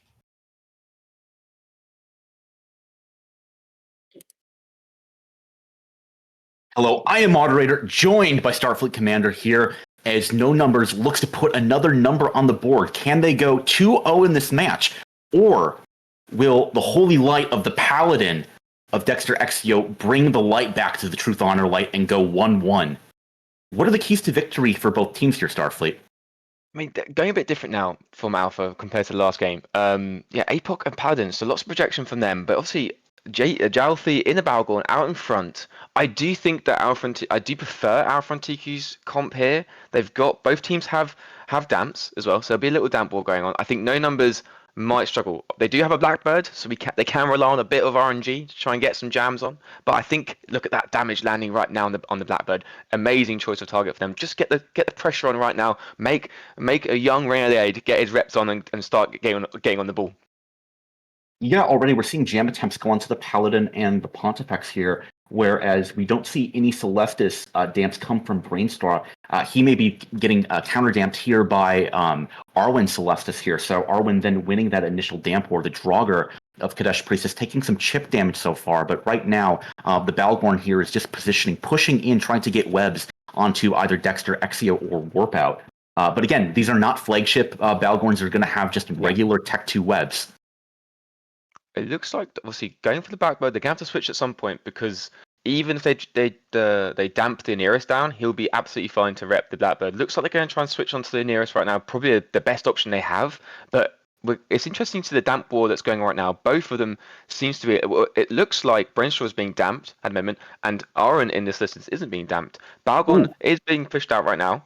The Balgorn does get webs onto Warp Out and Dexter Exio, but he's actually deciding to kite back a little bit. He doesn't want to be as close as he possibly can to possibly get counter grappled, right? And then lose the web effectiveness. He's doing his best to stay at around 15, 20 kilometers from the battleships here, but he may be deciding to change his mind and fully commit. He may have to here, as Young Renegade is taking decent chip damage from what I have to assume is going to be scorch damage. Only a single flight of light rep bots on top of Young Renegade, and it doesn't look like there's any active tank as he's down to 80% armor. I think he needs to. I think the Balgorn needs to get in, get those nuke working on a battleship or something, get them on the Paladin, start capping them out. The longer they go on, the better. Young Renegade should be able to tank for a while. He will have a self rep as well. It looks like he's going well. He's just sig tanking right now as much as he can. But if he can hold like this for a long time, I think over time the Balgorns could be more effective and get the nukes on as much as possible. They could pull out a slow, grudging match, but they could come out on top. Also, the two Draugrs, you have to notice, the whole team is playing both teams playing very defensively here, aren't they, moderator?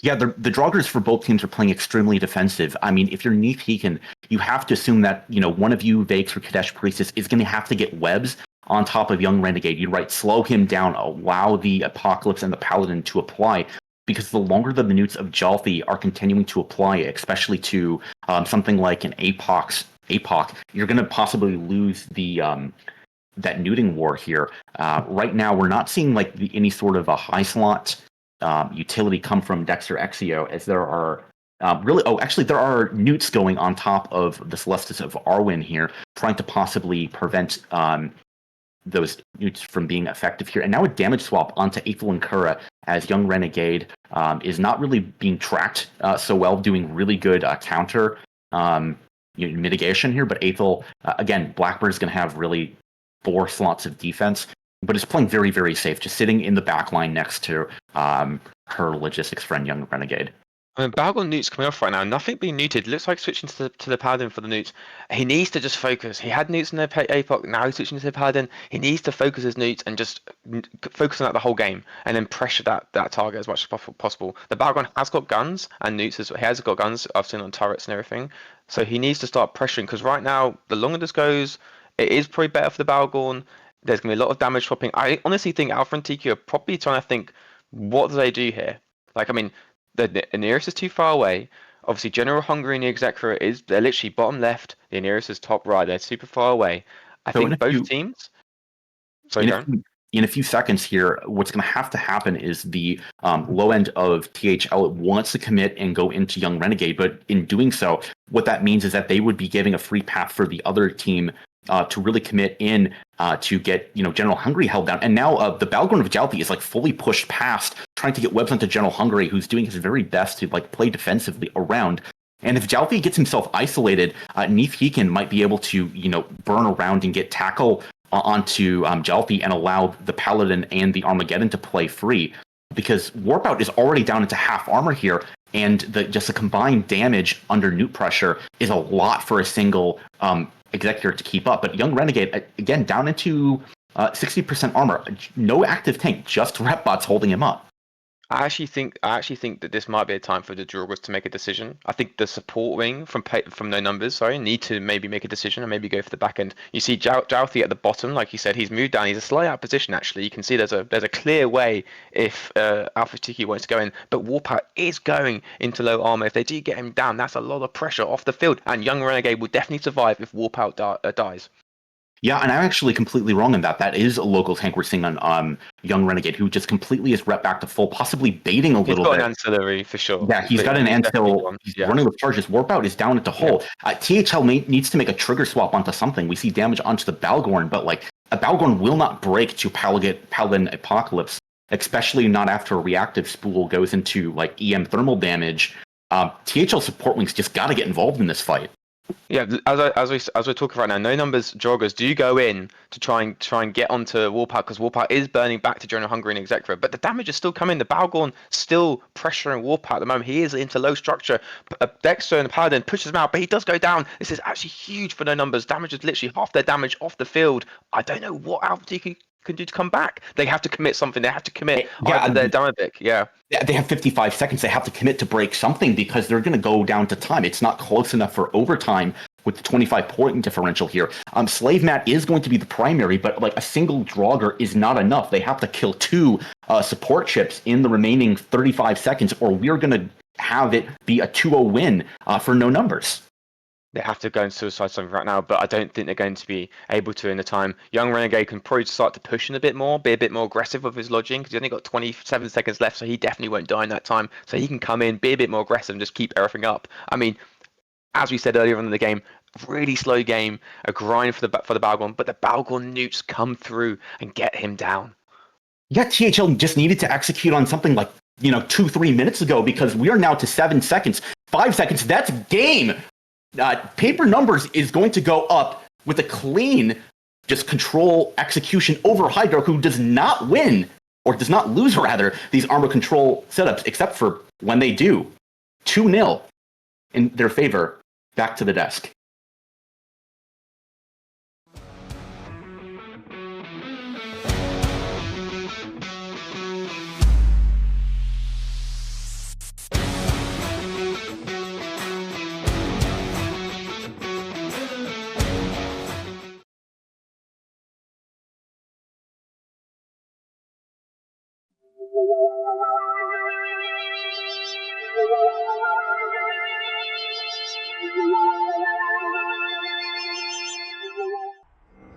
I'm Nalio V, and Test Alliance, please ignore, is recruiting.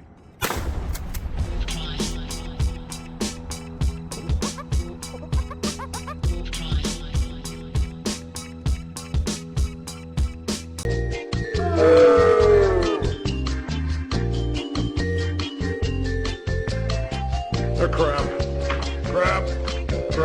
Mega crap. Coming from the wormhole, quick roll it!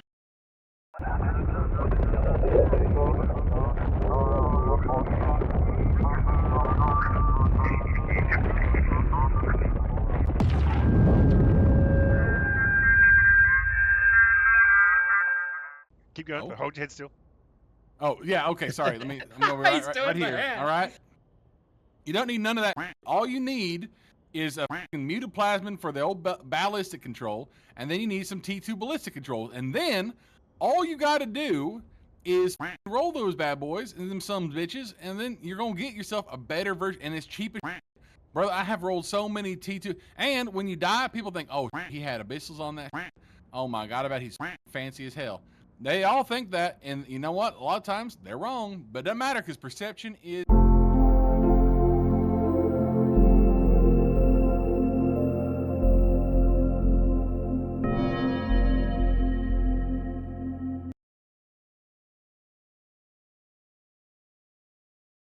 My young! It seems no numbers there, took another victory, taking them to 2-0 in this series. Kevin, I know you wanted to talk a little bit about the damp war there, because obviously we saw Celestas on both sides. How was it that Paper Numbers were able to take the lead in that? So whenever we're talking about the damp war, we're talking about both sides have damps, damp bonus ships. The thing about damps is that they reduce lock range is the usual use case. They got range script on them, reduce the lock range.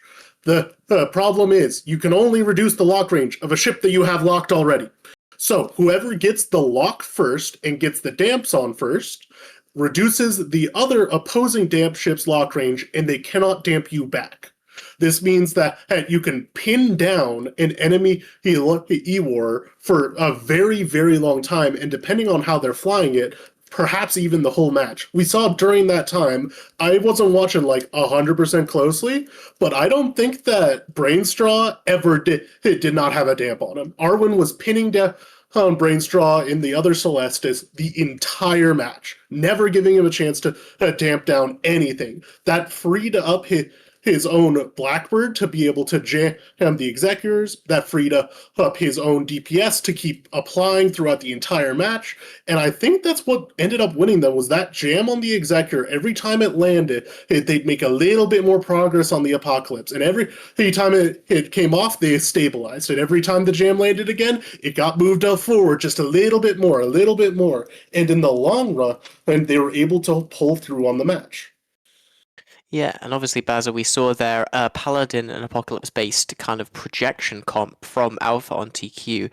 What do you think was the thinking behind that, and how do those comps typically win? I mean, it was an interesting take on it as well, because they didn't spend points on the APOC Navy, and I believe that allowed them to then commit to having an Executor or Logi rather than Logi frigates, which have been even more vulnerable to the newts of the Balgon there. Usually those kind of comps just want to rely on sort of projection and DPS from the two battleships. I just want to shout out the piloting of, I think it was Midnight Alden and Slave Matt in those Draugrs there, because they recognized that they were making progress if they just spooled on that APOC. And so they didn't commit to loading a cult and going in. They just sort of, I probably Mystic or Meson, and just sort of sat 20, 25k away. And as long as that APOC was webbed down by the Balgon, he wasn't going anywhere, and they were able to dictate range.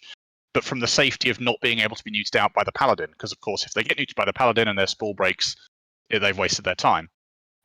So yeah, really nice, just sort of back and forth, pulling in when the APOC tried to pull away, and just keeping the spool up and relying on winning that match over the course of 7 minutes rather than trying to win it in the first minute.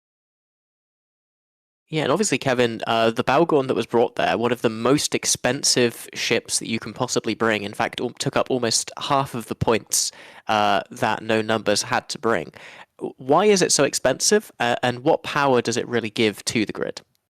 So, last time we mentioned sometimes you want smart bombs over newts. This is not the case for the Balgorn. Balgorn gets a bonus to its neutralizer strength and its Nos strength. So, and it also gets the bonus that Nosferatus always work. You don't need to have the enemy, you have a higher capacitor like you do normally, always works, which means that you have a lot of newt power in that Balgorn.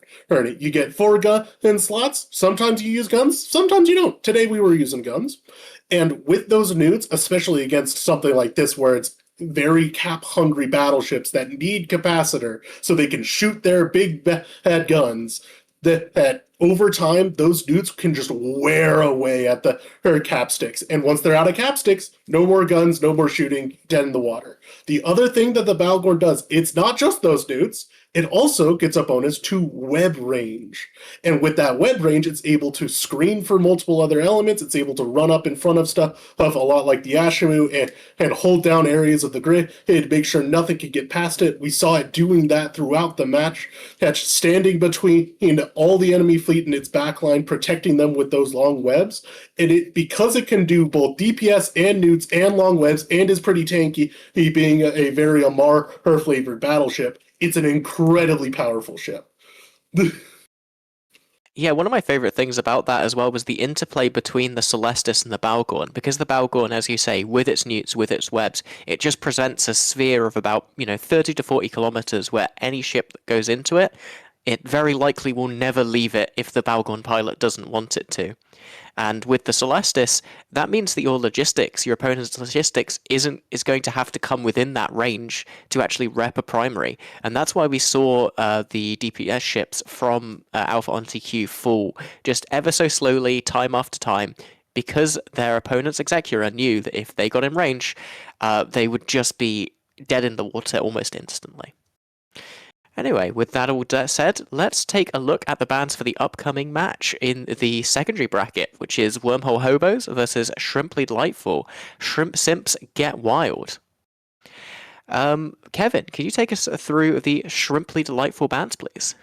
Absolutely. Starting off with a Tholos band, then Orthrus Jackdaw, Zvipple, and Loki. These are some pretty familiar bands. We've talked about Tholos. Orthrus Jackdaw is really interesting to me because those ships have very good application at range. Orthrus, generally rapid light fit. Jackdaw, usually light missile fit. All very good at picking off frigates and destroyers. And those bands make me think that they have a few frigates that they really don't want to die. Yeah, those are usually going to be your Logi frigates. Because, oh boy, do Arthur and Jackdaw love seeing Logi frigates and chewing them up and spitting them out as a wreck. Now, Bazza, what have Wormhole Hobos banned here? Wormhole Hobos have banned Hugin, Rapier, Balgorn, so we see three powerful ranged web options, the Zarm and the Lashak. I believe the Lashak was a staple of the Shrimply Delightful teams. They've brought that comp multiple times. Dujek likes his Lashak.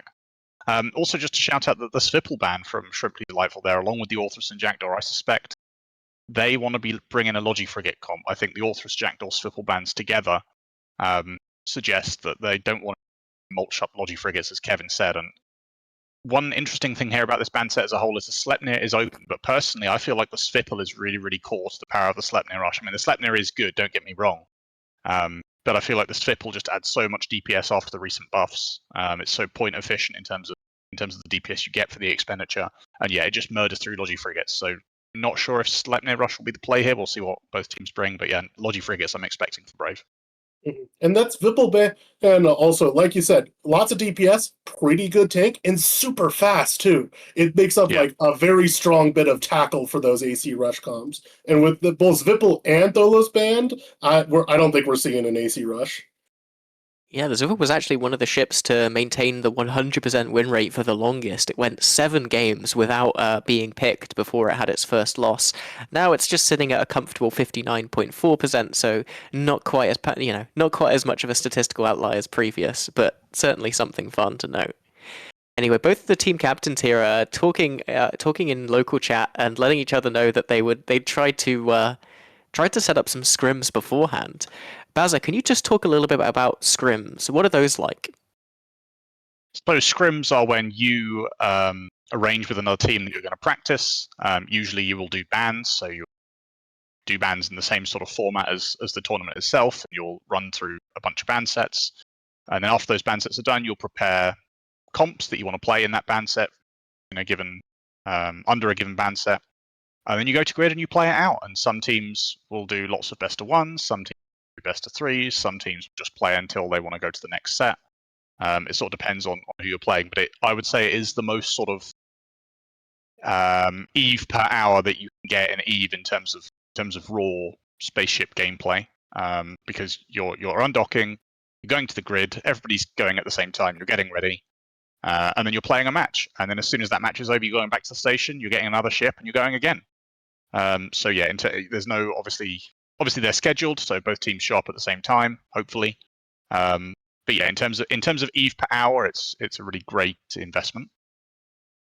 Yeah, and always balanced, always fun, and always within a very interesting rule set. Obviously, depends on what tournament you're playing with. That said, we have the teams on the grid, so let's hand it over to our commentators to walk us through this match.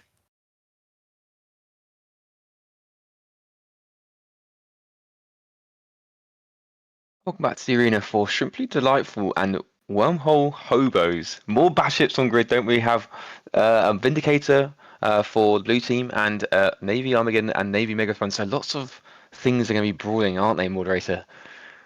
Yeah, and one thing that can really shut down the ability to brawl would be Fenrir Nordsen's Curse. Tracking Disruption, if any of this Confessor Pontifex can really keep the Megathron or the Armageddon Navy away from the Vindicator, and just, a single Curse Tracking Disruptor will cut around 70-80% of your range, depending on what you've got going on for links, which will be supplied by Dolly here. So, I mean, it's going to be a case of, can the low end, the Vengeance here of Lena McCarthy, get on top of the Rodiva? Can Dujek use his newts to shut it down? Or will, Argony be able to spool his reps and live to win? I think the win condition is if Fenrir gets the newts on the Logifrigs. I think get the newts on the Logifigs and then just kill everything else. I think that he needs to play very carefully the curse. I also think the Rodiva, good option, but obviously single rep. So he needs to be they could switch targets a lot easier. Shrimply Delightful and Dujek and Bruxo could switch targets and just mess around. But it looks like Bruxo moving in, Vindicator, it looks like they're both Vindicator's web right now. So I reckon they're just going to get locked into each other, and that's kind of what we expect to see, isn't it? Both battleships kind of just ending up locking in. Yeah, and that will mean, though, that Dujek One Eye is going to be probably pretty free here, as Avil is running it down straight into Bruxo here, going to be applying all of their blasters at null range, and just Galente battleships just slugging it out at 0. I think, Dujek needs to use this opportunity to, push the rest of the Hobos team. I think he needs to get across and start pressuring the Rodiva, because the Curse is going to do the same on the Logifrigs. Right now, Bruxo is going to it. He's got quarter of his armor's gone, and going to go pro to half soon if he doesn't pressure the Logi on the other team. And this is what we're talking about, with the Curse here. Bruxo's been shooting back at the Vindicator, but even at 7 kilometers, he's probably got void loaded, and he just simply can't hit. That's the Curse Tracking Disruption, just completely shutting down the optimal here. And speaking of what's optimal, it's swapping off of Axel here to try to get Zir, which is going to be one of the crucial ships that's gotten onto the backline here. That's going to be Dujek's newts. That's going to be the Vengeance of Lena McCarthy. Actually, good on the Confessor, holding down Dujek, preventing Dujek from getting newts onto the Curse of Fenrir, just winning the E-War battle that way. We're seeing so much pressure coming onto Shrimply's team, and the only pressure is coming onto the Confessor right now, and he's doing absolutely fine. Got the reps from Rodiva, absolutely okay. Good call from him, like you said, to get the Armageddon Navy issue scrammed, lock him down, and keep that pressure away, and just freeze up the Rodiva to keep the reps on him. But we're seeing damage spread across right now. The Magus taking damage. Bruxo still going into half armor, but I think Magus could be a good one to just swip over to and get a kill. Yeah, so the Magus had to push in pretty close to try to screen, but that meant that he took a lot of damage, and then that forced the Thalia Deacon, coming close to rep the Magus here, coming to rep the Navy Mega, and now the Curse of Fenrir is putting newts onto the Deacon, and then webs onto the Thalia here. I would really like a Logi swap by the low end here. Use the Deacon to be completely capped right, push through the Thalia, push through the Navy Mega with the blasters. But now it looks like with the tracking disruption less effective from the Curse at range, the Navy Megathron is getting some damage into Axel, but Axel or Ashali is still winning that DPS race, armor versus armor in the Navy Mega Vindicator duel. Yeah, right now the Vindicator needs to be very careful when he calls for reps, because all of the reps from the Rodiva are currently on Confessor. He has to only call for reps if he absolutely needs it. Right now he's probably saying to his Logi, I'm fine, I think we can get Bruxo down before I get to reload armor. And I think that's the right call for them to try and just leave the reps on the Confessor as long as possible, because everything else is holding up. Same with the Draugr, because if he swaps reps, this restarts the cycle. Draugr is going into half armor, and the Vengeance now going to reload. And the Thalia taking a lot of damage as well. And the Magus, there's damage across the board, Razor. Yeah, it's just drones everywhere, and the Thalia Deacon have just been absolutely bullied here by capacitor pressure. The Deacon's been damped out as well. He can't even get reps on his buddy, and now the Vengeance finally pops here, trading for the Draugr of Yerzy. But I mean, that Navy Mega is getting really, really low, and that Vindicator's been active tanking, probably with the reactive armor hardener against blasters. The whole time, Thado goes down now. Draugr in low structure right now. Deacon going to be the next primary for a bit of damage as well. Magus pulling back. Draugr is still, he's holding on, repairing some shields Oh, now. the Draugr, I think he just hit an MJD, and now there's drones that are chasing after him. But that Draugr, even if he goes down, will have bought so much time. It's 100% worth it to trade. Amazing play from him, but he's still got the drones are catching up. He's in structure right now. Looks like Brookso's going structure as well. Anvil and the Vindicator is still holding on. I think the Draugr is doing an absolutely fantastic job. Magus going into low armor at the moment. And the drones fall out of control range. He's going to survive in like 10% hull here as a small flight of Logibots do catch up with him and apply armor. Draugr MVP in chat, I see right now, 100% holding on. Look at that. Shield regenning right now. Brookso into low structure at the moment with the Vindicator as well, getting down low. But I think Brookso's going to die first. A bit of a rep right now from there. Deacon going into structure. I think this is looking really good for Hobos. The Confessor is making that Deacon repent for his sins, proving that he is truly the Holy One, as the Navy Megathron has got holes in his hull and completely, folds here. The Draugr still survives, the Magus breaks. Now a 2v7, Yerzy, absolute Giga Chad surviving here. Axel completely just dominating in that 1v1. Some really good piloting from Hobos. Shout out to Confessor as well, locking down Dudek in the Armageddon Navy issue. Good fights on Loka right now. I mean, just a lot of good plays across the team on Hobos. Draugr obviously #1 MVP. Confessor and fantastic. Rediva as well, positioning really well, keeping reps on the Confessor where it's needed. I don't think the Rediva even switched reps across. Now he has got reps on the Vindicator, but he's very important. He needs to make sure that he reps the right thing. But do you think that Shrimply Dietvil had a chance here? Yeah, I think they did here. That a Dujek One Eye, like you were calling, had an opportunity to push through and really get onto the back line and it's too late, though. Rodiva. Yeah. But it's too little, too late there. Like you're saying, the Confessor of Zera did a really good job of just pinning down Dujek One Eye. Really, dominant performance here from Wormhole Hobos on a control comp. And they're no longer homeless here. They're not hobos. They've absolutely demonstrated that their home is continuing to being, this is their house. I think it would have been a very different game if Dujek pushed out as soon as the two battleships locked in. If they could push their team out a bit more and get the Armageddon to push the Rediva, get more pressure on him, because he was absolutely fine. I think it could have been a different match.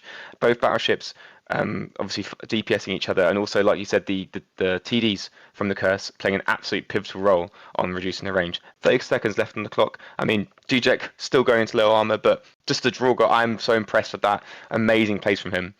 And we have to give a lot of credit here. The comms here, like the Mollusk was completely damping out one of the Logi frigs, and then the Curse was neuting out the other right, so neither Logi frigate being able to be effective. And that's Chibi, that's Fender, having excellent comms and poise between each other. It's very difficult to be flying all these sort of ships and have the FC understanding like what's all going on at any one given point. Really well played by them. But that's all for us as we send it back to the desk.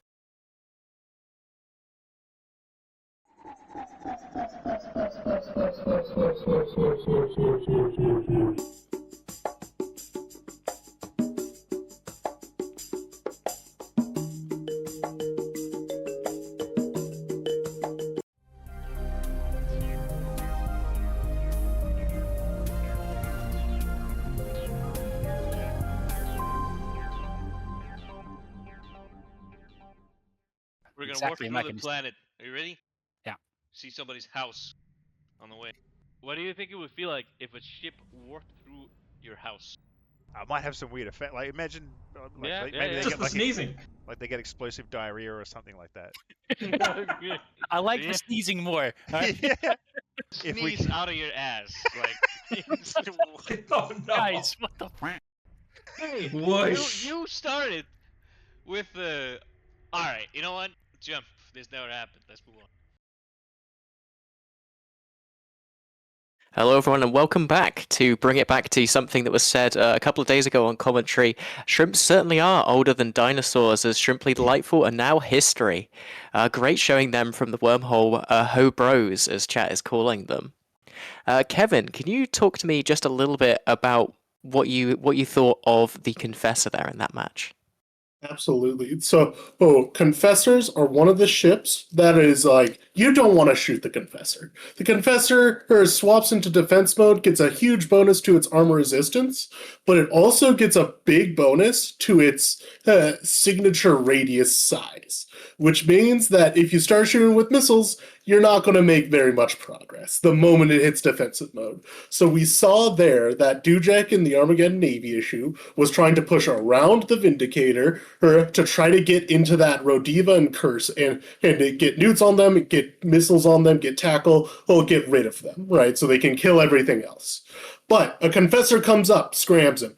Well, okay, we'll kill the Confessor. Problem. Confessor is super duper tanky against battleship guns. Okay, we'll nude it out. Problem. Confessor has a Nahus that can keep its scram running. And okay, well, what else do we got? Guess you gotta run out for your own tackle to go try to grab something. It's now far away from the Logi that's trying to keep up your mega navy.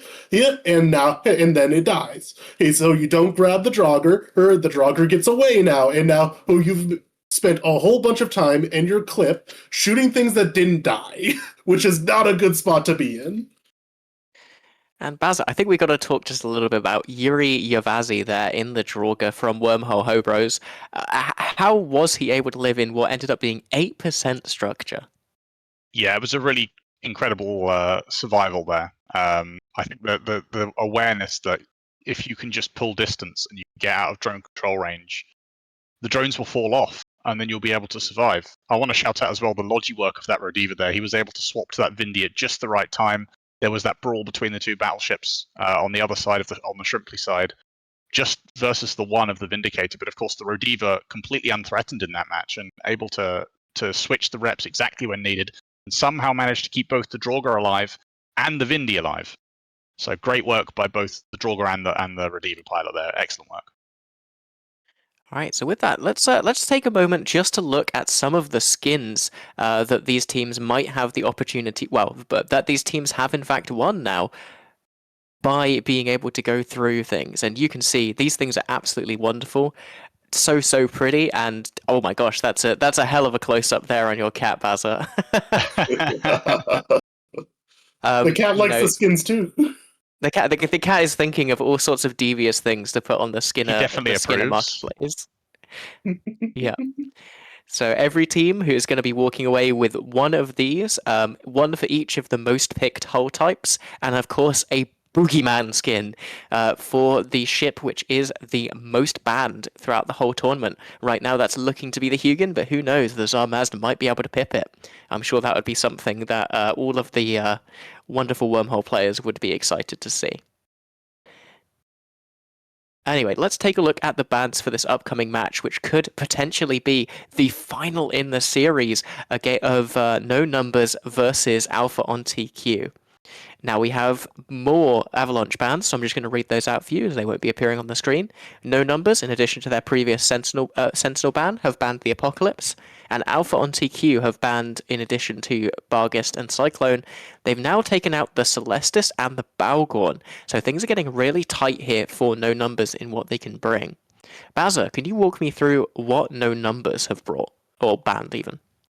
No Numbers, I believe they've done the same band set again. They are interestingly switching up the order each time. The first one they did Simi, Armageddon, Guardian, Falcon, Curse. Then they did Simi, Guardian, Armageddon, Navy, Falcon, Curse. And now they've done Simi, Falcon, Armageddon, Curse, Guardian. So they're sort of mix and matching the same bands, just changing the order.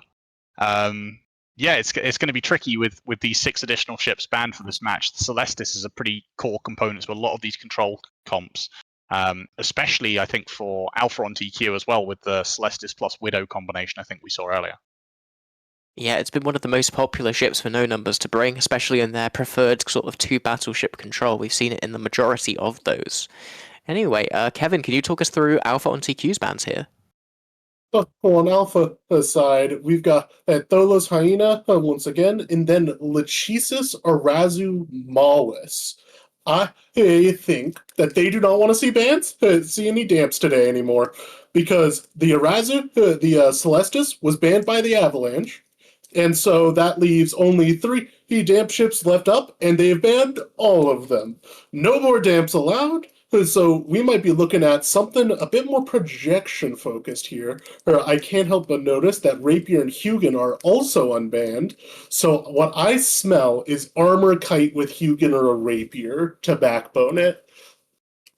Yeah, you know, it's really interesting when you get this deep in a series, isn't it, Basilisk? Because you just end up having to ban weird and wonderful things, and suddenly it looks nothing like the standard bans that you see in regular matches. Yeah, it's really tricky to build the comps around this as well, because obviously in all your scrims and all of your matches up to this point, you've said, oh, we've got 10 bans, this is what we expect people might ban. Here's a couple of evades, you might say, oh, here's a version that we can do without the Hugin. Here's where we trade the Cyclone Fleet for a Drake Navy, But when you get to this stage where you've got 14 or 16 bans, is it, for this match, and all this kind of stuff that the enemies are banning is stuff that you've previously used, it starts to get a little bit tricky of how you're going to build your comp. And of course, there's not much time between these matches, right? They've had, the last match finished at like 10 past 8 Eve time, and it's now, the wrong time, ignore me. But yeah, there's just not much time between the matches, right? So it's difficult, and they have to either whip up these fits quick, fast, or have them ready, and there's a lot of fits that you'll potentially never use if you don't get to this stage. Yep, well, both teams are on the grid though, so let's hand it over to Starfleet Commander and Moderator to walk us through what should be an amazing match.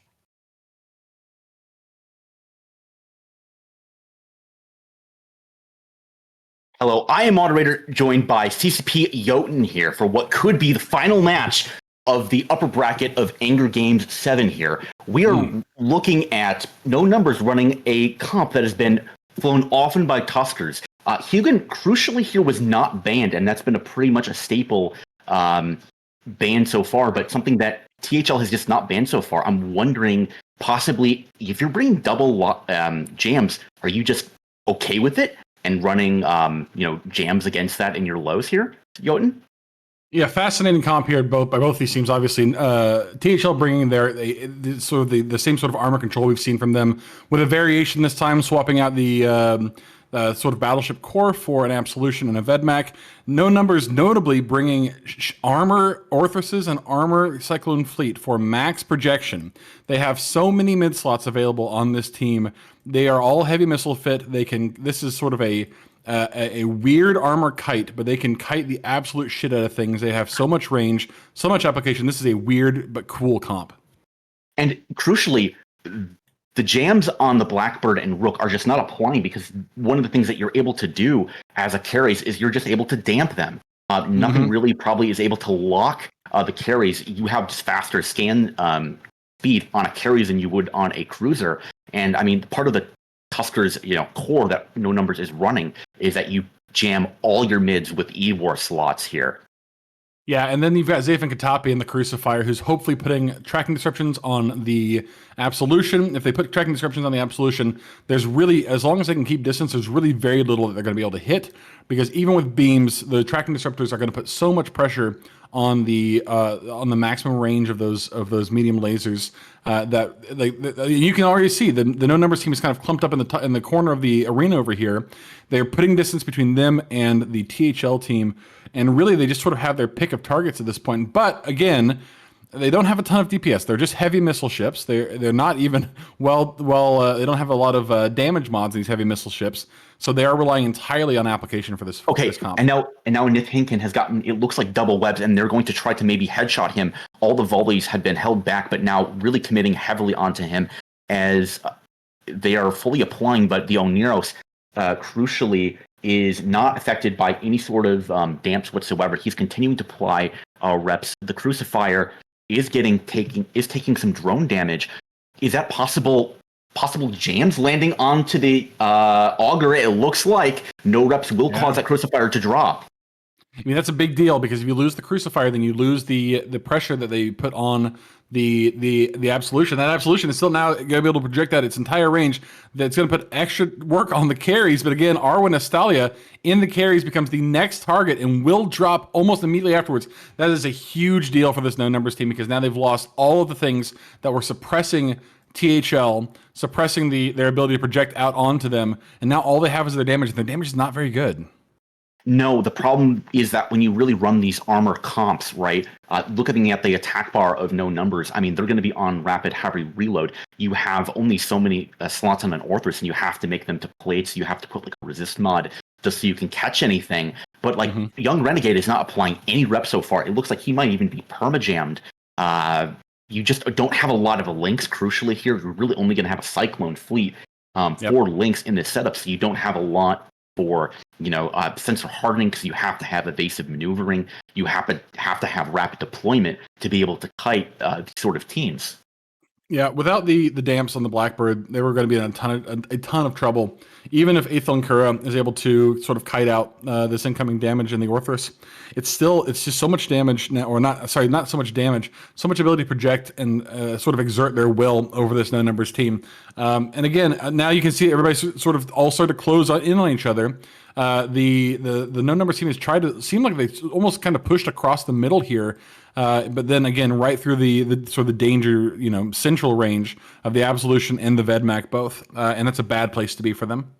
Yeah, and see, like Nathankin is probably the biggest 5-head I have seen. So like critical quotes from Jordy, THL, former captain extraordinaire, is clone Neath, and we never lose. He saw that the attack bar from no numbers had gone to 0, meaning that all of the Orthruses would be on reload. Neath pushed in, got tackle on to the back line here, and then is holding down the other side. Young Renegade, like really outside of any sort of reps, and now Jalvi taking damage. I mean, this is going to be just a marred damage, which is infamously very bad against the Hugin's resist profile, and THL's attack bar is very minimal. But look at the defense bar of no numbers. They have got nothing going on. So much damage coming across the field, and Young Renegade can't keep everything up. I mean, I mentioned this during their last match. This is the comp that THL designed from the ground up and is so good at. Every bit of this feels so meticulous. I know, like they're serial killers was a bit of a meme, but in seriousness, there's not a single wasted bit here. They lose the Orthrus and the Hugin back to back. I mean, it's precision. It's so concise. It's so meticulous. It's really well done. And again, it starts with getting rid of the two things that are going to constrain you, right? Get rid of the carries, get rid of the crucifier, and then you have all the rest of the arena to work with. Yeah, and I mean, and just the way you're talking about it, it's about being as efficient with the points that you can. And this is like the core of what THL, what like a Tuskers comp will do, is they will take these 200-point comps, but they'll get like the efficiency of 220 points out of it. And every little bit in the tank absolutely matters when you're in a grand final. Yeah. And that was even with no numbers, with the carries, winning the initial damp war. Alpha on Tranquility were able to pull range from the carries' targeting range, then reapply their jams. And once they did, the tempo and momentum completely shifted in their favor. Yeah, it's really interesting too. I think a lot of people will kind of misunderstand like both how bans are affecting these comps as we get further into this, and as these avalanche bans start to add up over time. Teams are pushed further and further into these weird little pockets where we kind of have to make some weird comp choices. It's really interesting too. I mean, this is again, I think a lot of people are going to be kind of surprised, like, oh wait, well, no numbers went up 2-0. How are they not just coming in here and sweeping in this third comp? Well, there's a lot of different things that play into it. But again, the thing people need to remember is this is THL. I mean, Alpha on Tranquility they are multi-time Alliance tournament winners. They have a bunch of extremely skilled pilots in here. There's no chance that they were ever going to lay down and just let it happen on any of these matches, and certainly is not going to happen in this case either. Yeah, and this is what you really get into with these conquest or now avalanche bans, is that this is THL's home. They live here. Okay, they're like Bane. We were born in the best of fives, right? They know what it's like to have to deal with that. Paper numbers, the best they've ever placed is top 6. And they might still, win this out, but THL lives to go on, 1-2, paper numbers, no numbers, still, up in the series, but THL living for the next set. No doubt. And then for this match, at least, they will say to no numbers, we'll see what breaks first, your spirit or your body. Back to the desk.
Ladies, gentlemen, and everyone else, we have a series. Alpha on TQ making it 1-2 in that in the best of 5 there.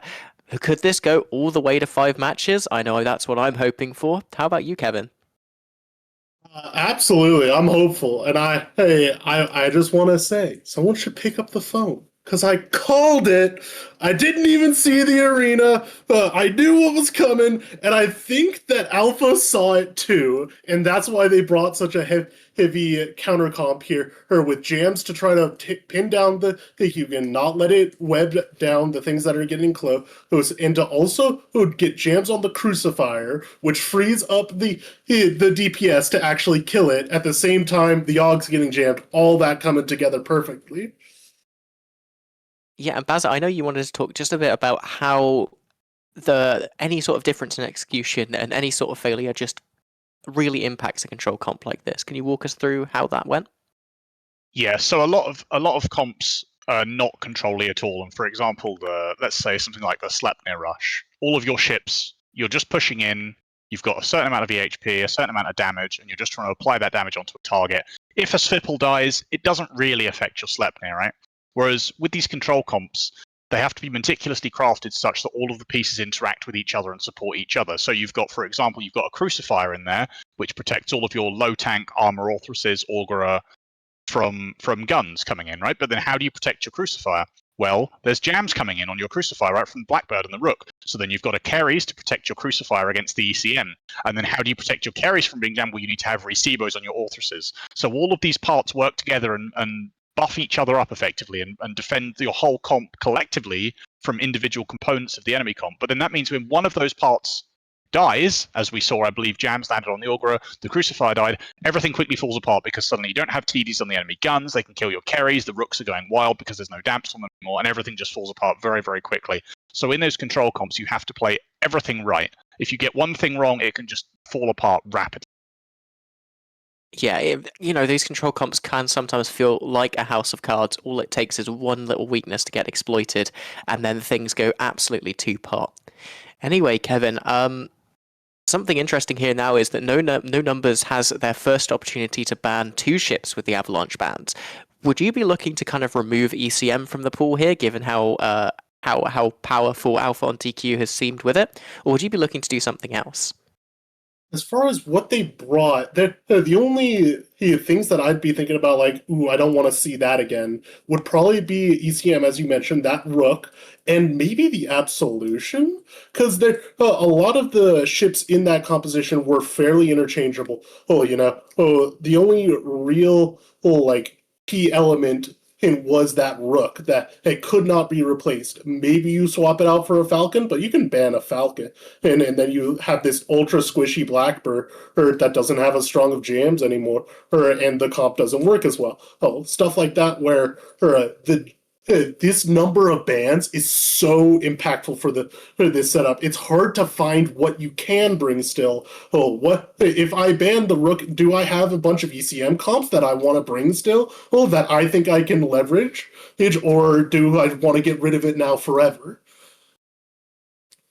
Yeah, it's such a fascinating point when you get this deep in a tournament, and we're going to be looking at somewhere in the. What are we going to be looking at? Sorry, we're looking at nine bans. Yeah, 9 bans on top of the 5 bans both teams get for this next match in the series. So it's going to really constrain what both theory crafters can bring to the field. Anyway, with that said, let's take a look at things for this next match. We're going to be seeing Rookie Krookie go up against Bright Sides of Death. And both of these teams have been really fun to watch so far in the tournament, really taking advantage of that secondary bracket. Baza, have there been any sort of... is there anything you're expecting from these two teams? I would like to see the Rookie Krookie Vindicator comp again. I think they've played it maybe 3 or 4 times so far, and I've been quite impressed with their execution of it. I think it's Vindicator plus a Falcon, and they sort of use the War of the Falcon to free up the Vindicator and move around the grid and do what it wants to do. But I've been impressed with their execution. I think they've performed admirably well on it. And it's a shame that they're in the secondary bracket rather than in the primary one, because I mean, these teams, all of these teams who are left in the secondary bracket at the moment, just narrowly missed out on getting into the primary bracket, and they've all performed pretty well in a lot of matches at this point. Yeah, but meanwhile, from Brightsides, I'm wondering if we'll ever see them bring out the Drake or the Tempest, ships that they're very well known for using on Tranquility. They love running their sort of kite blob comps and just doing things outside of NPC nullsec. Fantastic people to fight, always up for it. Always enjoyed fighting them.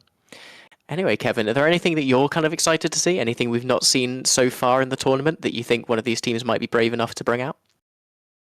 I've seen the nightmare comps, and I like the nightmare comps like conceptually, right? You got a big mobile battleship that's hard to tie down, that it can just kind of go wherever it would like to. Unless you get a Vindy on it, it's just going to keep on moving, right? And I'll note that Vindicator is unbanned. That we do not have a Nightmare band. We don't have Rattlesnake band. We don't have Macarial band. The only real pirate battleship band is the Balgorn, and we haven't seen a lot of those pirate battleships getting a lot of use today, but we have in the past. So I'm interested if maybe someone's going to bring out their artisanal battleship comp today.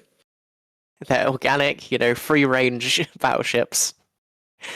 All right, well, let's take a look at the bans then. Bazza, can you walk me through what Rookie Crookie has banned here? So they've got rid of Celestis Kerry, so they don't want to see those sort of midpoint damp options. Morlus, of course, still open. Lachesis and Arazu still open as well. If you want to go for the more expensive ones, go on Cats, off you go. Balgorn, Guardian, Oneros, those Tech 2 army lodges also gone. It's possible that this could be a setup for that Vindicator comp that I was hoping to see. Balgorn very powerful against Vindicators, web it down. Keep it at range, and Celestis Carries apply those damps to the Rook or Falcon, and again, very difficult for the Falcon to do its job, so perhaps setting that up. All right, Kevin, what can you tell us about what Wormhole Hobos have banned? The stream on the wrong one, and it looks like Brightsides is on the other side. Is the stream wrong? They're on the. I think they're on the blue side, according to we're our on the blue spreadsheet. side. Brightsides. Sweet. Looking at the right one. Banning the Tholos, Zarmazd, Scorpion, Blackbird, and Barghest. I like that Scorpion and Blackbird.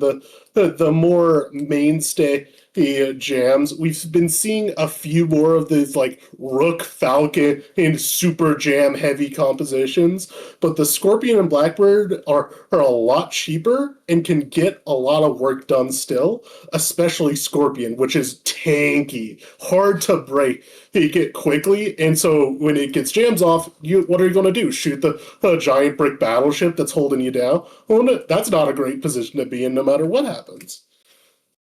Yeah, bans that are going to be helping out the chat, I think, a lot in terms of making sure that the match, doesn't require too much brain power and is all about unga bunga, ships ramming into one another and hopefully blowing up in rapid succession.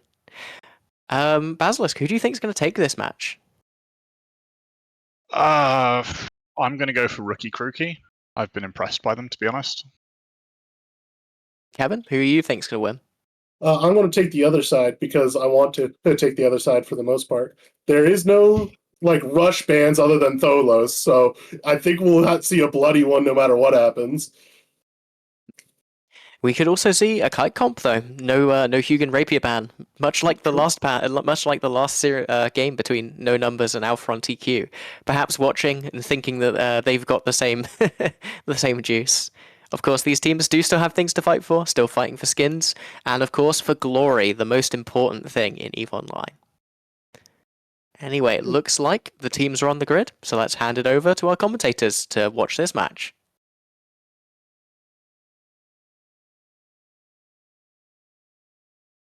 Welcome back to the arena, everybody. I'm CCB Oden here with the illustrious Brett Thomas, and we have Rookie Crookie versus, that's right, they're coming out of their cage, and they've been doing just fine. They gotta get down because they won it all. It's Mr. Brightsides. Brett Thomas, what do we have here for our friends from Rookie Crookie? Rookie Crookie have brought a triple battleship comp with Golem, Typhoon, and Raven. I suspect the three of them I haven't checked yet are going to be either cruise missiles or rapid heavies. They're going to go for that really long-range damage, which I think they've come against the perfect comp. What have Brightsides brought? Yeah, this is a drone heavy comp. It's all drones all the time. Drones. It might as well be an Amazon factory because they're just spitting out drones. This is a Armageddon, Dominix, EOS, Vexor, all drone boats with Navitas and Inquisitor Logi. I'm really interested to see what we're going to be getting from our friends in Rookie Cookie, because as people may know or may not know, I did not know before somebody informed me about this. I don't read the rules to these tournaments. You cannot fit Tinker in this tournament format, so you cannot have those remote cap transfers that can just sort of reach around to each other and do the deed. But you can nos off of each other, which is not efficient, and you should not do it, but is an option. Certainly, if you're into that sort of thing. Yeah, really interesting. This is going to be rough for the Armageddon and the Dominics, especially because the Golem and the Typhoon and the Raven will apply full damage to them across the entire arena. That's a lot of damage on these battleships.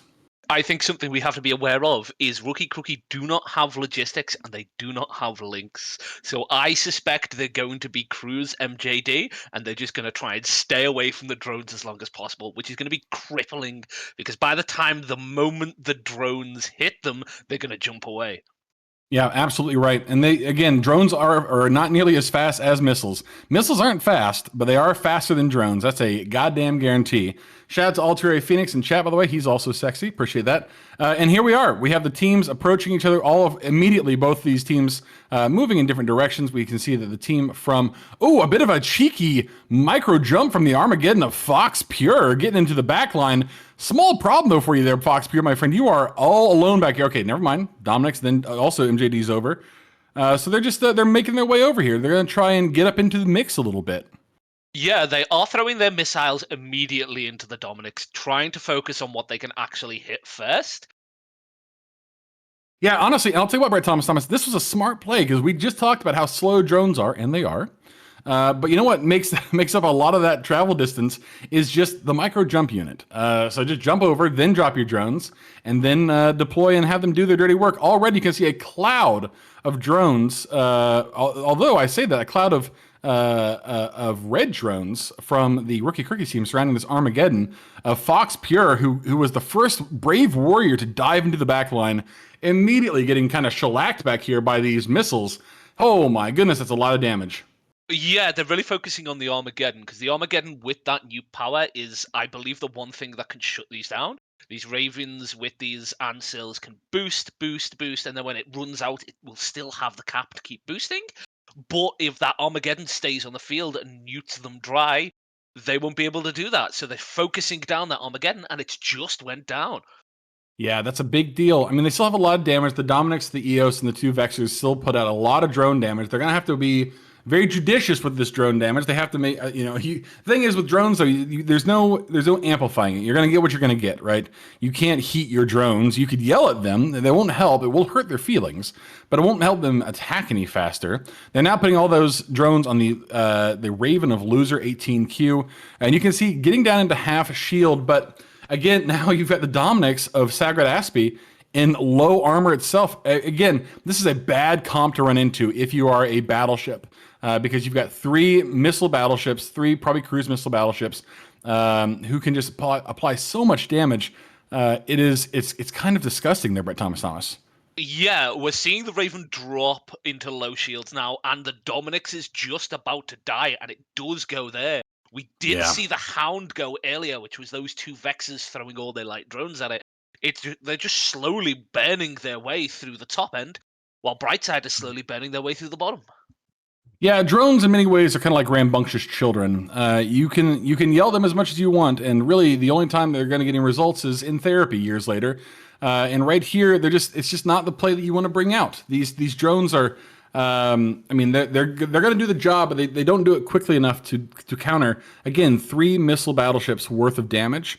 Now, the benefit that the team from Brightsides has is that they no longer have any of the targets that these missile ships can still apply their best damage to.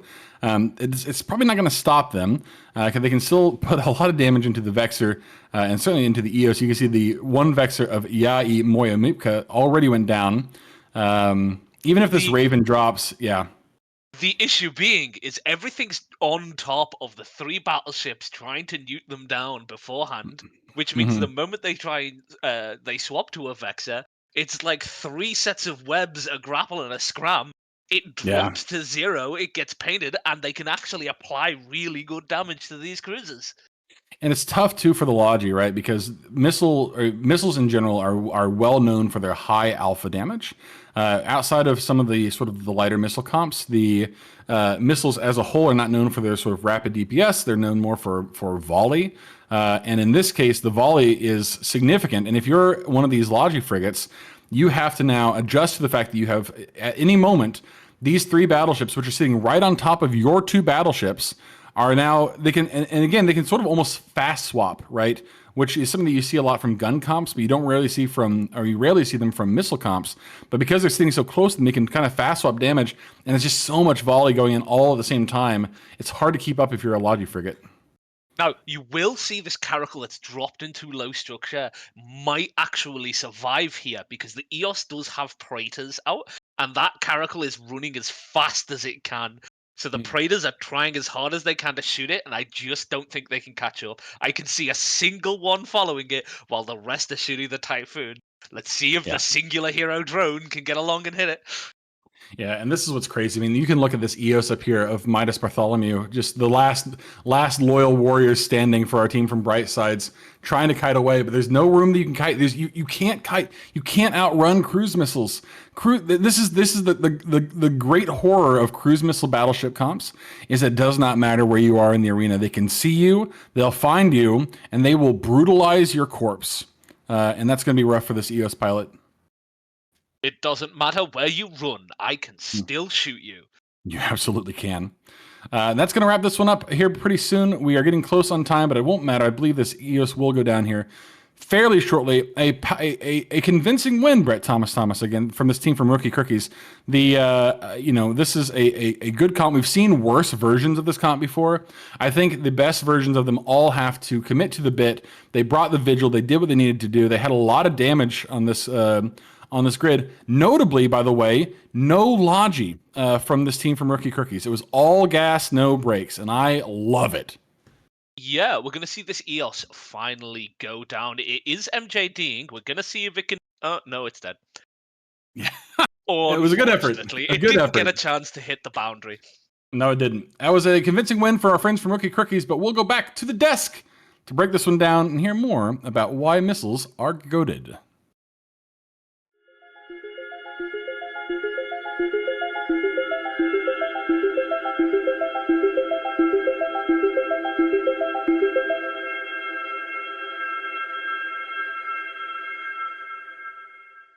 Yeah, look at the MJD from Vargas of Toke behind the. Where is he going? Yeah, good beat. Good bump, good bump. Let's see. Hold on. Nowhere. Inside or outside? Oh, he just got bumped. Is that going to send him off? Yep. See you later, buddy. Good acting, but I love you.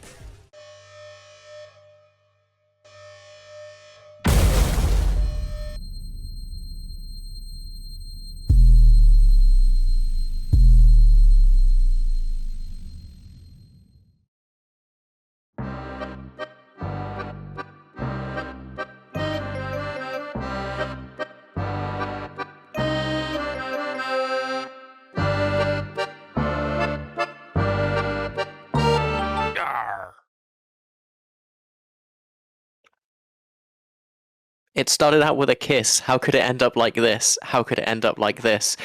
Bright Sides there being shown the way out by an absolute swarm of rookie missiles. Kevin, can you talk to us a little bit about what that matchup was like? Do you think that was something that was lost on the draft screen, or something where Bright Side just didn't execute correctly? I think that the moment they hit grid, they had already lost that match. Where these kind of like drone-heavy comps that have lots of newts, like bonus battleship newts from the Armageddon and a full new Dominix, stuff like that, they excel at shutting off Logi. And Rookie Krookie didn't bring any, so can't do anything with that. They're also very good at shutting off guns like lasers and blasters. Rookie Krookie don't have any of that. No use from there. They're also really good at a long, drawn-out match using their Logi and thick ships to be able to tank and make use of those newts.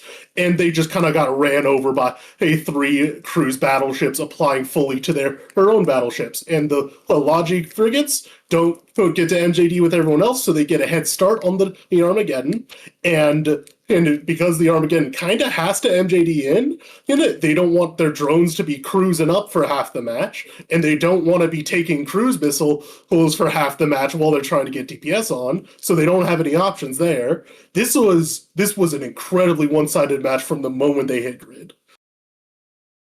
Yeah, and the Basilisk, obviously we saw some really interesting interplay there between the jump beacons and the MGDs on those battleships, just using their projection of crews to completely swarm the arena, making it almost impossible for Rookie Crookie to escape, for Brightside to escape. How would you go about kind of countering that sort of composition if you had to?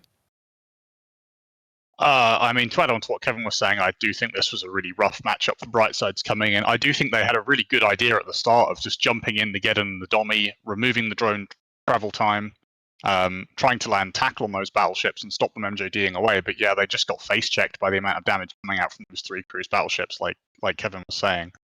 How would you counter it? I think obviously you don't have Logi. You don't have Logi on that comp that they brought. So anything that has sort of staying power and projection will probably be able to win. So, for example, 2 Napox with Logi frigates would be able to just blast through the battleships because they try and run away from MJD. You've got enough projection to kill them, and all the damage you do is going to stick. So in the long run, I think they would lose to a sort of double battleship comp with projection, or probably an Octo comp would also do just fine. But yeah, the drone comp that they came up instead and brought, not good, because it doesn't do a huge amount of damage up front.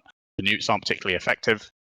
So yeah, they did try and jump in, drop the drones as quickly as possible, get the damage on, but they just got stat checked by the battleships they were facing. All right, well, let's take a look at the next match coming up in the best of 5 series of No Numbers versus Alpha on TQ, the grand finals of this tournament. I want to spend as much time as we can really getting into this before we watch it. So, No Numbers, they have now banned a Sentinel, Apocalypse, Blackbird, and Rook, as you kind of predicted in the last segment, Kevin, taking out those key ECM ships that were so potent against them when they got baited into bringing that Armor Kite comp. Meanwhile, Alpha on TQ have banned Barghest, Cyclone, Celestis, Balgorn, and Hugin. So we now have the Hugin permanently removed. And what have Alpha on TQ paired that with in terms of their optional bans this game, Basilisk? So, having banned the Hugin for the rest of the series, having put that in the permanent ban pool, it basically frees them up an extra slot. So they've stuck with the Hyena Rapier bans, no longer needing to ban the Hugin because it's now permanently gone. They've stuck with the Tholos ban, but now they've added Lachesis and Maulus to that ban set as well. So now Lachesis, Maulus, Celestis are all banned out. So Kerry's still an option here, which No Numbers did field last game, but if you're one of these 2 captains, this is starting to get a bit overwhelming. You've got 19 bans here. Like, you did not practice this in scrims, most likely. Yeah, you're going to have to adapt on the fly here to find something that works and doesn't have any of these 19 ships in it. Yeah, I'm sure every team now is just scrambling through their spreadsheet, being like, what fits, what can I bring, you know. Anyway, Kevin, what have No Numbers brought in terms of bans? No Numbers has banned out Scimitar Guardian in Curse Falcon and Widow, completing the ECM banitude. No, we do not like ECM. Get it out of our face. We do not want to see it again. I'm looking through the bans like as a whole, and I'm thinking like what is left on this? And the things that are left in my mind is Octo comps, medium gun spams, because it's just really hard to ban those out. You can swap out tons of stuff for it. So, medium gun spams, and I think rushes are still on the table. Like, I'm not seeing a Sleipnir ban anywhere. We do have the Tholos ban, so one of the stronger ships are out, but like, I think that Ham Rush and AC Rush are on the table right now still. Yeah, it's kind of crazy that we've got to match 4 in a best of 5, and the most sort of generic cookie cutter comps that we've seen in the tournament, the Octo and the Sleipnir Rush, are still basically totally available, with 19 bans dedicated almost entirely to control pieces. Like, there's so many control ships in these ban sets here. Yeah, it's kind of interesting. We've not actually seen No Numbers bring one for this entire tournament, and It looks like Alpha on TQ have only brought it once. Meanwhile, both of them have brought Rush once. So, it's something where we're going to be really interesting to see what the teams have brought. That said, we do have both of the teams on the grid now. So I'm going to hand it over to the commentators to break down exactly what's on grid.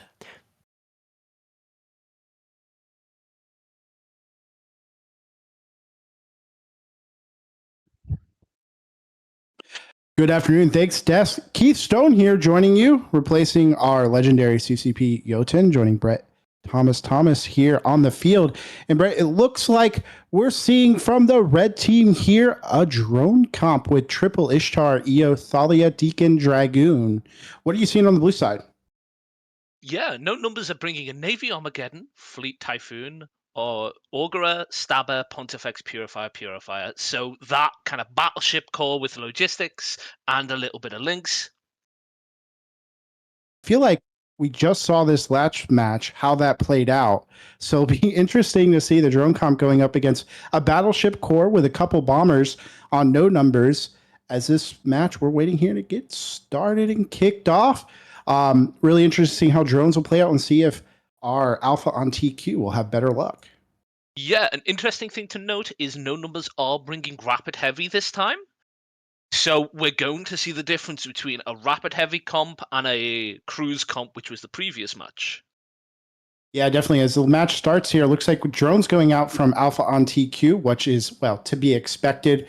We're seeing the big heavy drones. Looks like they've got Praetors and Berserkers mixing up that damage as they go out. It looks like, I think they're going to go for a Logi pick. Yep, that's where we're going for the Augur first.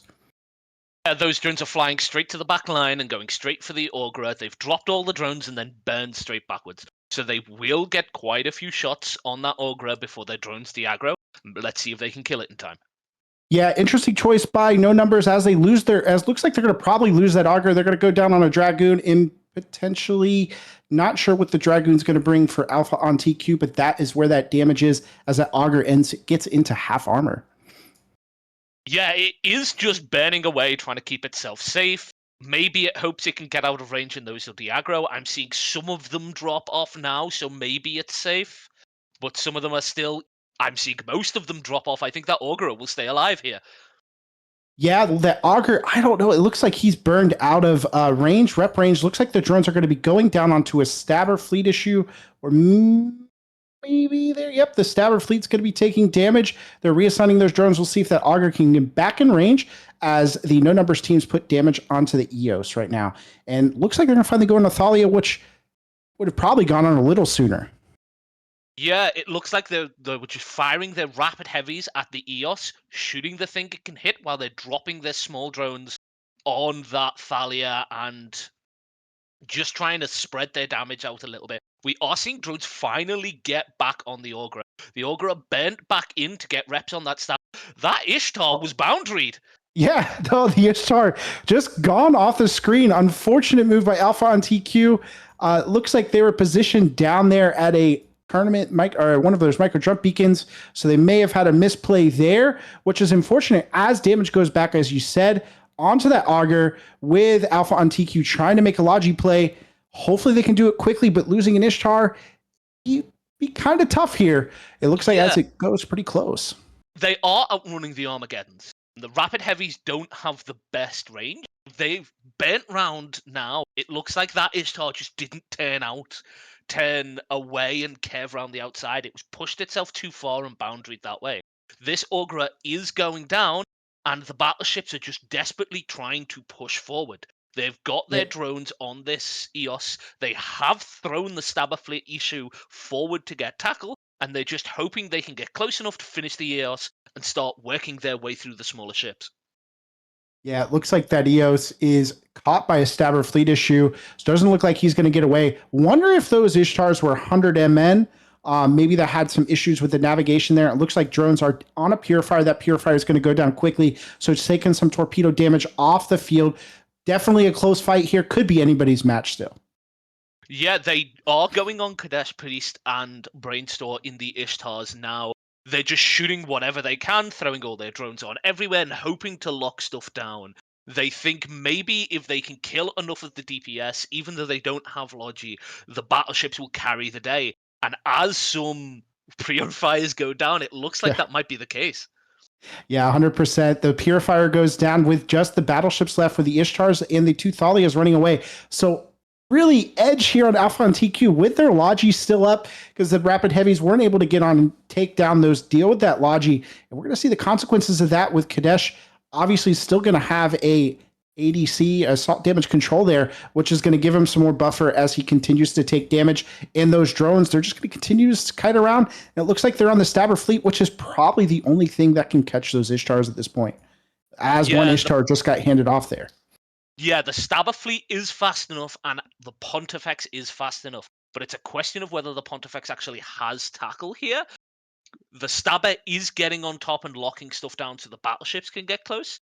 Alpha and TQ's chance here is to kill the Stabber, kill the Pontifex, and hope they can outrun the battleships and do their damage with drones on range. I mean, it's a long shot, but maybe they can do it. Yeah, that Stabber fleet is running for his life at this point after he handed off an Ishtar. The second Ishtar of Brainstraw is still relatively close to the two battleships as he tries to get drones there onto the Stabber fleet. That would probably be the best target. And you're absolutely right. I somehow missed the Pontifex on field. It definitely could catch the Ishtars as well. And it looks like Kadesh is unfortunately going to go down there. Yeah, we are seeing it. It's finally gone. So it is a single Ishtar Thalia Deacon versus two battleships and a cruiser. Yeah, 100%. Now the battleships are going to get their Rapid Heavies on the Thalia. They should apply relatively well. If there's something that's going to hold it down, it looks like the Stabber fleet came back in and is going to help hold down that Thalia and do an excellent job. Excellent job of on the no numbers team of handing off that tackle to their battleships and going and get the next target as that Thalia goes down. Yeah, No Numbers just did a really good job here. That Augurer of Young Renegade was an absolute hero, pulling as far as he could out of range. So those drones naturally pulled back on their own so that he could turn around, get just enough healing off to keep the Stabber alive, so that when those drones went back in, Alphron TQ had already lost enough of their drone ships that the match had been won by the time he went down. Yeah, No Numbers is going to wrap this up as they finish off this final Deacon here. And the match is going to go, as this Deacon dies, there we go, goes to No Numbers team there. We're going to hand it back off to the desk to break this match down.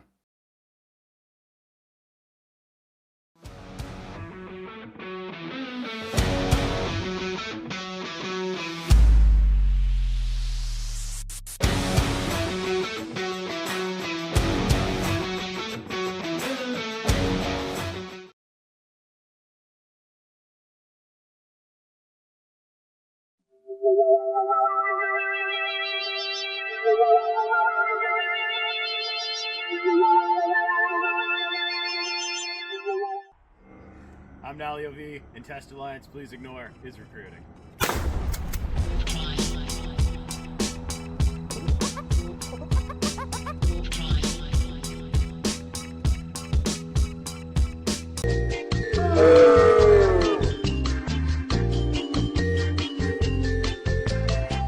A crap. Crap. Mega crap. Stranded, you will be coming from the wormhole. Quick, roll it.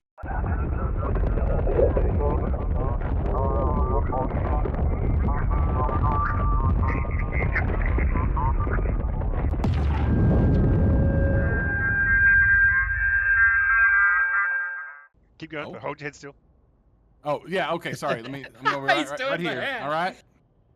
You don't need none of that. All you need is a mutaplasmin for the old ballistic control, and then you need some T2 ballistic control, and then all you got to do is roll those bad boys and them some bitches, and then you're gonna get yourself a better version, and it's cheap as brother. I have rolled so many T2, and when you die, people think, oh, he had abyssals on that. Oh my god, I bet he's fancy as hell. They all think that, and you know what? A lot of times they're wrong, but it doesn't matter because perception is.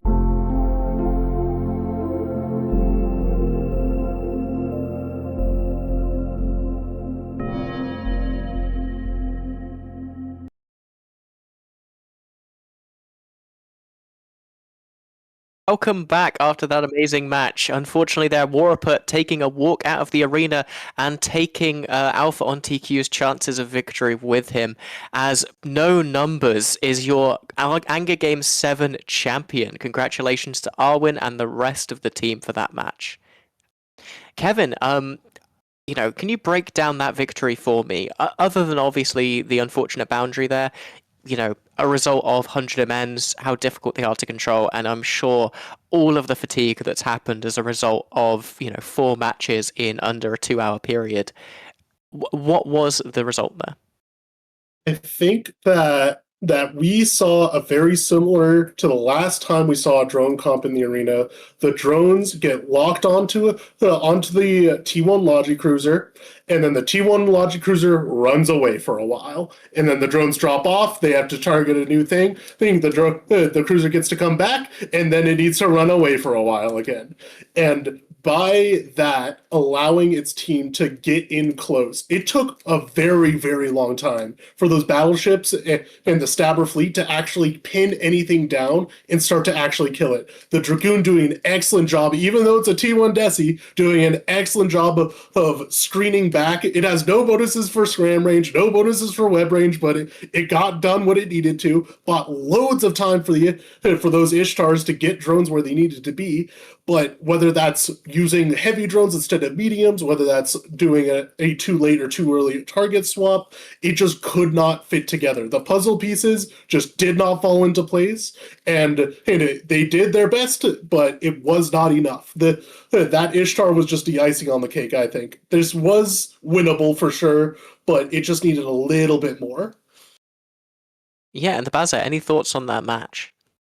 Yeah, it was really good from No Numbers. I really like the Stabber Fleet issue pick, which we'll get onto in a second. But yeah, I feel like if they had been able to kill that Augurer on that first volley of the drones, where the drones go in and chase him, and then chase him, and then eventually get out of range, I feel like if they'd been able to get that kill before those drones went out of range, this could have looked very different, because then the Augurer doesn't survive. They're able to just immediately abandon and drop more drones where they are onto the battleships and start making their way through them. But of course, with the Augurer still alive, they have to send their drones back and forth, which takes a lot of time, and that's not what they want.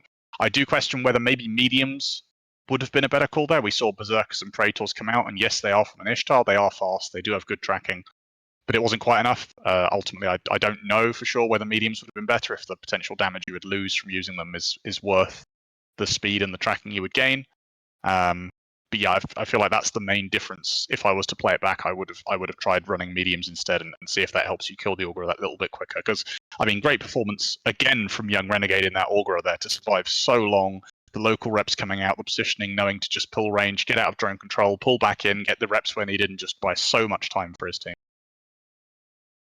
Yep, and just worth noting that don't go anywhere. We obviously have another match coming up after this that you can win yet more channel points on, and we're also hoping to have an interview with the captain of we are joined by Jalthi right now.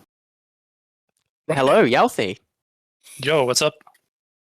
So, my captain, how did the match go, and how was the tournament in general? We only lost one match to Hydra in the finals. It speaks for itself, no? Mm-hmm. And what do you think about the meta in general? The meta is really cool. There's a lot of stuff that you can do.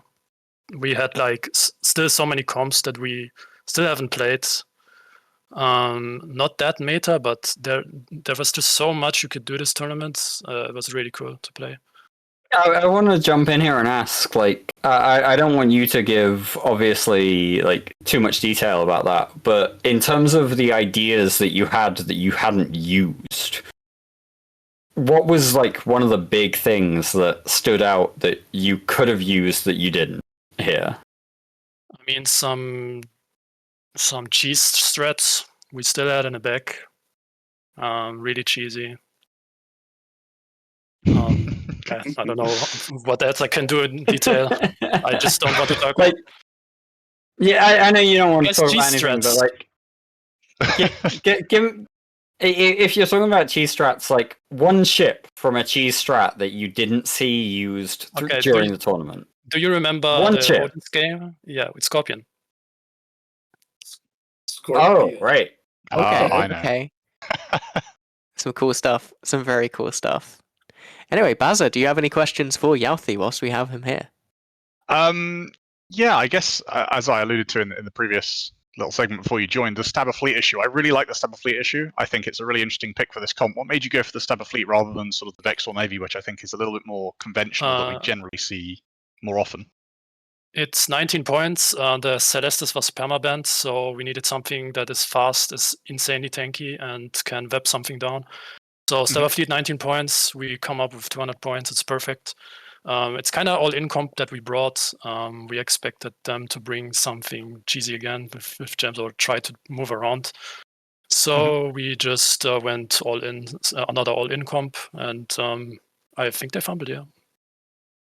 So just to follow on from those band sets and those last couple matches, obviously in that last match in particular, there was 9 additional Avalanche bands, so 19 bands in total. How much of those comps was like sort of pre-prepared, and how much of those comps was like sort of on the fly, trying to make things fit around the bands that were in play? Game 1, I just told Arvin, give me Barghest, I carry. Game 2, I told Arvin, give me Baal, I carry. Game 3, the Hugin was not working out. They got lucky gems. I don't know. Gem pilots. Then we just done all the best gem ships, and yeah. Awesome. Very confident. Yeah. Can we expect to see No Numbers merging their powers yet again for the Alliance tournament? Oh, of course, Alliance tournament. +1, of course. I'm going for 1 this time. Not 6, like last time. This time it's 1.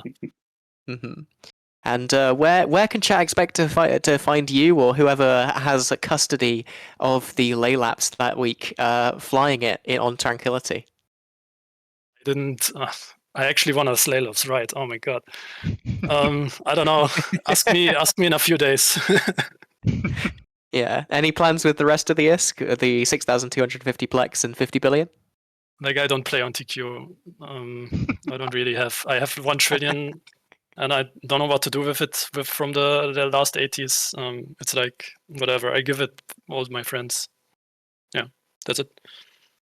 There you hear it. A generous captain, and an example of just how much money you can win if you go deep in the Alliance tournament, and also these tournaments, the player-run ones. All right, well, let's take a look at this upcoming match really quick. We've only got a couple of minutes before it goes live. And that's going to be Dishwasher University versus Bless the Cranes down in Africa. We have some complete meme bans here from Dishwasher University. Baza, can you walk us through them with a straight face? They have banned, very seriously, they've banned the Ibis, the Velator, the Reaper, the Imperor, and the very, very powerful Thunderchild. And Kevin, what can you tell us about the bans again from Bless the Cranes down in Africa? Well, Bless the Cranes opened up with Hugin Rapier, and they followed that on with a Cenotaph, which I'll note is banned from the tournament at large. So that's an interesting one for sure. And then Typhoon and Badger. All interesting bans for sure. I think they were looking around. They weren't sure what else would be funnier than Cenotaph or elsewhere. I will note, Ibis and Velator get bonuses for E-War, and therefore are allowed to bring it. So, like, it did something. I'm disappointed neither team spelled anything out. Bless the Cranes spelled out HRCTB, which as far as I'm concerned isn't a word, and Dishwasher have spelled out IVRIT, which also isn't a word. So, yeah, not great on the spelling bee. Missed opportunity. Yalthi, as the honoured guest for this final desk segment, who do you think is going to win this game? Who should everyone go all in on with all their channel points? Damn it, he's not on comms anymore. He ran away before we could pester him.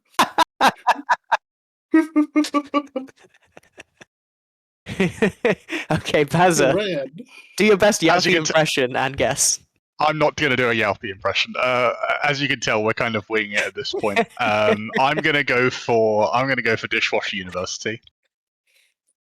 Okay, and Kevin, who are you going to go for? I'm on University because they're my friends. I see lots of people I recognize that's in the arena right now, and that's always fun.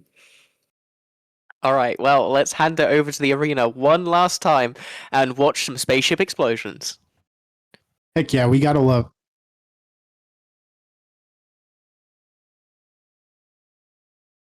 Awesome, thank you. Gotta love spaceship explosions. And while the bands were memey, I'm not thinking we're getting the same out of the comps. They look like relatively normal comps. With Bless the Cranes bringing a control comp with the Rodiva, Legion, a Stardate, Confessor, Blackbird, and a Razu, some Ewar there. Brent, what are you seeing in Dishwater University?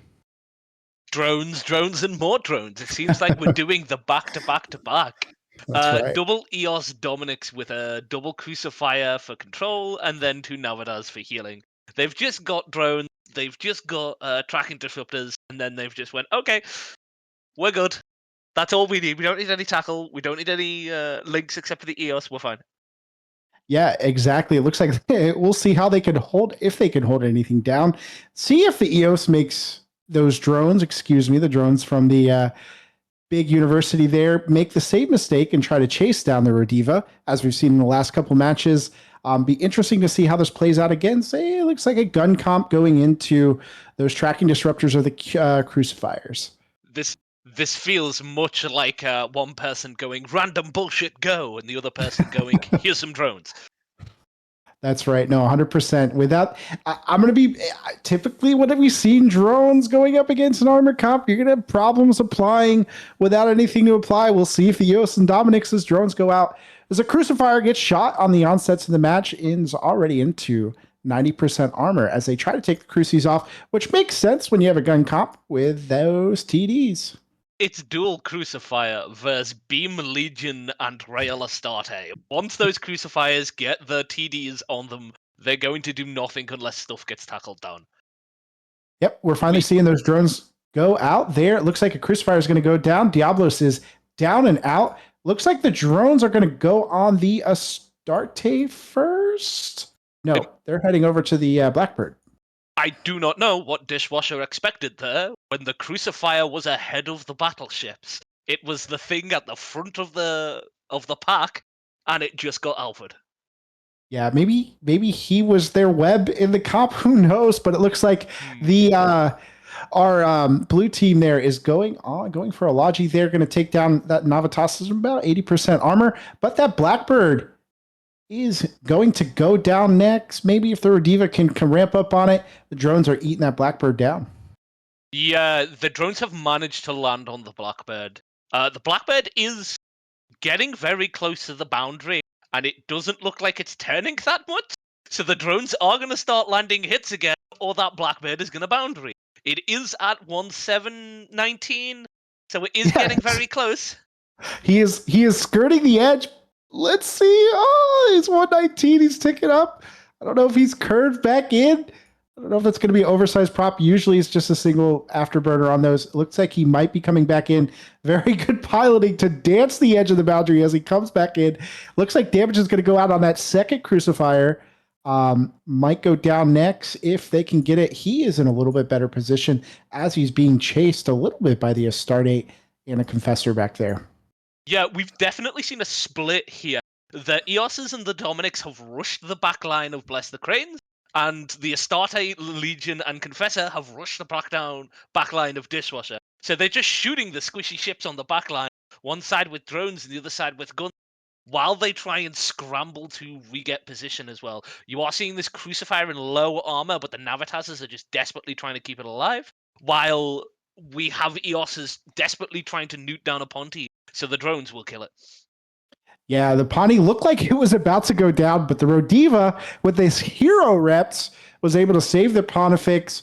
Looks like he might hold. I might be speaking too soon here. Never mind. Pontifex goes down. Yeah, the big thing we saw is the Dominics managed to bend close enough to the Rodiva to hit it with its newts all at once and turn off that rep for one cycle, so it stopped spooling.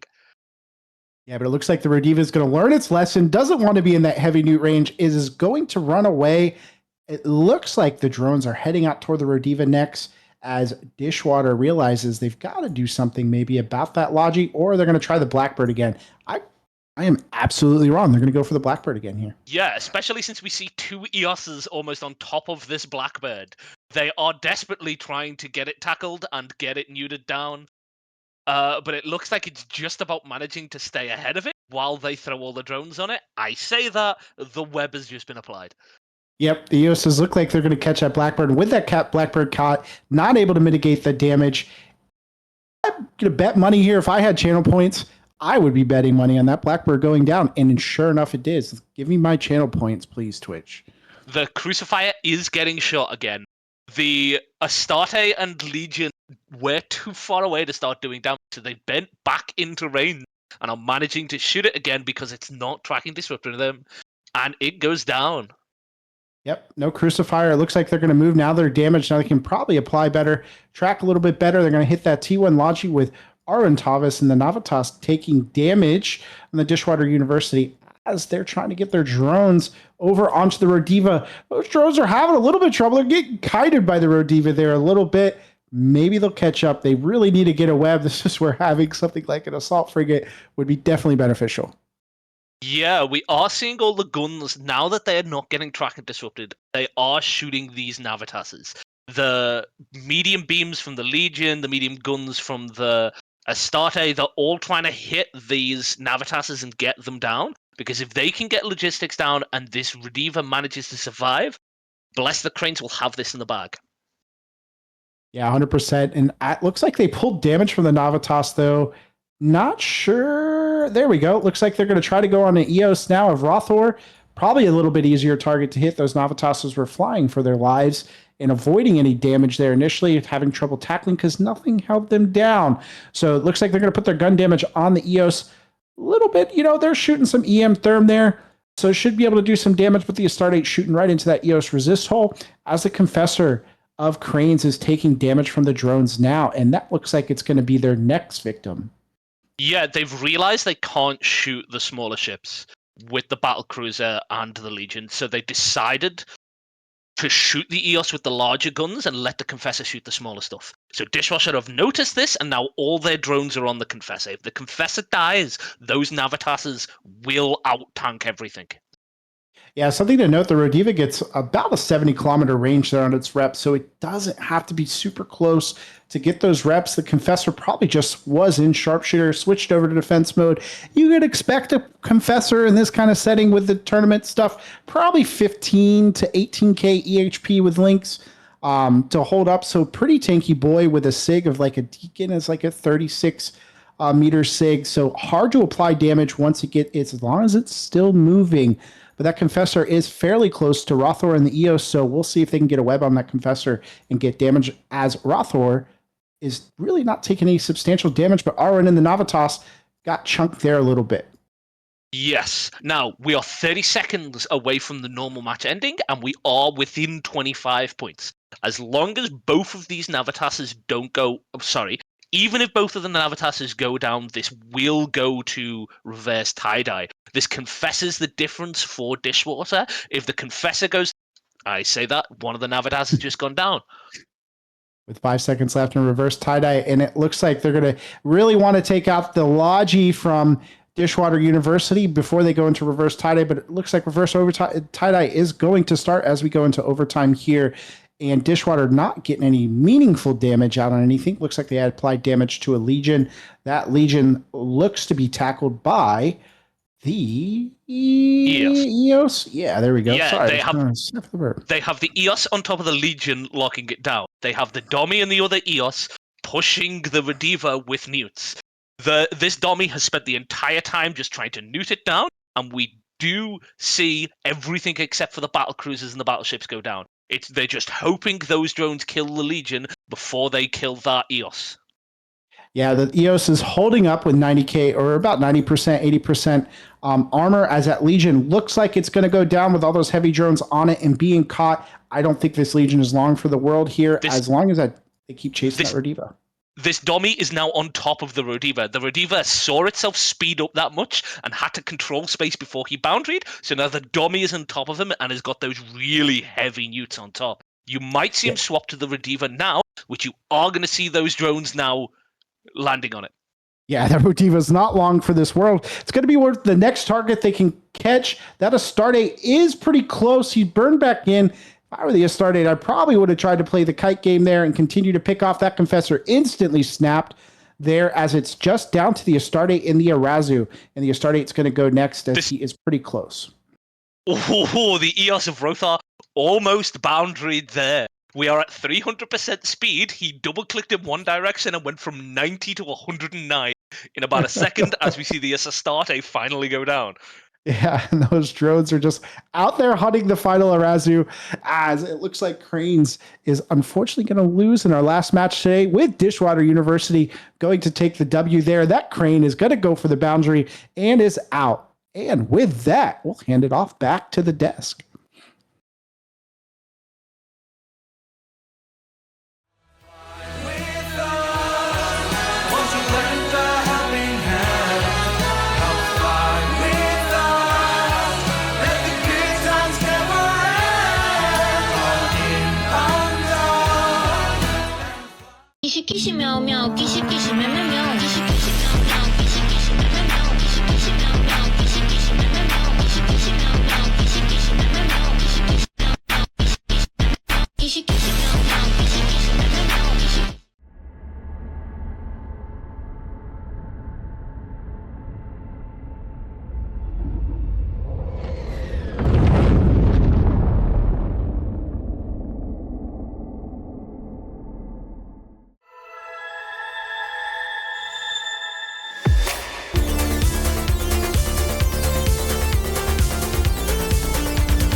Welcome back.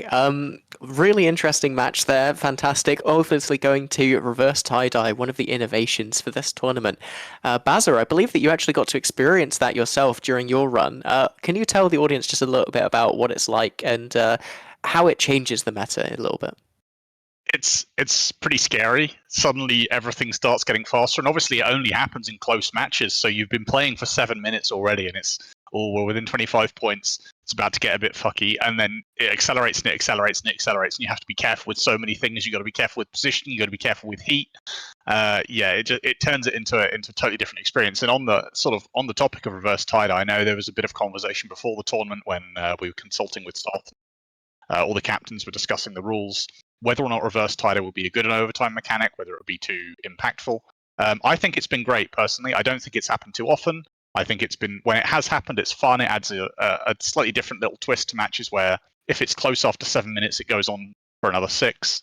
It's also just funny to sort of suddenly accelerate the system to 300% speed, and you've got drones just zipping across the arena and insta-killing confessors. And yeah, I've been a great enjoyer of the reverse tie-dye overtime mechanic on this tournament, I think. Yeah, and Kevin, obviously that was unfortunately the last match of this absolutely fantastic tournament. What have you enjoyed the most about it? I think I have loved the 3 weekends where that first weekend we saw tons and tons of rushes all over the place. We saw a ham rush, AC rush, different variations thereupon, and then next weekend we see the medium gun spam all over the place. It's constantly those armor medium gun spams here and there, and then this weekend we've been seeing control comps and drone comps all weekend. It's been super fun to see what people will want to bring, what they're willing to show as time goes on. Very fun time. Yeah, and we even see teams leaving stuff for future years there, with Yalthi unwilling to disclose all of his delicious, freshly aged cheese that they were keeping in the closet for a potential deciding match. Anyway, just to reiterate, your grand champion for Anger Game 7 is No Numbers. Your second place is Alpha on TQ. And third place is Yabby's Baddies. And all of those teams will be walking away with billions of ISK, both in Plex and direct ISK. So congratulations to everyone, but also congratulations to everyone who participated. We couldn't do it without the people who are, the valued prize pool contributors. Even teams that went 0-2, your contributions are very welcome, and we appreciate you for turning up and trying your hand at this, wonderful part of EVE Online. Anyway, I'd like to give a quick thank out to the people who make this all possible that you don't really see on the stream. So that's our referees for today, Burtok Francis, Breadfist Sheelan, and Sylvia, as well as our camera people, Galaseek, Nova, and McLeod, and of course our producer, Equalizer11. And beyond all of that, our benevolent dictators in Sothrasil and Dirkstatiel. Without them, this tournament wouldn't take place, and they are the people who put in all of the hard hours to make sure that the tournament's rules are set up, that everyone gets submits all of their things, gets all the paperwork done, basically. And of course, you're really going to call us benevolent? Yes, I would call you a benevolent dictator, Dirk. And, of course, to CCP. We couldn't do this without you, CCP Zealous, CCP Jotun, and CCP Overload, as well as everyone else behind the scenes who works to keep Thunderdome running and things together. Bazza, do you have any final words? No, not much more to add. It's been a brilliant tournament. Thank you to Soth and Dirk for letting me cast and participate and just be involved in this whole thing. It's been awesome. Kevin? I've loved running EVE Rookies. I've loved commentating. I've loved doing desk. This has been one of my favorite tournament experiences thus far. I can't wait for AT, and I can't wait for next year. And Dirk, before we go, Anger Games 8 confirmed? We have no confirmation, but we are looking to see what Anger Games happens. 8 confirmed. He said it. He said it.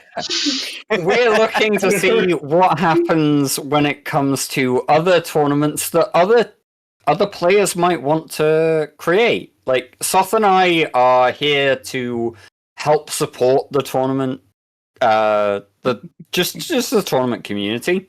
If you have an idea for a tournament and you don't know where to start, come join the Anger Games server. There's a Discord link somewhere. Come talk to us, and we will help support you. We'll find you staff. We'll find you referees. We'll find you contacts within CCP. We don't want to be the only other major tournament going. We want to be supporting more tournaments, more competitive play that is maybe not quite on the scale of the Anger Games or the Alliance Tournament, but if you have like a 4v4 that you want to put together that's a single weekend, and you don't know where to start, come talk to us. We'll help you.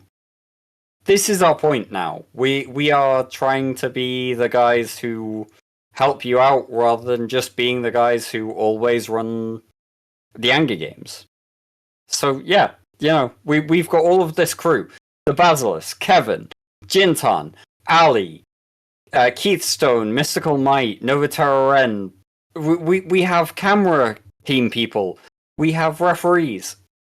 We can help you. If you want to run something more competitive, just come talk. And we'll help you figure it out. And we'll try and put you in the right place with CCP to make it work.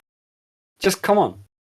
And in the meantime, I do want to say, as one of the organizers for the Game 7, thank you to everybody else who's been part of it.